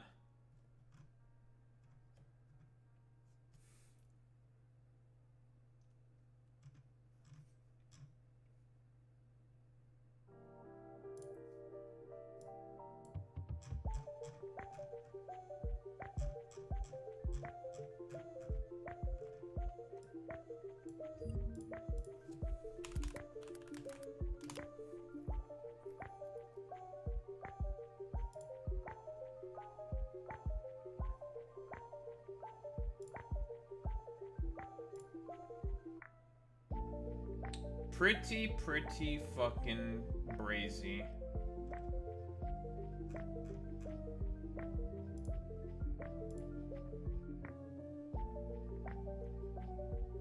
Barack Obama called Zoran Mamdani.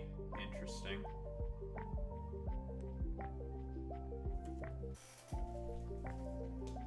Bardock Obama. I can't wait for the Democratic Party to finally move on from fucking Barack Obama and just like outright reject him.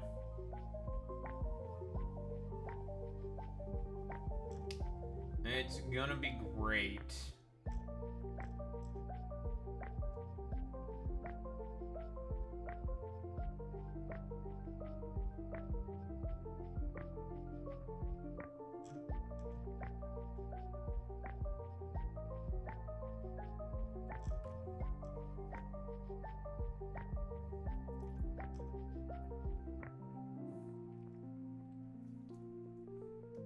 Gavin Newsom says ICE agents are outside his press conference. Interesting. Save that for later.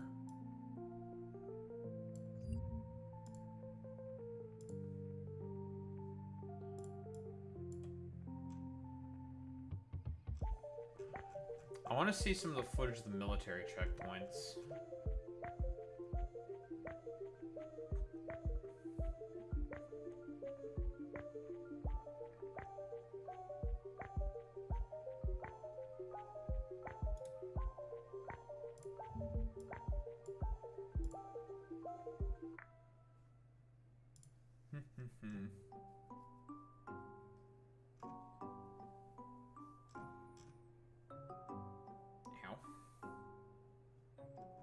National Guard presence expected to grow throughout the week. For what? Nothing. It's so stupid.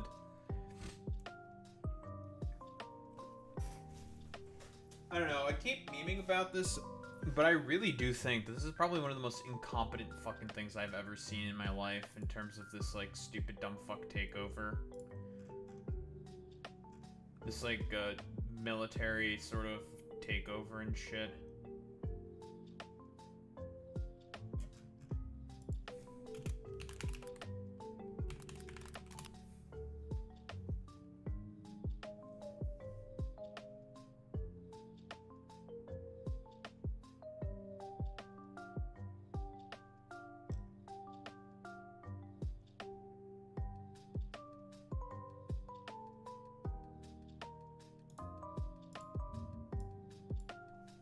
National Guard.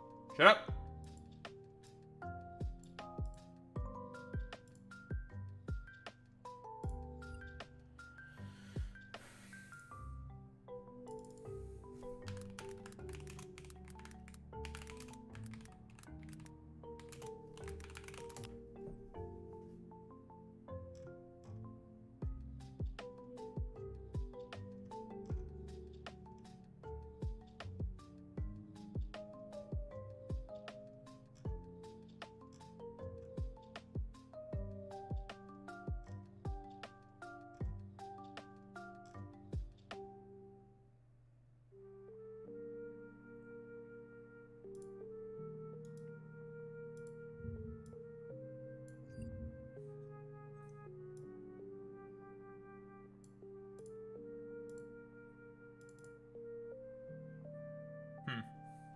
I'm okay with this.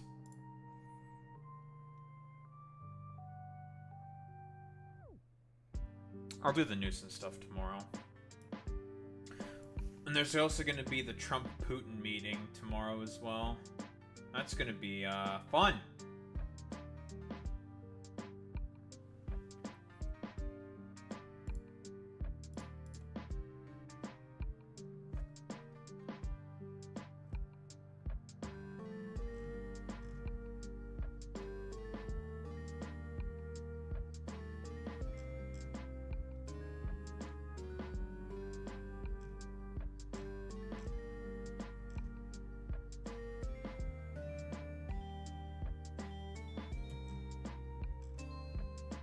Very cool, very good.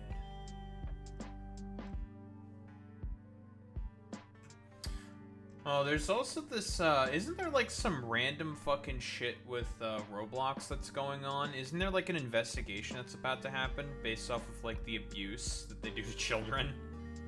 Which is definitely true. They abuse children.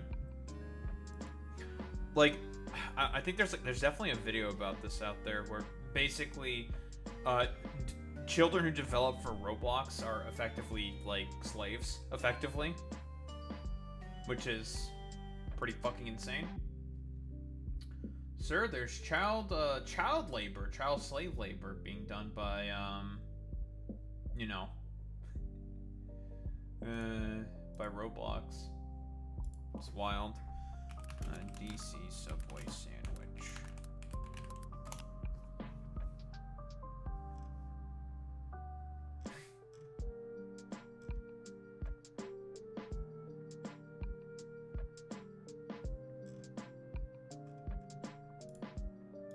Do want the DC Subway sandwich thing because it's funny.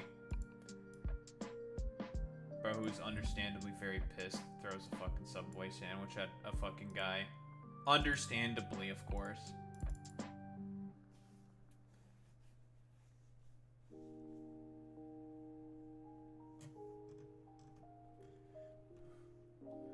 Tim Walz, no plan to redraw Minnesota congressional map. How many fucking...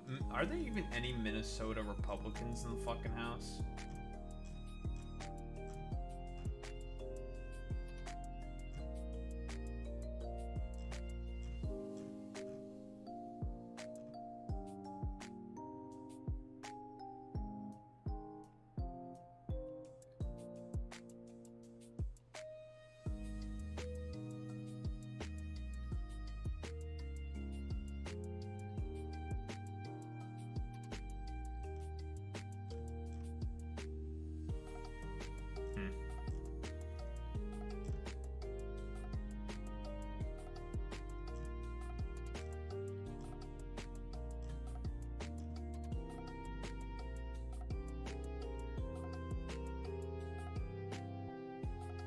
Do a little bit of trolling, perhaps.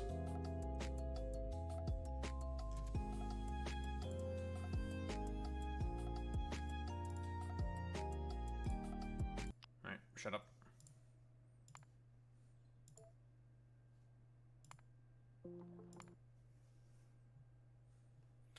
Ba-do-ba-do-ba-do.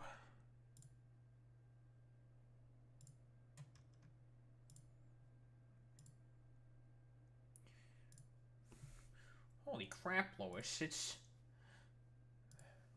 Destiny's son doing a Nazi pose. Holy shit, Lois. Yeah. Bro, I can't believe that he's a Nazi. Crazy. Doing the fucking conspiracy theory that Polish fucking Jews are fucking killing ethnic Germans.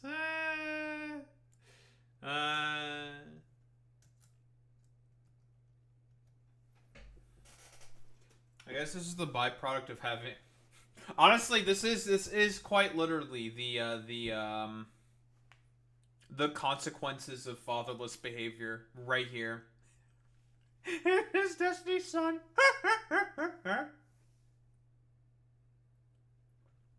God, that's so funny.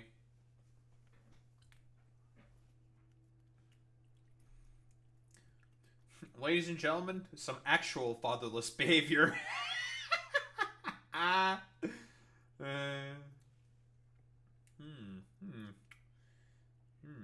Justifying the invasion of Poland, Pepe.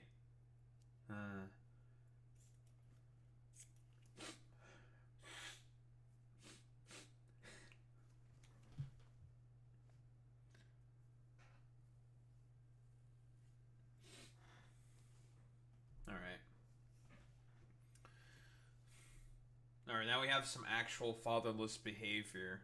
Nathan J. Bonnell I, aka Destiny's son.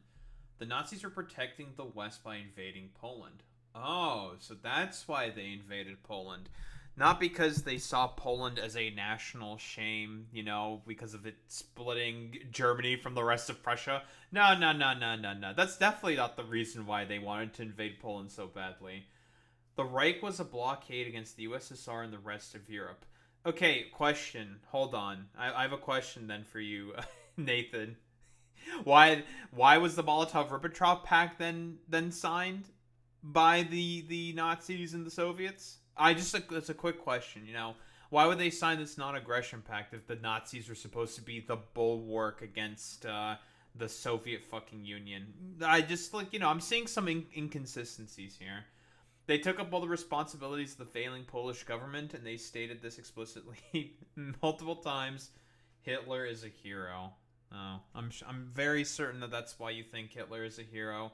Nah, it's not. It can't be because of I don't know, the fact that your deadbeat dad never fucking cared for you or respected you at all. So you decided to go down the fucking schizo right-wing rabbit hole and became a fucking Nazi freakazoid. Nah, that definitely couldn't be the fucking reason why. I don't know. I feel like this is perfect for Destiny. I'll be quite honest, but his son decided to come out as a fucking little Nazi freak because he himself is also a stupid little fucking freak. So I don't know. I don't think there's really much else to say besides we are now it's the fatherless behavior is bearing fruit and creating fucking Nazi freaks. Very, very fucking cool. Isn't he 14? I don't know. Who cares? I think he also streams as well. So, It's more so again, he got fucking abandoned as a fucking kid, so by Destiny to go do sex pest shit. So should we be surprised at all whatsoever by the fact that Nathan has come out like this? No. Yeah, he did get banned at on Twitch for aiming a toy gun at Destiny. That is true. He did do that. Which is kind of funny. It's just oh. Okay. All right. Just aiming a gun at Destiny. All right. Jesus Christ. I think the reason why he did it was it's supposed to imitate the fucking meme of Destiny aiming the gun or something. We all know the meme of Destiny pointing the gun at the webcam when he was bald or some shit, or when he shaved his head. It was supposed to be a mimic of that.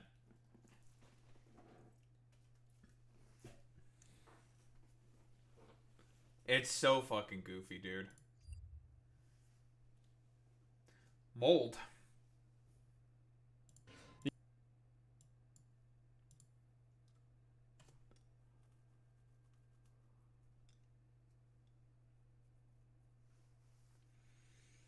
It's time for probably more of them to complain about. This is an out of context clip. Okay, then post fucking full context. Just post it. Post it then. If it's not in context, post it. Yeah, we got some mold. Alright, what's this? Asmongold, my favorite guy. I love this man. Oh boy, my favoriteest guy on the planet. Asmongold. What do we got here? The LGB is mostly fine. You're right. Trans is the main issue that people have a problem with. Is that so? Quick question. Broadly speaking, throughout a lot of the queer fucking umbrella, who, generally speaking, has the highest support for fucking trans people? Oh, it's lesbians. Cis lesbians have the biggest support for fucking trans people. They support them the most. Is it really a solidarity fucking issue? It's not because of the fact that trans people are the main thing that's causing gay people to also lose their rights, you fucking moron. No, the problem is that this was always the fucking intention, and going after trans people who are the more vulnerable minority was the fucking point. Because, again, literally that dumbass Clarence Thomas made it very, very fucking clear. He was saying, after overturning, abortion, after fucking overturning a lot of trans rights as well, we're also going to look at Obergefell, which is gay marriage, and even fucking loving. That's interracial marriage. The point is that conservatives have always wanted to roll back rights. Always, always, always, always, always, always. 100% of the fucking time. Every fucking single time. So it's not because of the T's. It's not because of big T that, queer people are losing rights. It's because of Stupid motherfuckers like yourself who want to constantly post the most idiotic, stupid propaganda about anti-woke dip fuckery. Because again, I'm going to ask you this rhetorically, of course. I already know the answer to this question. Do you really fucking believe for even 3 fucking seconds that conservatives were going to stop just at fucking trans people? No, the fuck they weren't. They were never going to fucking do any of that shit. It's fucking stupid. That is the main issue. It's not gay, it's certainly not bi, and it's absolutely not lesbians. Wasn't there a thing recently saying that they were going to go after bisexual people, right? Like, they're trying to re-put in fucking, like, sodomy laws and stuff. That's going to affect gay people. That's going to affect fucking bisexual people. It's going to affect everybody, you fucking moron. And again, I don't know, I guess because you're, like, maidenless or whatever the fuck, that's why you're saying this, like, stupid bullshit? I don't know. Who the fuck knows? It's trans. That's where all of the hostility, all of the negativity comes from. Yes, and trans should not be involved with LGBT. Question. Actually, not question. Where's, Asmongold, do you know who Marsha P. Johnson is? Here's Marsha P. Johnson. She's a American gay liberation activist and self-identified drag queen. Known as an outspoken advocate for gay rights, she was one of the prominent figures in the Stonewall Uprising. Oh, and she's trans. She's a trans woman. One of the most well-known activists and pusher of fucking for gay rights within America was trans, you fucking moron. Whoa, it's almost as if trans people, broadly speaking, have an understanding that, you know, you should have solidarity with everyone under the fucking queer umbrella. Because if they go after one, they will go after all. Again, the reason why they're starting to think about going after specifically Obergefell v. Hodges is not because of the fact that trans people exist, right? They've already like most of Republican states and even the Supreme Court have already done broad sweeping attacks against fucking trans people, because that's not the fucking point. They're just the weakest link at the moment. They are the tip of the fucking spear, and they're trying to destroy the tip of the spear in order to get to the rest of the spear, because again, the overall goal is to, well, basically implement a form of fucking Christian nationalist, like, theocratic rule. That is what Republicans overall want. It's not just fucking trans people. Also, like, yeah, hostility and negativity. Like, what hostility and negativity? What fucking queer people are you going to see hostility and negativity to fucking trans people? People from the LGB, like, alliance or whatever the fuck? Nonsense. Or, like, gays against groomers or some shit. Oh, those Nazis? Very cool. Yeah. There should not be an LGBT. LGBT. It should just be LGB. Trans is how you see yourself. Bisexual, being gay, being a lesbian is how you see other people. Lesbians have the highest support for fucking trans people. They support trans people the most. Because, again, it's all about solidarity for these people. Like, but in reality, like, when it comes to conservatives, the point is the fucking suffering, right? They just want minorities to fucking suffer because, again, they're just a bunch of fucking dipshits and losers. Being trans is not a sexuality. All 3 of the other ones are sexualities. It's that. Wait, that's the fucking basis that he is using? Sexuality? Bro, what are you fucking talking about? It's not based off of fucking sexuality, right? That's the stupidest fucking shit on the fucking planet. No. The thing is that the reason why LGBT, QIA+, the reason why it's under a broad umbrella is because very often a lot of the exact same laws that are meant to target lesbians and gay people are also meant to also target fucking trans people. So as a way to build solidarity with one another, all of these people that are a part of these fucking communities got together in order to fucking resist. May I remind you, the people who support trans people the most are fucking lesbians. It's so stupid. Also, again, one of the main well-known historical activists at fucking Stonewall was Marsha P. fucking Johnson, who is a trans woman, stupid? Simple. Yeah, trans is a big problem. Well, I don't know about being a big problem. I don't think it's a big problem. What I'm saying is, like, the trans issues they're much more divisive, and they're much more, Asmongold, do you know why they're divisive? Does he know why? Hey, dumbass. It's because of fucking Dylan Mulvaney in 2023. Because of a stupid fucking campaign that was ginned up by fucking conservatives where they decided to schizo screech and just, like, completely bitch and whine and complain about trans woman fucking drinking day beer, right? Your side is who is making it divisive. You're the one who's doing the divisiveness. Stupid. like, people have, like, much stronger feelings on the trans issues than they do about gay issues or something like that. I'm sure. Obviously, there's some people that don't like any of it, but in a general sense, I think that's what's going on. Are we really backtracking in history? Yes. Yeah. Clearly, that's what's happening. Yeah, because of people like you motherfucker. Like, you're the one who's causing stuff like this. You have a role to play in the backsliding of fucking history. The fact that he just has, like, completely zero fucking awareness, talking into subjects that he has barely any fucking idea about, that he completely bases it off of, like, whatever stupid 3 IQ anti-woke dipshits have fucking said. Keep in mind, this is the exact same motherfucker who has said that Palestinians are an inferior culture, that Israel is, they're the stronger power in the region, so therefore they have the right in order to be able to wipe out the fucking Palestinians, and has also done fucking harassment campaigns against queer people in the fucking past. So, that's fantastic. That's very cool that this complete, utter fucking moron is talking about the issue being divisive when he is the one who puts out the amount of propaganda that he does, making it fucking divisive. Hey, Asmongold, maybe you should fucking look in a mirror and actually take a look at who's the one that's really being fucking divisive. Fucking moron.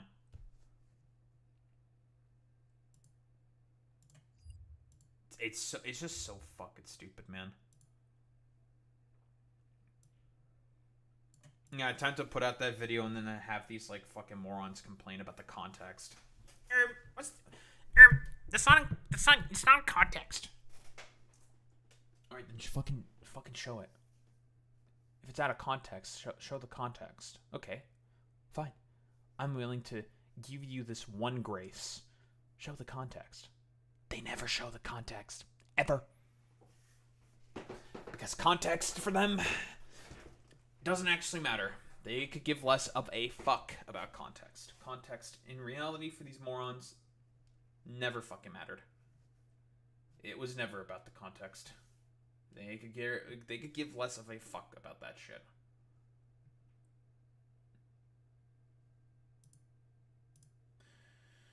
Oh, man.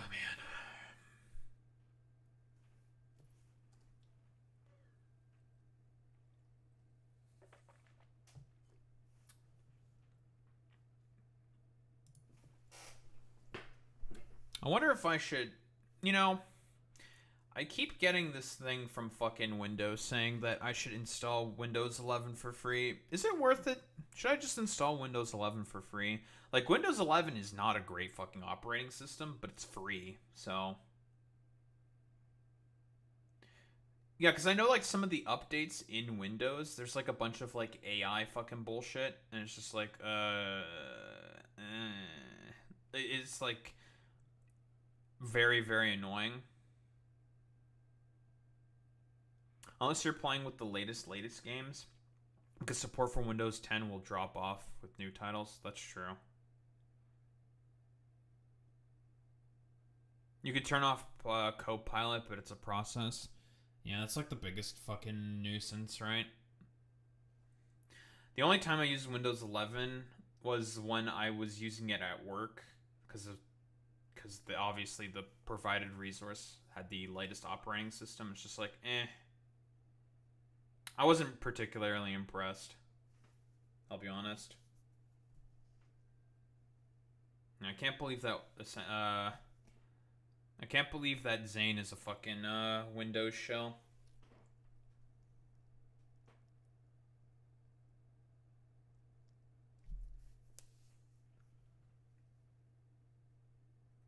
Yeah, I assume there's probably like some group policy bullshit that you have to do. It's probably not like the most annoying thing in the world, but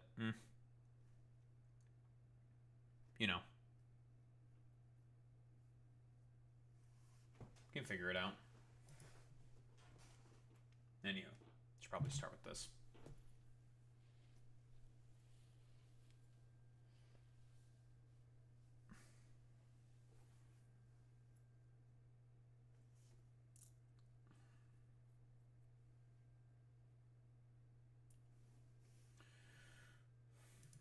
All right, what's this?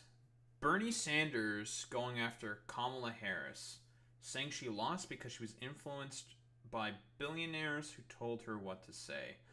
I don't think that's an inaccurate assessment there by Bernie Sanders, right? Like, I don't think part of it can be fucking billionaire cash, right? She got a lot of fucking billionaire money during her fucking campaign.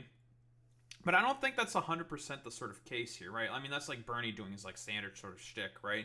That a lot of politicians will enact the influence of the rich and the corporations because they're the ones who tend to donate the most to their campaigns because of stuff like Citizens United effectively making money equal to speech.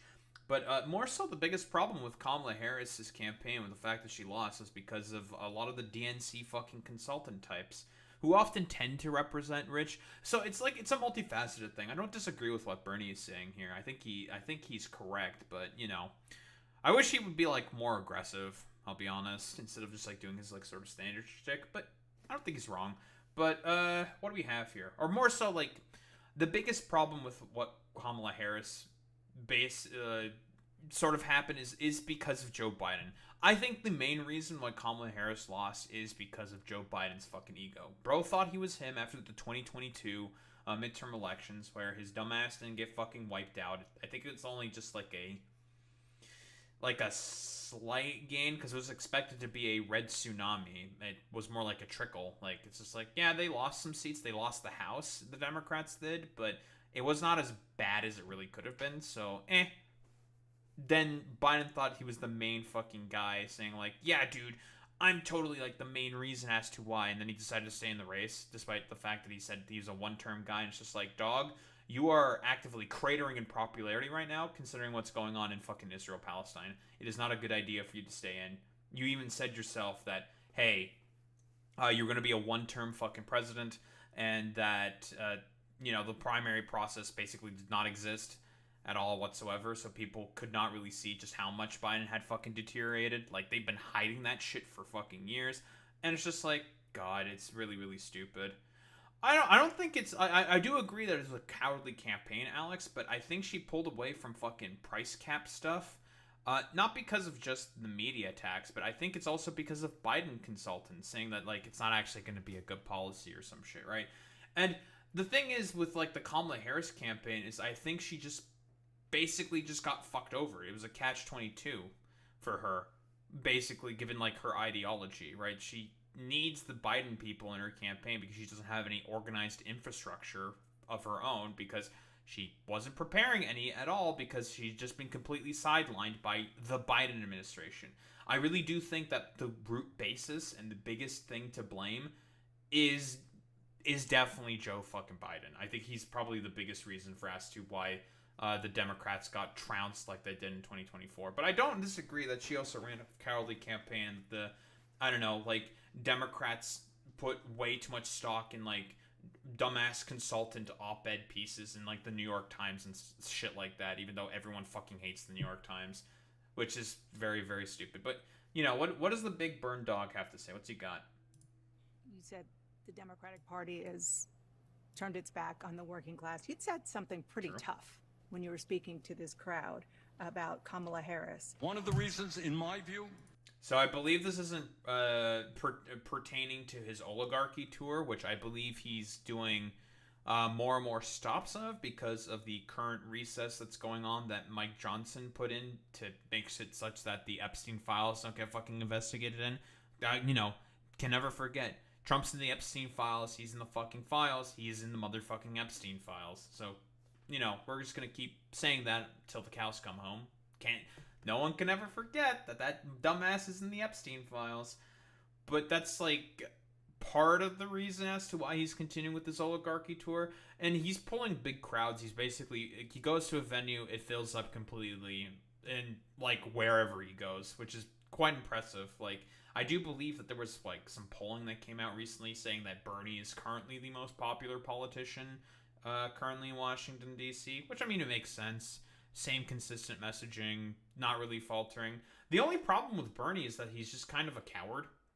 Yeah, I think that's probably the best way to say. He's not willing to just shit on and go after the fucking Democrats, to just be extremely like vitriolic and hateful of the fucking Democratic Party, right?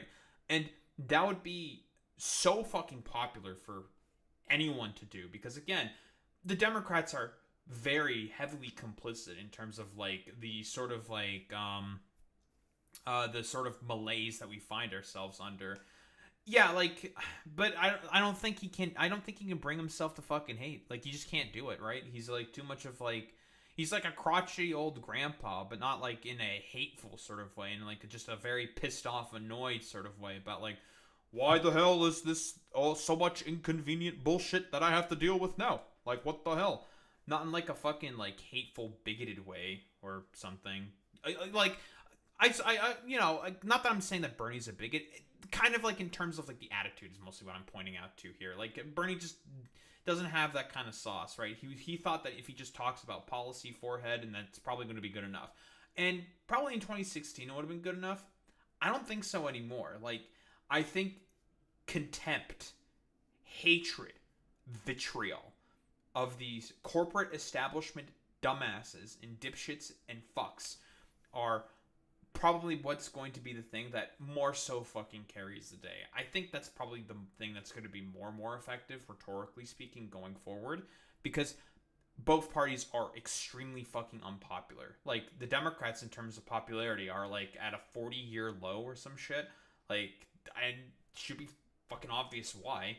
They're just saying like, well, the Baileys are telling me to do nothing, and that's what they send me to do, so I'm gonna do nothing. Even though, like, there was a John Oliver segment saying that the Baileys are completely made up. They don't exist. They're not real, which is objectively just, I think, perfectly emblematic of just the ranking competence of the fucking Democratic Party. But, you know, that's basically like my overall position on Bernie. Like, again, he's good. He's fine. But, like, not what we need right now at the moment. Like, the policy, the populist policy, the fervor is what's missing. You need fervor, you need vitriol, you need hatred, you need contempt.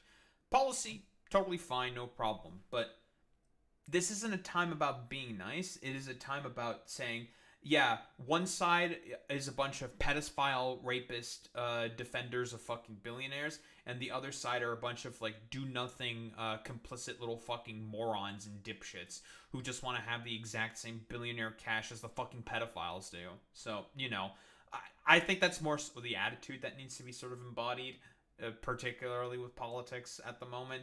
But the Big Burn just doesn't have it in him. Just doesn't have it in him.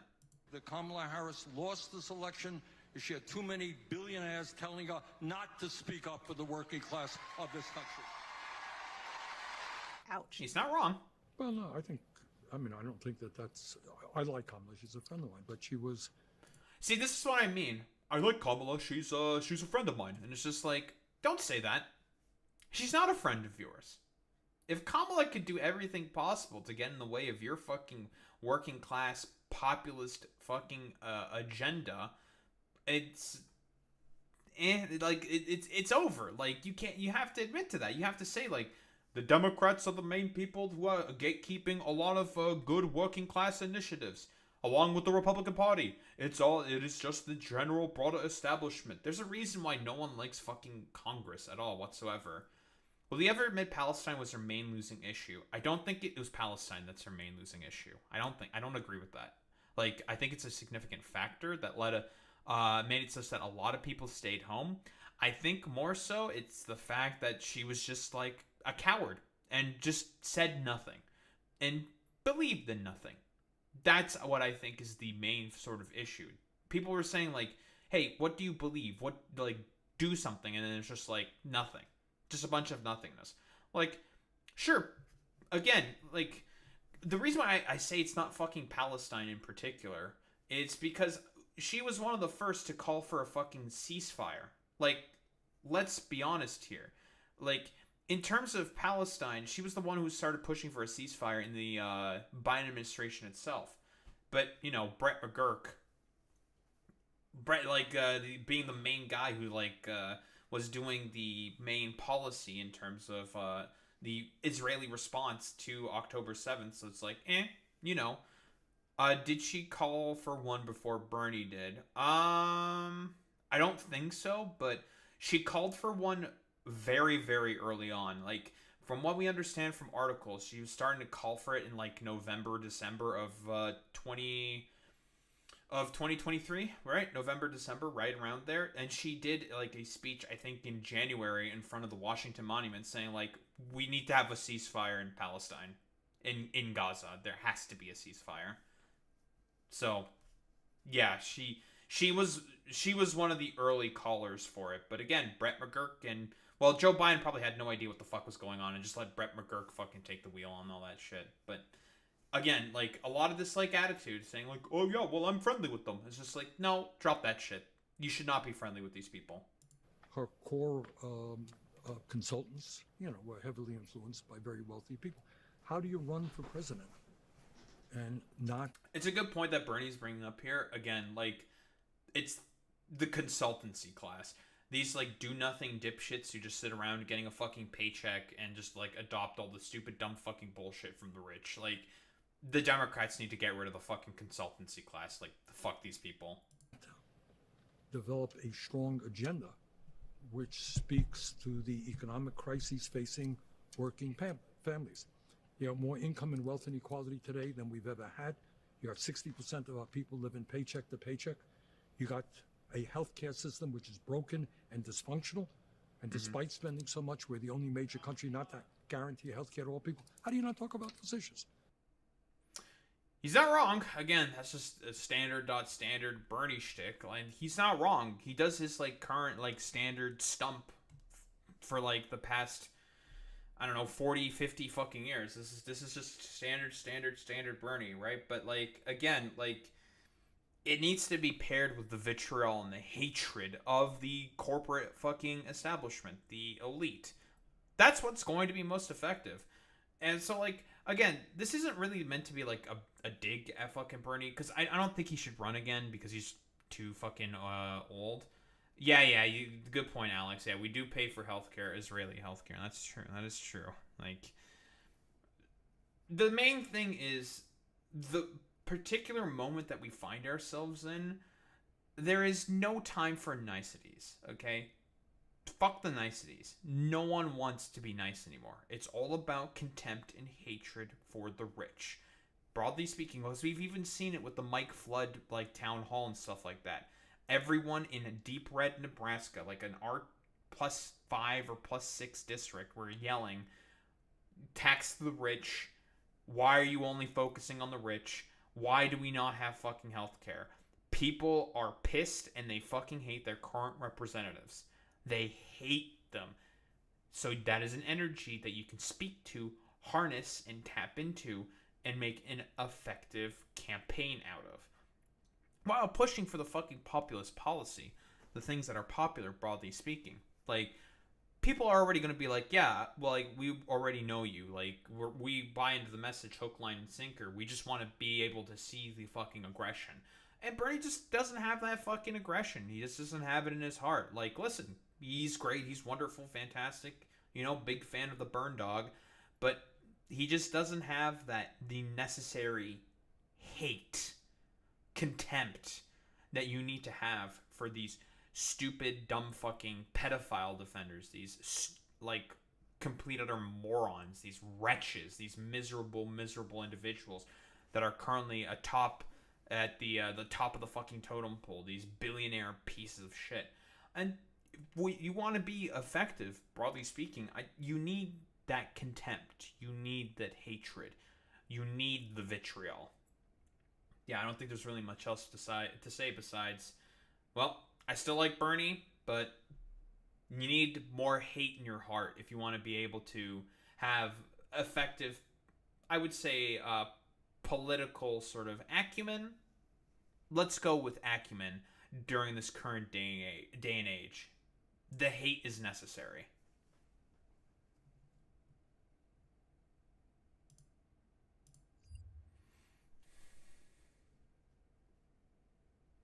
Is this an article?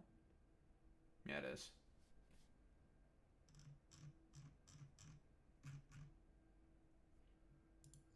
Yeah, we'll talk about PayPal. Yeah, why do you think I am as successful as I am on YouTube? Only has 143 subscribers. Because I'm a fucking hater. The hate is the point. You need to hate. Hate is necessary nowadays.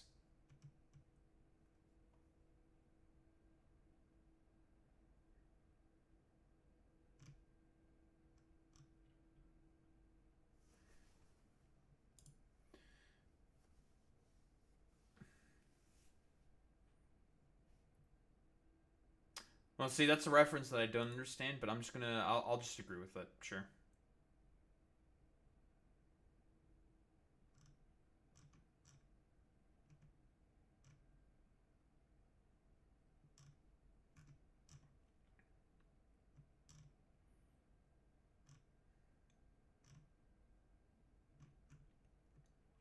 Man, I'm really glad to see that the Hutch video that I put out is bearing out so fucking well.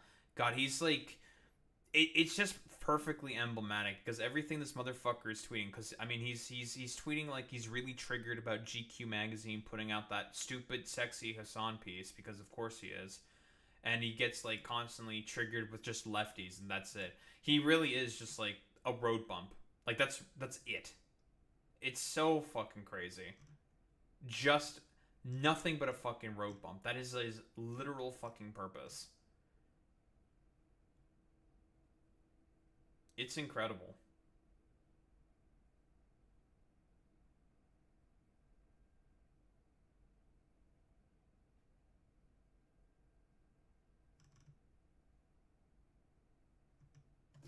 Ay, ay, ay.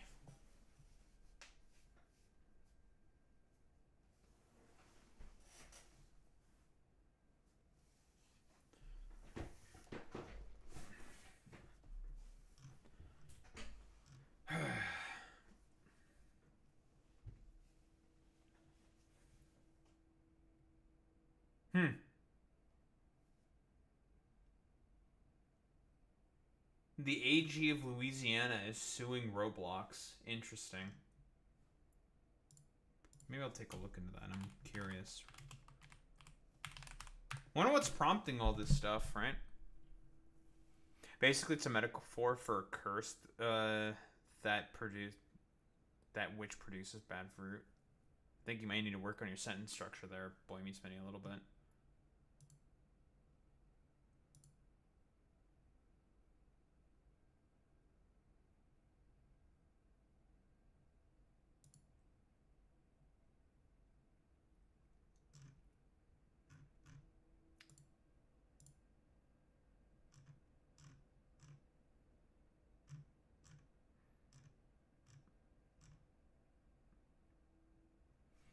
The DC sandwich guy got charged with felony assault. That's so fucking funny. All bro did was just throw a sandwich at someone. So goofy, bro.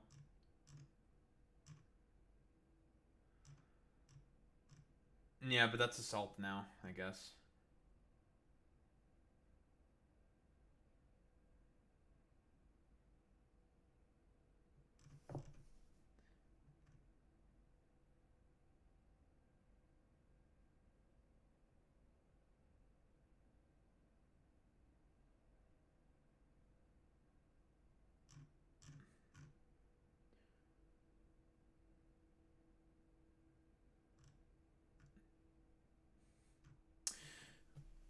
This is another... Okay, here's another fucking interesting thing. Hunter Biden wearing a 3 Arrows hat complaining about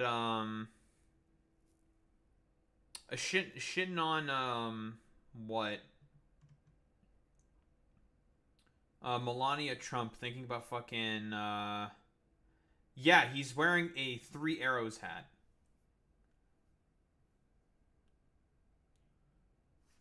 Here. The post. Which is crazy. He has a 3 Arrows hat on. I don't know if he knows what that means, but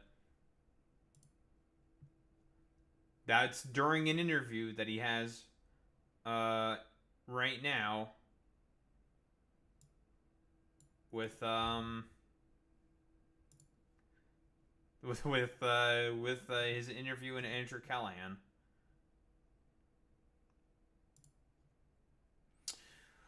Who's ready for all the stupid lefties to get triggered about the fact that Zoran Mamdani said he was honored to have a conversation with Barack Obama? Dog, if you want to be able to still win within the Democratic Party, you can't snub Obama yet. He's still too popular. Like, there's no, like, you can't do it. Like, you have to.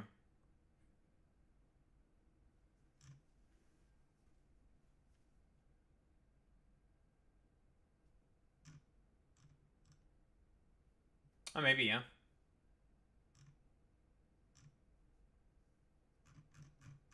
You should always snub Obama.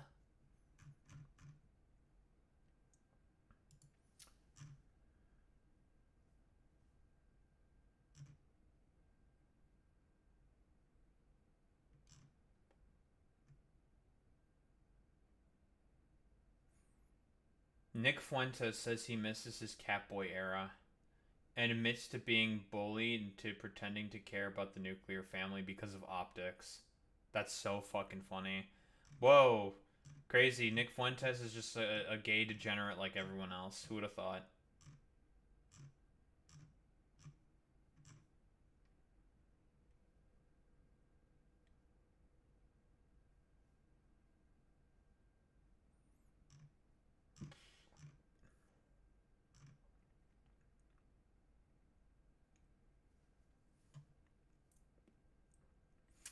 No, I don't think he's gonna lose any of them, to be honest. Like, I don't think he's gonna lose them.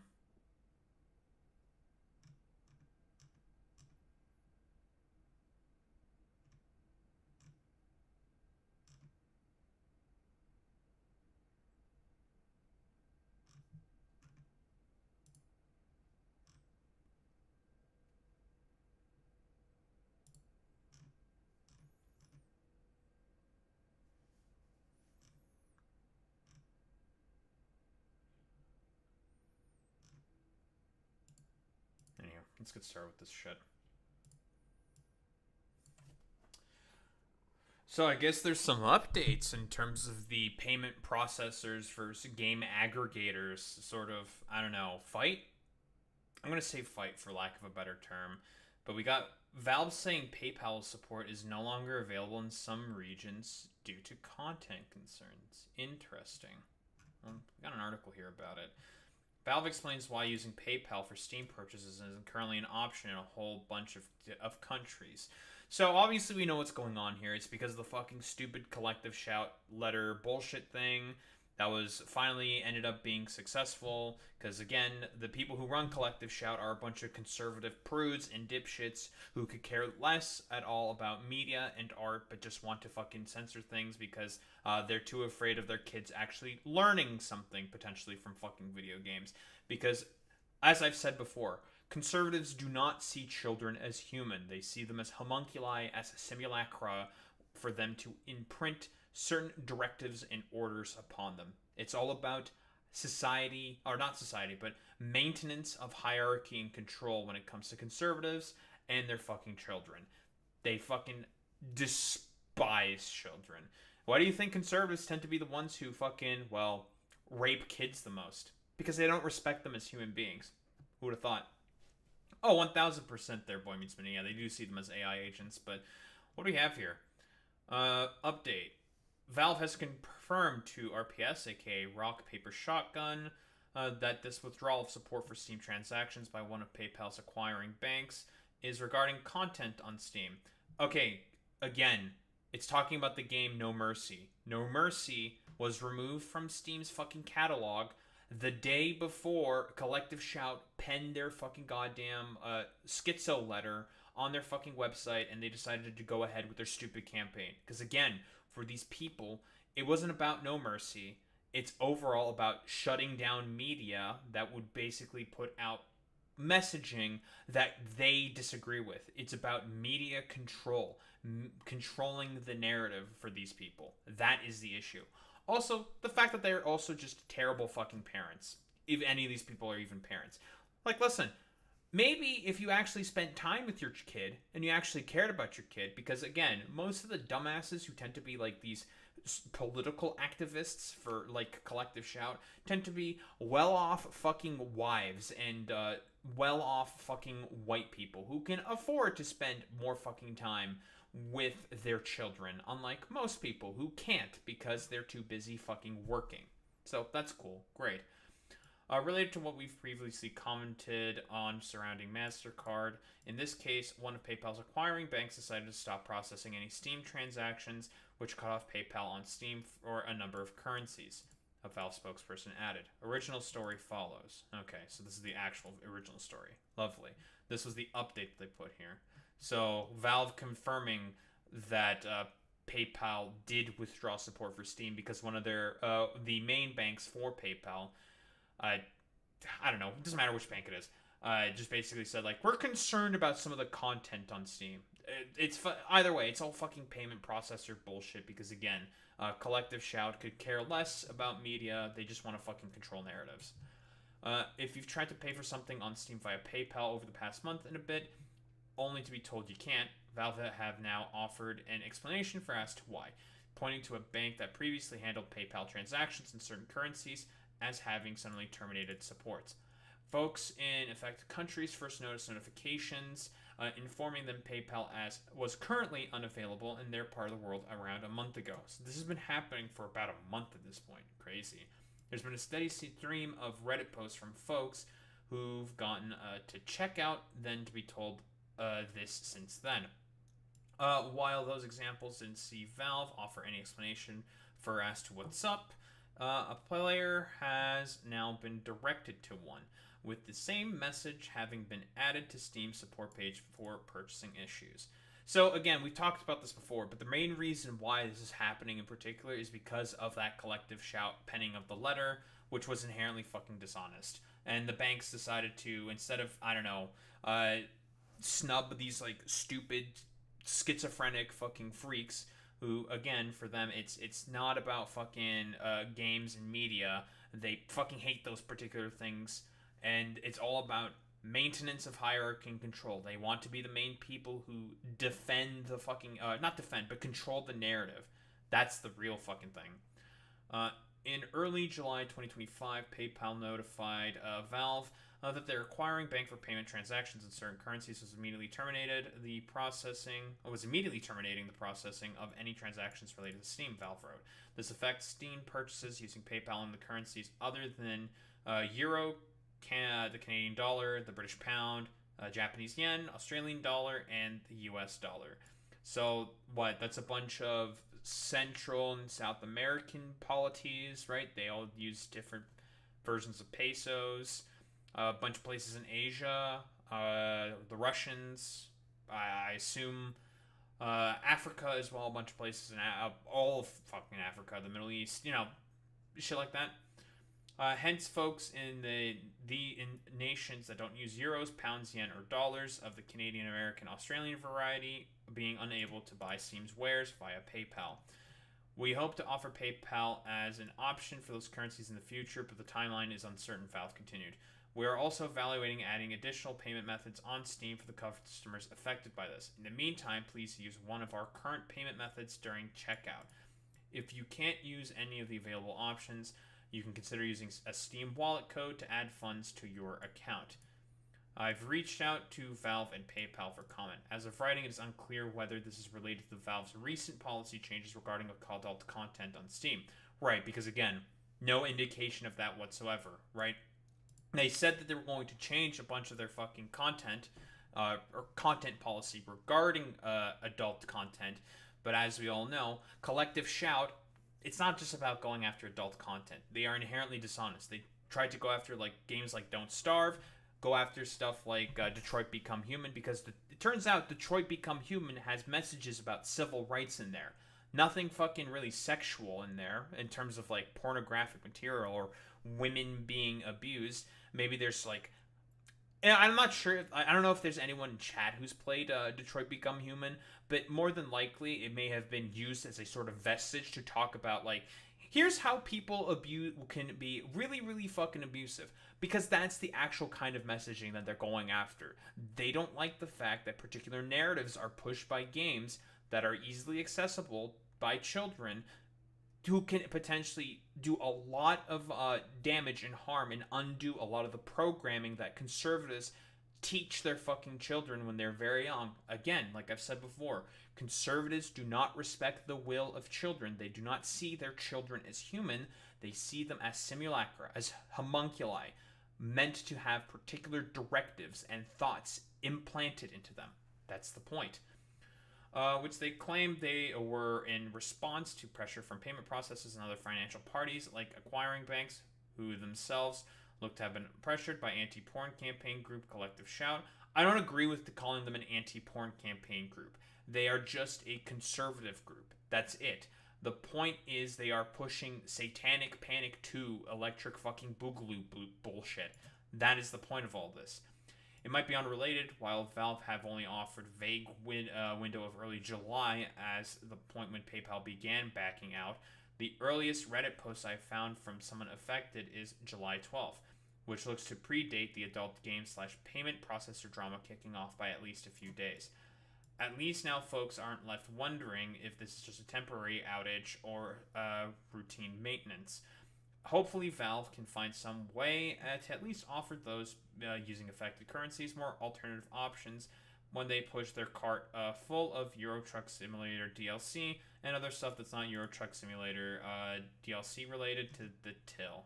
Very, very funny. Good beam. Yeah, don't think there's really anything else to say besides the purpose of this by Collective Shout is the fact that they just want to control the fucking narrative that are being taught to children. Because they do not see children as human. They see them as people to manipulate. They don't give a fuck at all about the will of kids or the thoughts and beliefs of children. They want to control that for themselves. That is the point of all this. As expected from dumb fucking conservatives groups, they hate kids and they also hate themselves. Don't think there's really much else to say besides that.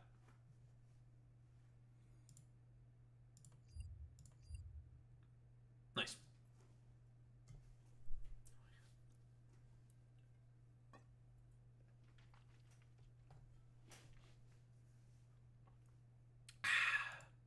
Beans. Beans.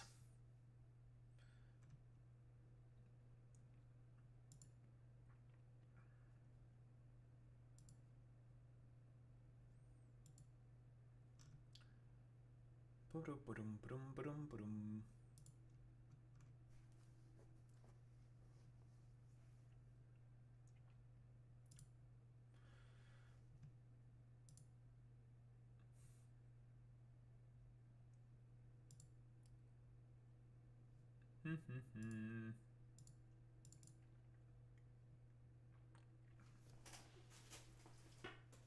Oy.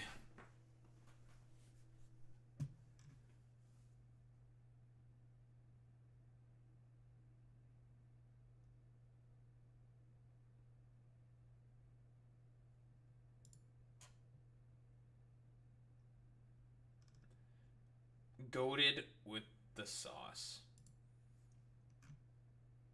Anyway. Ooh, that felt good. I'm looking forward to Saturday. It'll be nice to just take like a day off, relax. Although I'm gonna have to have a bunch of extra things on the docket to upload. So, it's all good. It's unfortunate that I won't be able to get to catching up on the fucking backlog, editing all that shit, but honestly, I probably would have been more through it if I didn't fucking procrastinate so much. Maybe I need Adderall or something so then I can actually lock the fuck in. Maybe Adderall would be very helpful for me. Yeah, probably. Well, anyway. So, I guess the military occupation is starting. The crackdown in D.C. National Guard starts patrolling Washington, D.C. streets. Very, very cool. Keep in mind, D.C. is currently experiencing a 30-year sort of historic low in fucking crime. So it's the whole narrative that the Trump administration is using to talk about, like, it's because of crime. There's a bunch of criminals out there in the streets. It's just like, no, it's a bunch of fucking bullshit, okay? Also, he wants to do that to get rid of a bunch of fucking homeless people because he was, like, driving in his limo to a fucking golf course or some shit, saw a homeless encampment and is like, ew, that's degenerate and disgusting. It needs to be cleaned up. We need to clean up, sweep the streets. So, that's cool. Great, fantastic. The new picture of law enforcement in the U.S. Capitol begins to take shape Tuesday as some of the 800 U.S. National Guard members deployed by the Trump administration began arriving. From what I understand, it's not going to stop here, right? There's going to be more of them that get deployed. And again, like, we also know what the point of this is. The reason why he's doing this is because he's preparing and trying to test to see the limits that he can try to get away with when he actually tries to do military occupation of democratic cities, right? That's the point of all of this complete, utter fucking nonsense. He wants us to push the limits, push and push and push to see what he can really get away with when he actually decides to go ahead with the crackdown. Again, LA was the fucking petri dish. That was the first attempt at all of this. And now it's DC that he's going to try to see, like, okay, how much can I really, really get away with here? The city's police and federal officials projecting cooperation took the first few steps in an uneasy partnership to reduce crime in what U.S. President Donald Trump called, without substantiation, a lawless city. Because it's not. There's, like, no evidence to say whatsoever. Like, he's basing this off of the fact that fucking Big Balls got his ass beat for being a Nazi little freak and because of one homeless tent. Like, that's it. That's literally the basis of all this. And again, like, it's going to be, like, kind of a test to see if someone reacts and, like, tries to assault a federal agent, a federal police officer, or whatever, a National Guardsman or something. That's going to be the fucking trigger that is going to, or, like, probably not even assault, probably kill. I think kill would be the actual sort of, like, limit breaker there. If someone were to kill, like, a National Guardsman or a federal agent or whatever, then Trump's going to do the fucking military crackdown, 1,000 fucking %, if I were to make a bet. The influx came the morning after President Trump announced he would be activating the Guard members and taking over the district's police department, something the law allows him to do temporarily. I think he's even said that he doesn't want to do it temporarily. He says, I need it for longer than 30 days, which should be pretty telling as to what is the intention here. He wants to do a fucking military takeover of democratic cities. That's the point. He cited a crime emergency, but referred to the same crime that city officials stress is already falling noticeably. But by evening, the administration was saying that the National Guard members were expected to be on the streets starting Tuesday night. It's currently Thursday, so they are currently patrolling and gallivanting about. According to a White House official who's not authorized to speak publicly but took on the condition of anonymity. I find it really funny that there's so many fucking officials that are speaking on the condition of fucking anonymity who can't speak publicly about this stuff. I wonder why. The U.S. Army said there's no specifics on the locations they will be patrolling, according to an official who spoke on the condition of anonymity for the same reason. What we got here? This video. A show of force at the Washington Monument after the U.S. president seized control of local police, a first in the Capitol's history. We need more law and order in a city that has been ravaged by violence, crime, murders, property theft. DC crime rate. What's the crime rate? District crime distance at a glance? Well, this is from the official Metropolitan Police Department. Homicide down 11%. Sex abuse down 50%. Assault with a dangerous weapon down 20%. Robbery down 29%. Violent crime overall down 26%. Burglary down. Vehicle theft down. Theft from auto down. Theft other down. Wow, there's been one extra fucking arson, which is an increase of 33%. So yeah, whoa, crazy. Crime is significantly fucking down. It's a lie. It's complete fucking bullshit. Same with fucking 2024. Crime overall going down. The point is not about crime, okay? That's complete utter fucking bullshit. The point is he wants to try to do the fucking military takeover. That's why. Donald Trump has declared a crime emergency in Washington, activated the National Guard, and called in the FBI too. It's time for dramatic action. The White House says on night one, 850 officers and FBI agents made almost 24 arrests and seized 6 handguns. Washington's mayor. Great. People are just getting arrested probably for no fucking reason. Wasn't there like a video of like some stupid, like sniveling, dumb fucking morons going up to the porch of like some black people trying to like racially profile them? It's just like, dog, it's just a bunch of black people just sitting on their fucking porch. Like, are you people for real? So stupid. Shifting her tone after originally calling Trump's actions unsettling. How we got here or what we think about the circumstances. Right now, we have more police, and we want to make sure we're using them. Trump's move has some support. Just complete cowardice, complete fucking capitulation there from the mayor. Like, she's just going along with it for, like, no reason. And the reason why it's bad that she's fucking going along with it is because there's just no basis or evidence or anything. Again, the point is that he wants to do military occupation. He's trying to test to see the limits, to see how far he can really go with it when he tries to deploy the National Guard, the FBI, and other fucking police, and the little Gestapo freaks and ICE to see what happens if he were to try to do this in other Democrat cities. That's the point. I love it. I think this is long overdue. But it's not just crime he's cracking down on. Trump wants to move homeless people right out of the city and is dismantling encampments this week. And if they refuse, they will be susceptible to fines or to jail time. Fledgett Rippey. Yeah, dude, because that's going to be really conducive to helping homeless people be able to get, like, back on their fucking feet. Just, like, sweeping them out, throwing them in fucking jail. They're definitely going to be able to get a job and get back on their fucking feet in that particular instance. It's fucking nonsense. Says her house burnt down, local shelters are full, so she's sleeping on a park bench. Give us a home. How about that? How about just giving people that need a home inside? Then we'd be inside.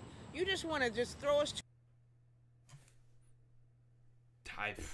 I couldn't have said it any better myself, legit. To the rats. Trump's also put other cities run by Democrats on notice they could be next, like Chicago. He is one of the biggest. Oh, hey, the exact thing that I've been saying. He just blatantly fucking admits it. It doesn't matter. He just says like, listen, other cities, you gotta be put on notice. And it's just like, dude, it's just like, that's the point. He just wants to do a fucking military crackdown and takeover of the fucking cities. Again, he wants to build a fucking tin pot dictatorship. It's a blatant fucking power grab. Threats to humanity that we've seen in an entire generation. That move would not be unprecedented.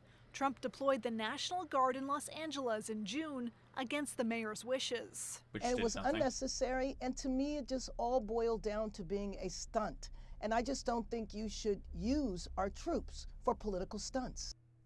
A federal judge heard arguments in California Tuesday to determine if the Trump administration violated the law in that case. Yes. The answer to that question is yes. He never called for the Insurrection Act. He never called for anything at all. He just said, I'm going to federalize the National Guard, which you're supposed to ask the governor to do that, right? In order to fucking deploy them in California. He didn't even do that. He just federalized them, deployed them into Los Angeles, which is illegal. He did 2 things that were fucking illegal. The trial could set a precedent for how Trump could deploy these troops in the future. Ashley, what do we know about how long this could go on in Washington? Wait, I have a question. Which court is handling the case that Gavin Newsom put forward? Do you, Boy Meets Mini, do you know? Because if it's a California court that's handling that, and I assume it would be a court in California that handles it because it's a matter of fucking California, they're not going to give Trump a fair shake. He more than likely might fucking lose that case, which then he would probably appeal to the federal appeals court, and then it might have like a complete rigmarole fucking McGee, and he might try to get that up to the fucking Supreme Court so you can get a favorable sort of outcome there in order to try, because I think that's probably the plan, right? It fails in the California court, right? This motion, or the motion is successful in the California court by Gavin Newsom, so it's successful there. Trump appeals it. It goes up to the Supreme Court, and he's hoping the Supreme Court gives him a fucking favorable sort of standing on that, so then he can actually do the fucking military crackdown that he wants, right? That's, mark my words, that's the strategy. Christine, Trump used something in Washington called the Home Rule Act, which gives him 30 days. The White House says when the clock runs out, it will reevaluate. Trump once again testing the... Yeah, the fucking reevaluation. I wonder what the White House is going to reevaluate this as. It makes you think. Boundaries of his presidential powers to militarize a major U.S. city.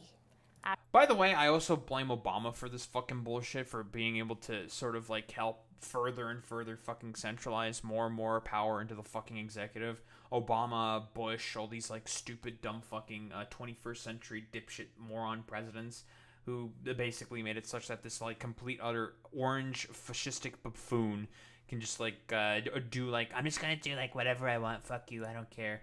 And sort of just like helping sort of create the conditions for an authoritarian tin pot dictatorship to rise up. Very, very cool. So yeah, the Muriel Bowser is pledging to work alongside federal officials, which is fucking stupid. Cowardice. Tones the shift from the day before. Yep, we know that. We just saw that. Complete fucking cowardice, as always. Bowser's claims are about successfully driving down violent crime rates received backing earlier this year from an unlikely source. Ed Martin, Trump's original choice for a U.S. attorney for the District of Columbia, issued a press release in April hailing 25% drop in violent crime rates from the previous year. Still, the law gives the federal government more sway over the capital city than in U.S. states, and Bowser said her administration's ability to push back is limited. Don't care. Push back anyways. You can't fucking take this shit lying down, because they're currently trying to take this shit lying down. Stupid. Law allows Trump to take over the D.C. police up to 30 days, though the White House Press Secretary Caroline Leavitt suggested it could last longer as authorities later reevaluate and reassess. Again, they just want to do the fucking occupation. That's the point. So fucking stupid.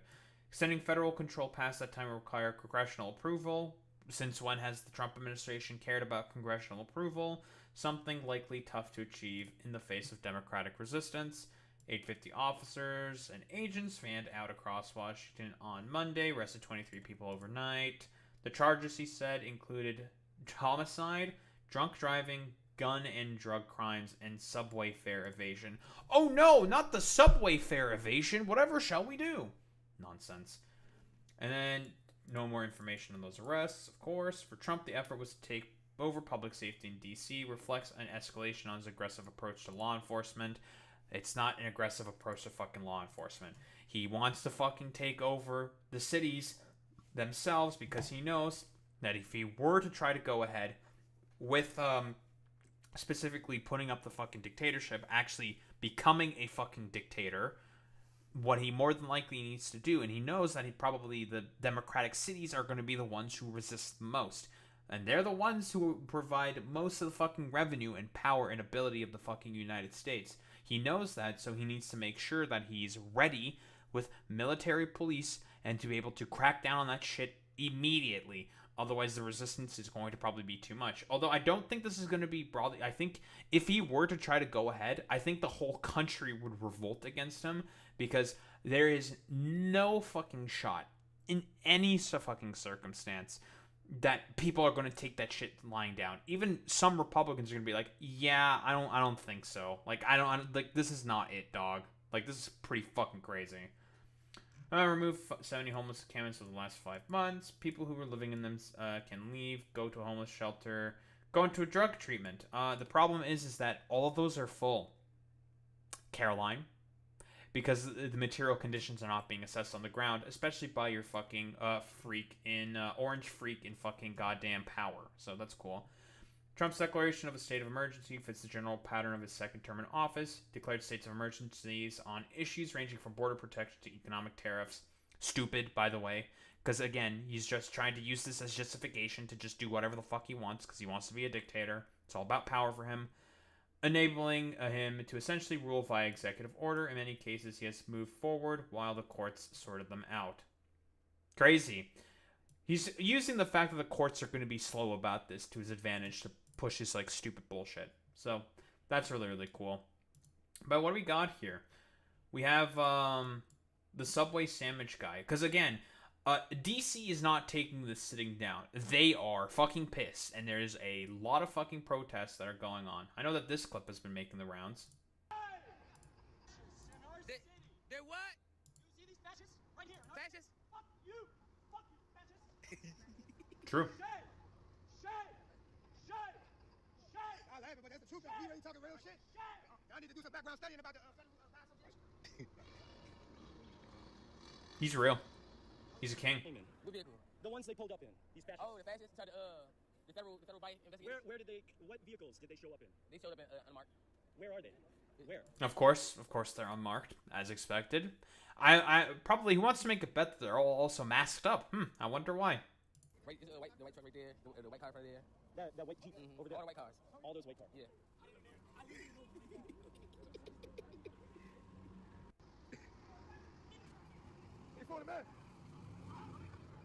Mm-hmm. No,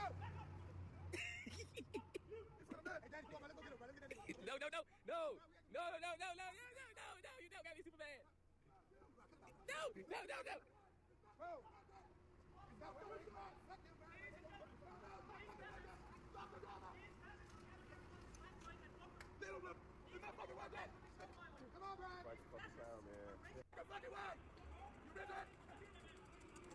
Saw the chat on your street. Yeah, there it is. He threw the fucking sub and it's starting to run. There it fucking is. That's crazy, bro. I mean, we can, like, quibble about, like, if that is a good idea in order to do something like that, you know, because, again, that could be used as further justification to fucking crack down. But if, honestly, if a fucking dude throwing a sub at a fucking goddamn federal officer is going to be used for the further fucking crackdown, dog, people are going to be up in arms about this. But again, the basis of the fucking occupation is already incredibly stupid as it is to begin with. Again, quick reminder, Trump literally saw one fucking homeless tent on his way to a golf course and wanted to do a military crackdown over it, and also the fact that Big Balls got his fucking shit kicked in by two 15-year-old girls, apparently, during a fucking, a supposed fucking carjacking. It's nonsense. It's stupid.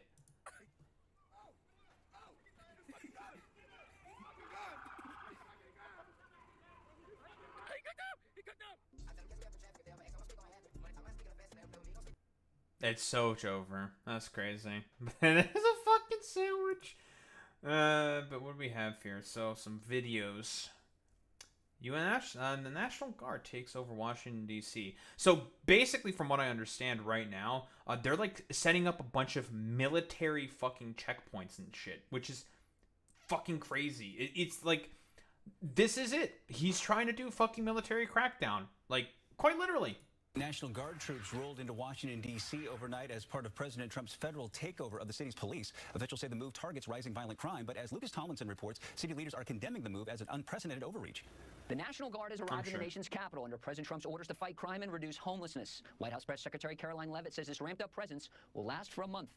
Within these 30 days, our entire focus is making sure that this is the most efficient operation possible and that we are removing as many criminals from the streets. At the Justice Department, the newly confirmed U.S. Attorney for D.C., Janine Pirro, was asked about violent crime being down in the nation. Keep in mind, by the way, she's just like a complete drunkard fucking freak, just Fox News host, dipshit, like wholeheartedly unqualified for the fucking position. Capital 26% over the past TV year. president. You tell the mother of the intern who was shot going out from McDonald's near the Washington Convention Center, oh, crime is down. No, that falls on deaf ears. And my ears are deaf to that. And that's why.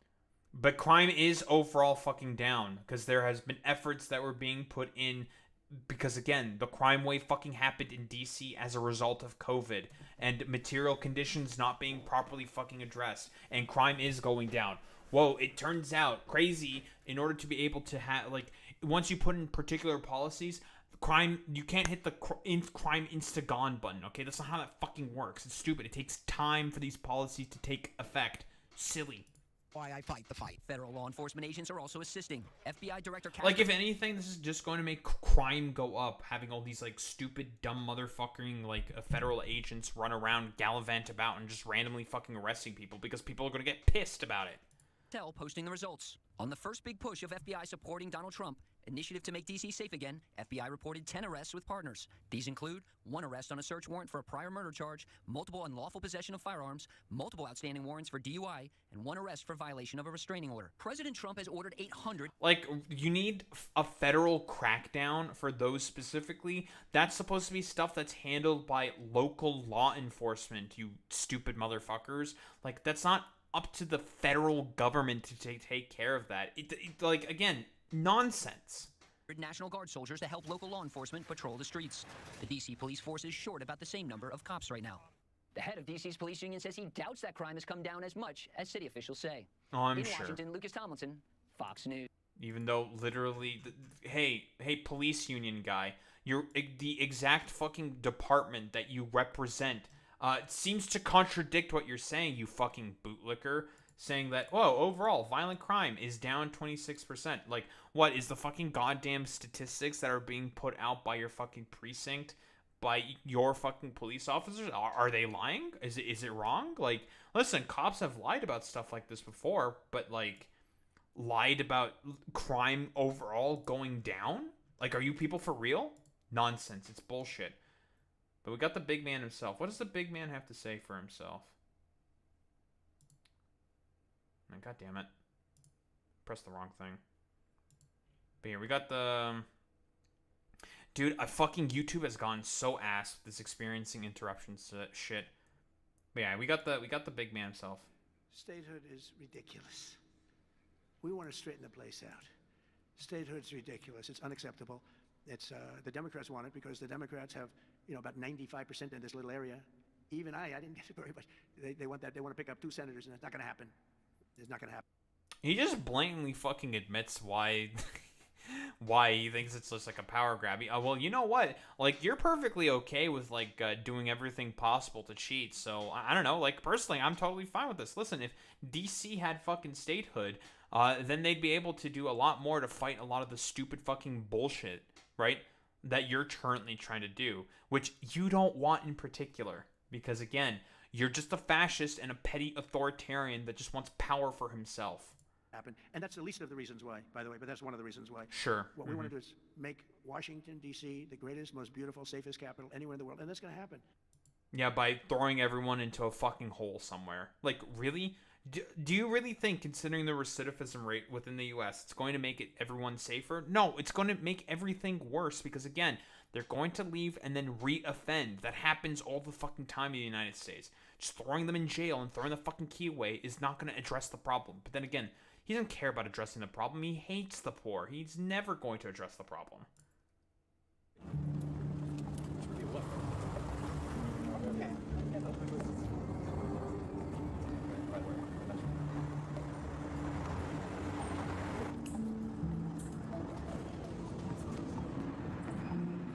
DEA chief is in charge.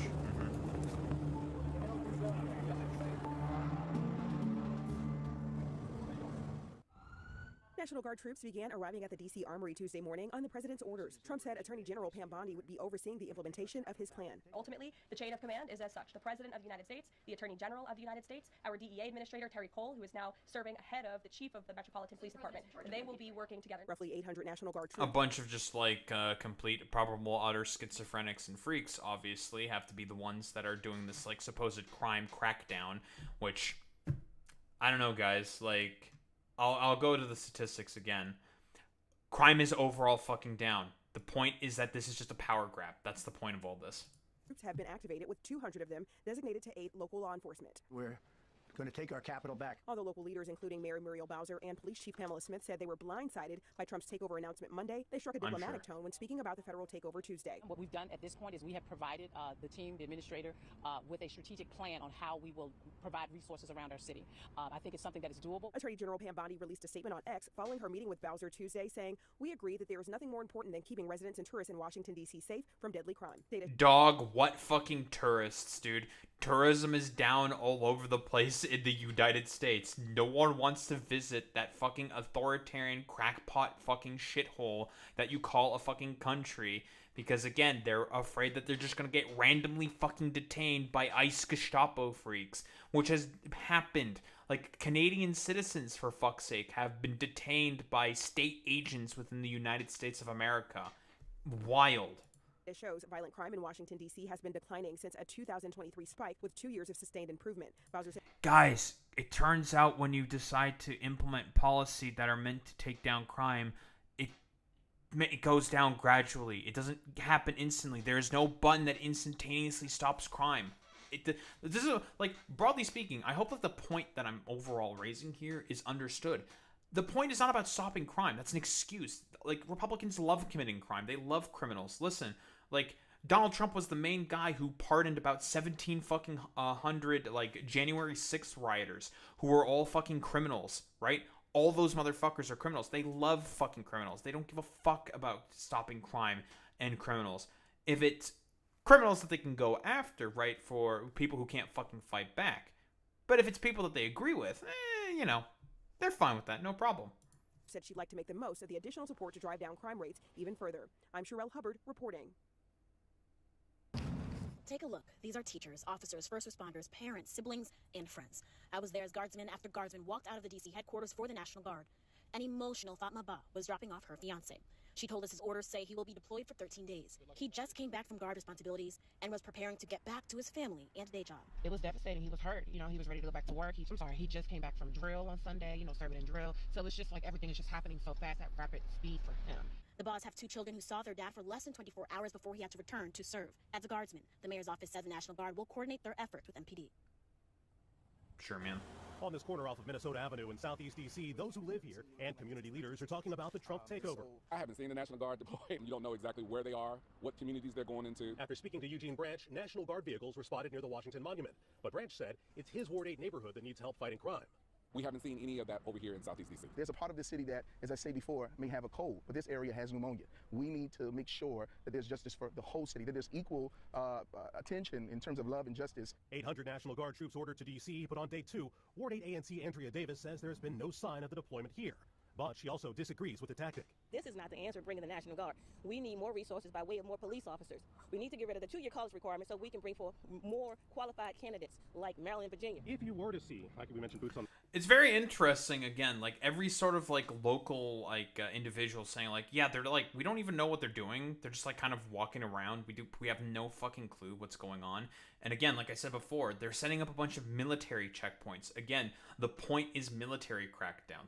That's what it actually is. And yeah, you're 100% right, Boy Meets Minnie. This isn't the National Guard's job. They're not supposed to do civilian fucking arrests, right? The point is that they are supposed to help defend the homeland in the case of invasion, right? That's the point of the National Guard. But, I mean, Republicans would argue that there is an invasion of, like, I don't know, rapists, criminals, gangsters, drugs, and shit like that, even though there's, like, no basis or any evidence of that whatsoever. But again, a lot of that may have also potentially happened because of stuff that Trump himself has done during his first term. But you know, Republicans are not very good at thinking about that stuff and aren't very good at thinking that far because they themselves are just generally not able to think really much at all. But if we want to talk about, like, the reasons for as to why a lot of this stuff is fucking happening, a lot of it is because of Trump's fucking terrible fucking policies, because he doesn't know what the fuck he's doing, because he's a moron. On the ground, would that be something that would make you feel safer? I do want to see my people taken care of. I want to see the people that work hard every day supported. And we want to see people being helped. I don't want to see my people be harmed and used and abused. This shouldn't be about one part of the city feeling safe. It should feel like the whole city wants to feel safe. So it's a 30-day period. What do you expect to see in your community? I just want to see change. I want to see our neighborhood clean. I want to see the schools safe for the children. I'm Matt Gelka in Washington, where D.C.'s police union is saying they're welcoming the federal help after the president has temporarily taken over law enforcement in the district. Yeah, the DC police union that seemingly doubts the fucking goddamn numbers that are being posed by his own fucking police officers and statisticians. So, you know, that's really, really cool. Yeah, like, you know, of course they do. It's like a whole fucking manufacturing consent narrative. Like, oh, look at this one bullet hole in this one fucking car. Like, but they don't give a fuck about the school shootings as much. Like, whatever. It's fucking stupid. National Guard troops arrived at Washington, D.C.'s Armory with 800 guardsmen deployed as part of the president's federalization of the city's law enforcement. Our capital city has been overtaken by violent gangs and bloodthirsty criminals. We have more police, and No we want to make evidence sure of we that, use them. obviously. When critics pointed to data showing violent crime at a 30-year low, the White House said the numbers were being cooked. D.C.'s police union agreed. Being cooked. And of course, like I said before, the police union agreeing with that. Because again, the police union, the point of them is they're just complete fucking bootlickers, right? Like, police unions aren't actual fucking unions. Nonsense. Agrees. This concept that crime is down is really an old trope, and we're currently sitting at 3,180 with more than 800 vacancies for the position of sworn police officer. And that's the main reason why we can't keep these streets safe. Congress can play a role not just in D.C., but nationwide, where Republicans believe blue cities are soft on crime. President Trump will not be deterred by soft on crime Democrats and media activists who refuse to acknowledge this rampant violence on our streets. New York It's very, very cool that they just, again, they're just, whoa, admitting to it.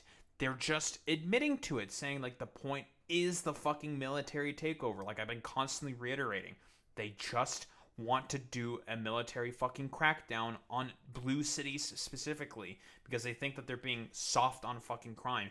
It's so fucking stupid. Yeah, exactly. Like, they don't give a fuck about, like, Republican fucking towns who, generally speaking, have higher rates of homicide, higher rates of fucking crime, in Republican states who have the higher rates of fucking crime, because it turns out a lot of crime is, generally speaking, either used as a euphemism for too many fucking minorities and black people, or is caused by fucking poverty. And Republican states are significantly more impoverished than Democrat fucking states. Whoa, who would have thought? Republican Elise Stefanik is reportedly working on a bill ending no-cash bail policies nationwide, a practice where a criminal defendant doesn't need to post bail while awaiting trial for lesser offenses. Florida Republican Byron Donalds has a bill that would make changes to D.C.'s youth offender system and sentencing. Some on D.C. City Council agree change is necessary. And I also do agree that there were some laws that went too far several years ago. I'm proud of the progress that we've made leading to this 30-year low of violent crime, but I am also the first to say we have to do more. Democrats have slammed the president's use of military on American soil as authoritarian and an abuse of his power. And that step is a huge step towards an autocratic government with a president who has his own domestic police force. So that's the biggest thing that alarms me about it. Republicans could also look to quickly fill the Superior Can't really disagree with that. Court bench in D.C. with vacancies that have made it harder to fight crime in the Capitol. Nominees require Senate confirmation, and the chamber has been slow to act. Well, I have bad news for you. He's probably just going to go along with it anyways. Like, it doesn't fucking matter. Again, like, I keep bringing up the military checkpoints, but there's like military fucking checkpoints in fucking DC. It's fucking crazy. Military checkpoints, Washington, DC. It's fucking wild the shit's fucking going down. Like, what? Crowd in DC, outrage, federal law enforcement presence as cars stopped on busy street. There's some protesters.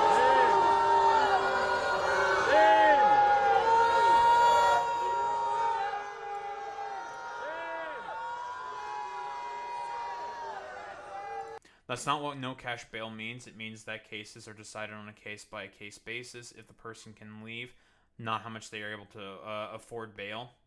Whoa, you're telling me that media very often has no idea what the fuck they're talking about, Alex? Well, who would have thought? But look at these guys. They're just, like, standing there. Like, for what purpose?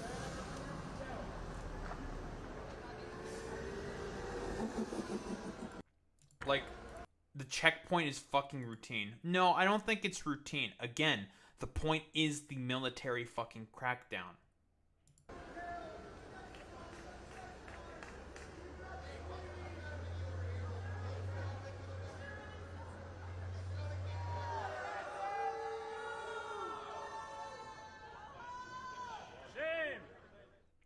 Right here.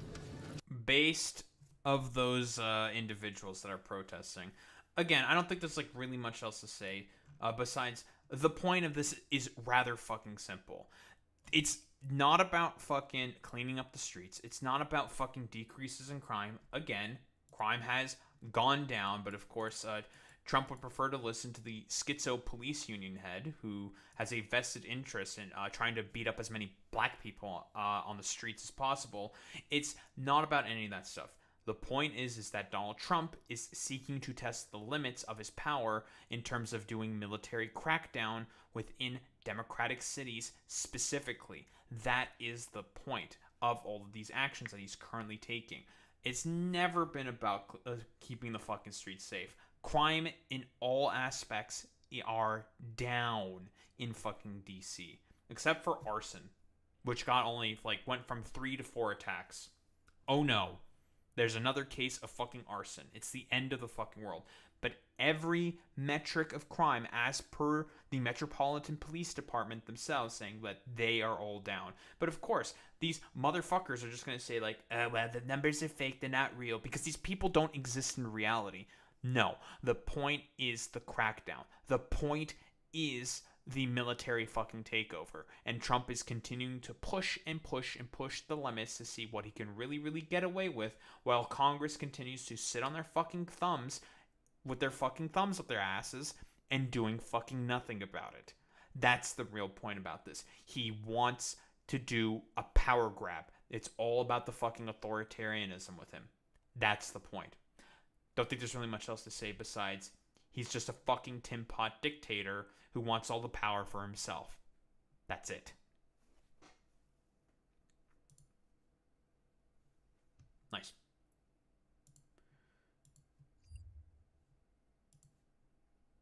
Oh boy. We love military dictatorship, folks, don't we? Do you love military dictatorship? I love military dictatorship. I love that shit, folks, let me tell you. Who the hell are we raiding out to today?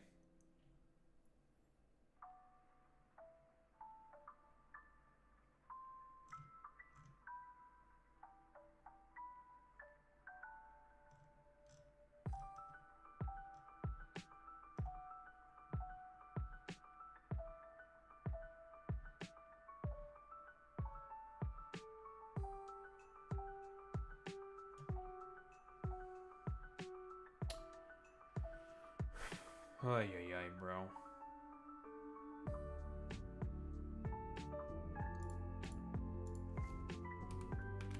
Alright, why don't we raid out?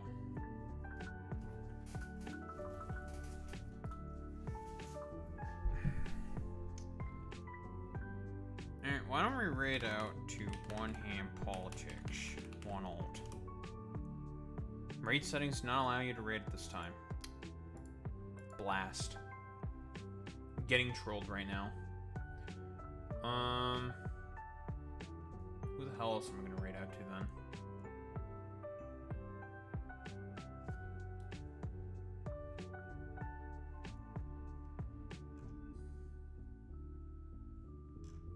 Jack is on, so I guess we can raid out to Jack. Why not?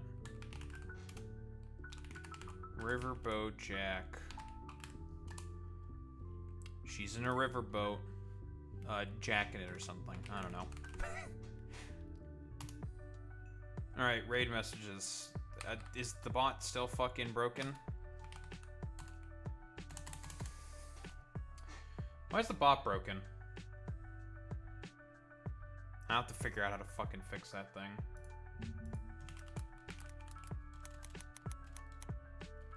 Yes, that is the message. Thank you, Boy Meets Mini. Well, anyway. You know what to do, you know what to say, gamers. If you're a sub, you say Transstride with the Daho Raid Butt. If you're a non-sub, you say the WowWee with the Daho Raid Butt. That's how we show appreciation. Those are in any case, gamers. I will be back tomorrow. No stream this Saturday because I'm touching grass. That's how it works. So, touching grass, fun, fun, fun, good stuff and whatnot. So I'll be back tomorrow and then Sunday. And we'll just continue yapping and playing Factorial. That's pretty much what's on the docket. Anywho, I'm back tomorrow. Same time, same place, same face. Peace out, gamers.